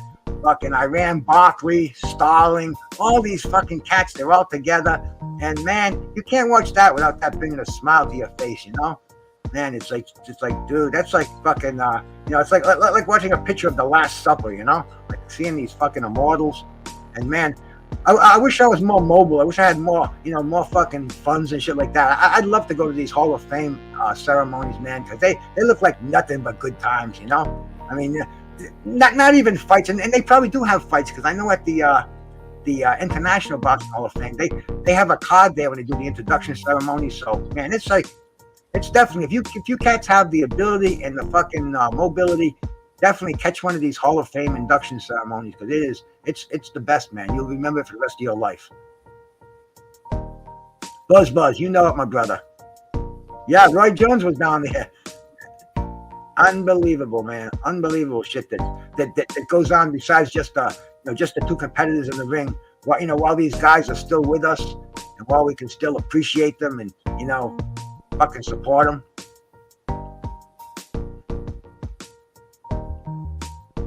Yeah, that's true. Clarence went to the one in Florida, I believe it was last year. I went to the one in Clearwater, St. Pete. I'm not going this year due to it's so much amateur boxing going on that I can't miss it. So I won't be attending the one this year, but I'm going to try to attend the one that they're going to do at Atlantic City. That's the one I'm going to go to in August. Yeah, I got to catch one soon, man. Yeah, there's two of them in Atlantic City, man. Yeah. And I'll tell you, that's the coolest thing in the world, Clarence. Listen, for anybody who's never been to a Hall of Fame, you don't know what you're missing. I don't care where you go, you don't know what you're missing. It's definitely worth going. Yeah, I'm gonna have to get to one myself, man. Yeah. We should have a fucking YouTube Hall of Fame, man. Oh, a YouTube Hall of Fame. That's crazy. You know how many people we could reach? I ain't Hall of Fame yet over here yet. We just getting started stuff, though. Rookie, I'm becoming a legend. I'm like, man, I'm a big fish in a big pond, man. Trying to find my way. That's all. That's all I'm doing. You know, I get big funds, man. Yeah, this is my new hobby, bro. Like I'm on this fucking YouTube every time I turn around, even when I don't want to be. It's like, but all of a sudden, oh, he's got a panel. I'm gonna jump on there, say hello, and especially like this weekend, what a hot topic we had, bro. And everybody's got opinions on it.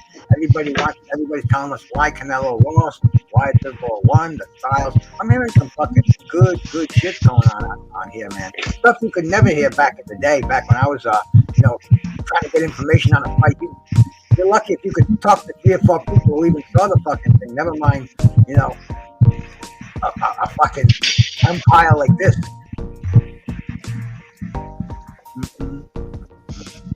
We're gonna have to petition StreamYard to put some better fucking tunes on. I like them, but I'm so sick of them. It's kind of like when I call someplace and they put me on hold. I hear this fucking same song. I'm like, I'm on G5 show. No. This is CBS got me on hold over here. They keep coming out and telling me I'm the most important person in the world to them. Riptide, I'll drop you a link, my brother. I know how to do that. G5 might be in the back. See, this is I'm right here. I'm right here. Got it. Oh, but I want to show him. I know how to do it too. Okay. I got you. There you go, my bro. Hey, we do a little multitasking here. When G5's out, somebody needs to come in the back. I can't let you in, but I can let you in the back. Yeah, I'm right here. Good shit, Bruce. I dropped it too. Hey. I had one. But like I tell people, I always got my earbud in, so if I'm ever on mute, I hear everything. You know what I'm saying? I hear everything. So, I'm never like too far to lose. We don't want nobody come on here and showing a dick pic. That's all, bro. Oh no, they get their ass shot. We'll circumcise it. Put it on fucking screen up here, bro. What's happening, fellas? What's good, Coach? What's going on, bro? Good morning, my brother. How y'all doing? I'm doing better and better every toke I take. Wasn't it great this weekend? Y'all had a good time?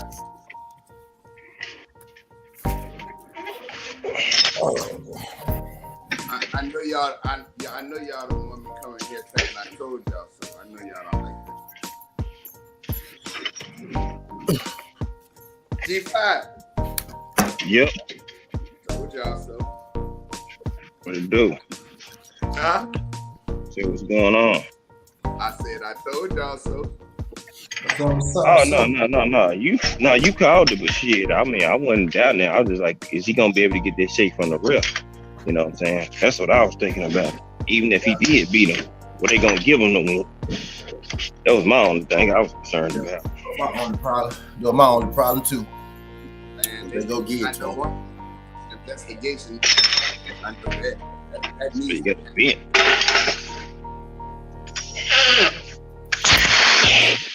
An investigation needs to happen because the first, and then all of the judges called. When does that ever happen? Yeah, identical calls, first 4 rounds, and that's sad, man. That's why boxing is so corrupt, man.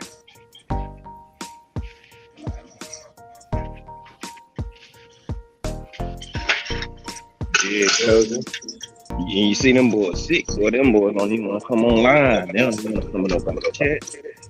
All the ones who's doing all that. They quiet. They quiet. They ain't gonna be around. They ain't gonna be around for me. They gotta see if Jermell lose first. Like that's the first thing first, right? They gotta see if Jermell lose. It's first thing first. Hey, I bet Andrade and fucking Benavidez, Dave Benavidez over there licking their top. Like, boy, you better be lucky you didn't fight me. I bet you Jamal pissed. That's supposed to be his speech, man. All right, Tino. That's supposed to be his speech. He been trying to get that fish for the longest. Jamal said he was upset. He said it could have been me. Yep. So I know it. I already know it. I'm trying to get that fish for the loan. What's good, Buzz? Buzz, I see you in here, man. Ain't even the same no more. He ain't gonna be the same. I mean, they'll still fight him for the check. Now that the aura that he had around him, it ain't the same. They'll still get some bread. I know one thing. Canelo's cornered now. Did y'all see B-Vol say that he want to fight him at 168? B-Vol said he want to fight him at 168 for his belt now. They fought for his belt already. Now this one should be your belt. You trying to end that man? B-Vol bullying them.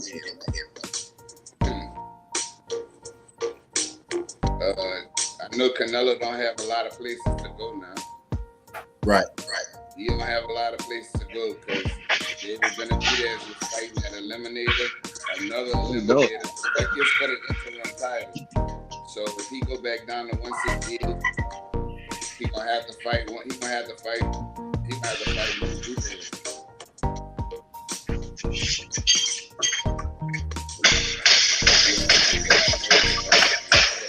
Yep.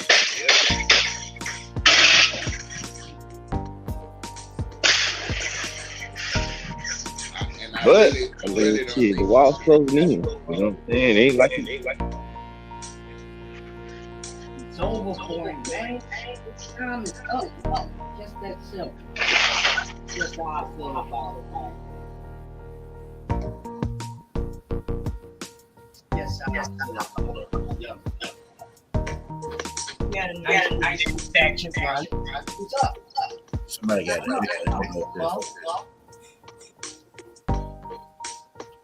Man, as soon as I get off, bro, as soon as I clock out, I'm rolling up. Y'all better believe that.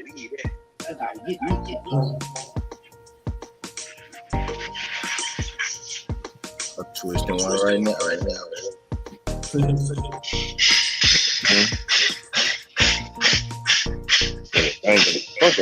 Think what the hell I'm talking about today.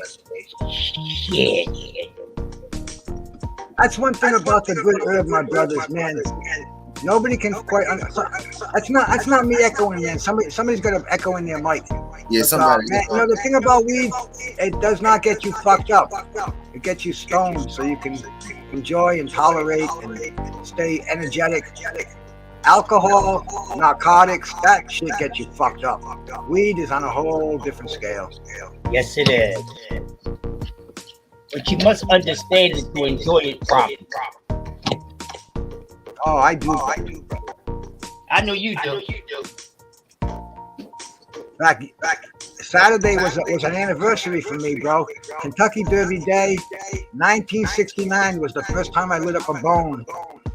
And I haven't stopped since. And this last Saturday was fucking Kentucky Derby Day. And it's funny, an underdog fucking like 100-1 won the Kentucky Derby. Hey, I mean, it's like fucking one. And this thing came out of nowhere. And last year, the fucking Kentucky Derby winner was disqualified for fucking PEDs.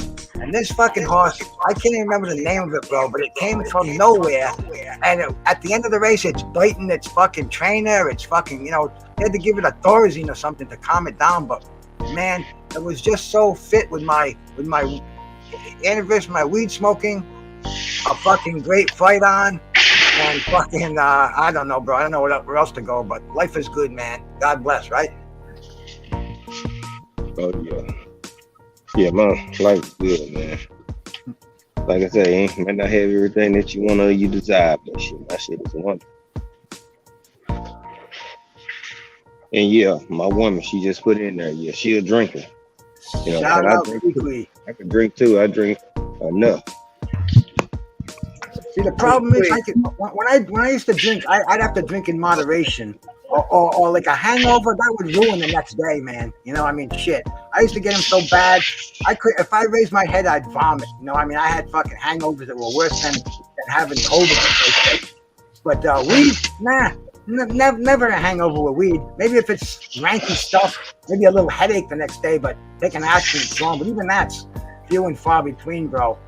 Nah, I used to love to drink, and I still do, man. Like if I'm gonna drink, I'll drink something like a Cristal or a Dom Perignon, just a couple of glasses, and I'll be fucking buzzed, man. But I don't choose to drink because I know my body just doesn't metabolize alcohol well, and just it's got more of a downside than an upside for me. So I stick with the weed. The only downside of that is the fucking cost is killing me, you know. But hey, right. That's about it. The cost. You know, I think fucking insurance company, for especially medical marijuana patients like myself, that I don't get 4 prescription drugs because I've dropped them and replaced those with the weed. But the insurance company won't pay for the weed. I call them all the time. I say, how come I can't get a prescription from my doctor and go to the dispensary?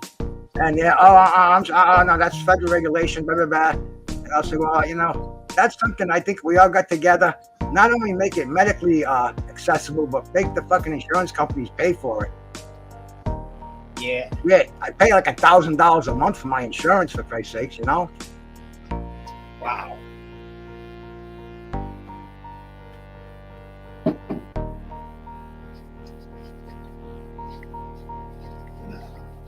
But it's not going to slow me down, but it would definitely make it a lot better on the pocket if they did. Hell yeah. Hell yeah. Hell yeah. Yeah. I partake it in my herb though, man, because they know when they came down here. Well, he gonna always on the same page I'm on. So shit, I don't be worried about his ass. If I'm high, he probably there. If I'm about to go get there, he already there. He pulled up, he was already there. So, hey, any of you cats catch Mike Tyson's hot boxing the other day when he had Ric Flair on there? No, I didn't watch it. I seen that he was on it, but I didn't watch it. Bro, they're business partners. They're making edibles. Ric Flair's got the fucking edibles, and Tyson's got those new air bites that he's selling. Yeah, and Ric Flair was fried. They was both so fucked up. Clarence with the bacon. Fucking Ric Flair was fucking fucked up on the couch, and he was Tyson's eating those peanuts. He's selling some kind of peanuts now. And bro, I mean, it was hilarious. But the beautiful thing is, they're both gonna make millions of dollars doing it. I love it, man. You know. Tyson better get Holyfield a cut for the fucking air bites. Yeah. They can't sell them in Colorado because Colorado has a law that you can't sell edible weed that looks like body parts. Right. So, but really, I mean, I read that in I don't know, leafy.com or something. One of these crazy weed things I read. I get them all the time. Man. I ain't buying no goddamn edible goddamn bites. I wish I knew how to make them, bro. A friend of mine does, and he brings them down to me sometime. I'm like, shit, I gotta learn that recipe. But you know, these guys, they're so fried. It would take a long time to get the recipe, you know. Right. And I have this thing about taking leafy grass and crushing it up and turning it into oil. I'd just be afraid to do it, man, if I didn't know what I was doing. You know, fucking nice big buddy ounce costs you $200, and you gotta fucking smash it up to take the extracts out of it. What state you in, Bruce? Rhode Island. New York. Okay. Oh, it's not. You have to have a medical card to get it here, but a mile from me is Massachusetts, where it's totally legal. You can buy anything anywhere. But in Rhode Island, you have to have a medical card, which I have anyway. So, I mean, dude, it's 20 years ago. What I'm doing right now, I'd be in jail for 5 years. I mean, just using it to take care of my pain. But now it's fucking boomtown out there. You walk into a fucking flea market and all you smell is weed. I mean, they're selling fucking bongs and every other fucking thing. It's a new industry. It's popped up and it's acceptable. I mean, I'm seeing all these fucking straight people, you know, fucking lawyers, cops, everything. Fucking, they're all toking on legal weed now. You know, it's crazy, but yet it's kind of cool at the same time. Yeah, he's got his own strain for sure, man. Everybody, there's so many. Make your own strain. I love the fucking strains. You can make. We could go like Fred. Like we want to go make our own strain. We could go make our own drink. You got to pay for it, but you can make your own strain though, for real. You gotta be real smart though. I know some growers, and you know. No, I don't mean like you growing. I mean like you could go somewhere and put this strain, put your own name on it, and illegally it'll be yours. You know what I mean? You can legally make your own strain. Yeah, but bro, these growers, bro, they have a code amongst them, man. They won't let shit. If this shit says fucking diesel, they're gonna make sure it's like diesel. Exactly what what the seed says. If it's like a cross with something else, it'll be sour diesel with a cross with like fucking sour apple or some fucking thing. But these guys are so fucking so proud and so fucking I don't know what word to say, but they put their stamp on it, and they don't fuck up. I mean, they're not going to give you a fucking sativa that they say is an indica. I mean, they're almost like scientists. They are scientists. These fucking guys know the percentage of THC. They know the fucking CBDs. They know everything about the weed that they're fucking selling right now, man. It's wild. It's like something I never thought I'd see. We used to buy High Times back in the day. Once a month, it was like buying Playboy. They even had centerfolds of buds. But that's the only way you could get outside information. Now, everything, man. They know everything about the joint you're smoking.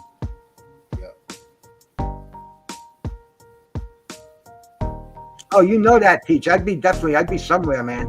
I'd probably be in a mental institution. I'd probably be on Sutter's Island. You ever see that fucking crazy movie? They'd probably put me on something like that.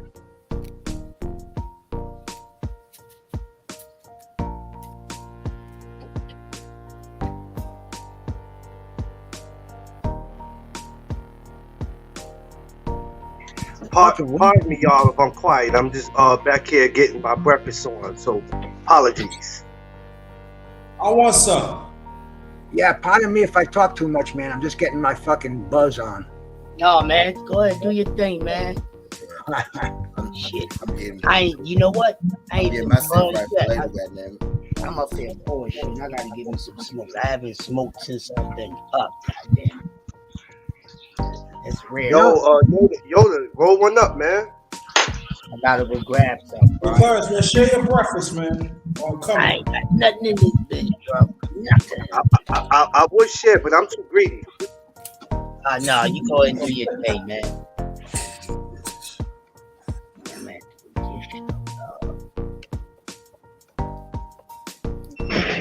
Fucking windy as a bastard out there today. Last 3 days. I mean, really, man. I'm surprised the power hasn't gone off around here. I mean, right now, sustainable 20-mile-an-hour winds in front of me, and gusts up to like maybe 35, 40. That's pretty strong, I'll tell you. Almost knocked me down this morning. A fucking gust came up. I wasn't expecting it. I'm like, whoa, dude! It was like. I know where I'm at, Virginia. It's very windy, but the sun is out though. Yeah, same around here, man. The temperature's fucking crazy these days, huh? Everything's changing around. You see in New Mexico, they're having these wildfires now. People are getting evacuated from their houses, man. I was watching it this morning. Like, wow. Crazy world. You know what it is, man? We fucked it up so much that it's Mother Nature's coming back, paying us back for all the shit we dumped into her. And she should. And she should. Yeah, but unfortunately, there ain't no fucking bomb shelters, no fucking bulletproof vests. That's gonna affect us, our kids, our grandchildren, big time down the future. It's sad, but they're trying to shovel water out of a sinking ship right now. There we go. Look at my brother. Woo! Don't make me show off, huh?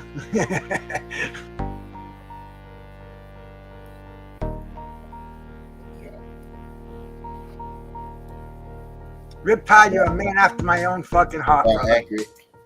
It's about accurate. It's about accurate. Yes, sure. Was that coach that just popped up on there? Yeah. Mm-hmm. Oh, he was muted because he had the echo. That's probably why he can't say nothing. No, he ain't saying nothing. Yeah, echo. I walked up with my phone. You got to unmute though. That's me. Nah, I don't know if Coach got that pack on him, but I keep that pack. You know, dude, when I was in high school, I know like a couple of people who they used to smoke weed, and their parents brought them to fucking mental institutes, fucking insane asylums, and they gave these kids shock therapy back in the early 70s or fucking late 60s because they thought they had something wrong with them because they smoked a lot of weed, and it's fucked up, man. Today it's so sucked that the people who would give you the shock therapies smoking the weed now. So, fucking insane.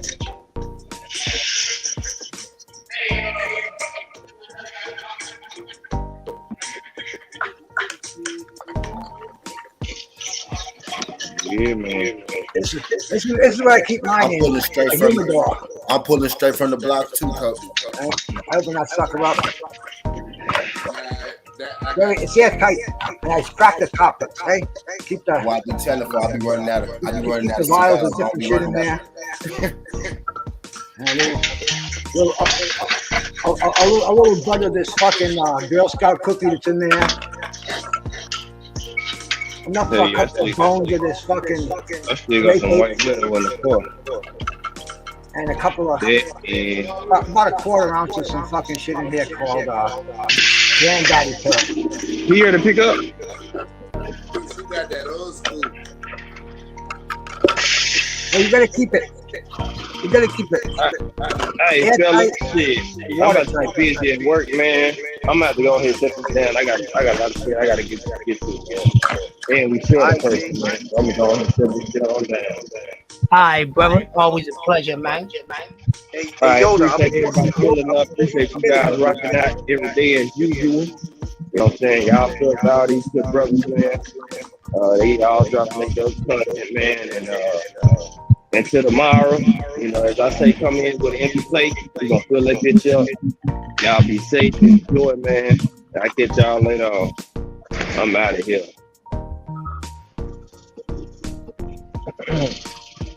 Got this going on down. Appreciate y'all, boy.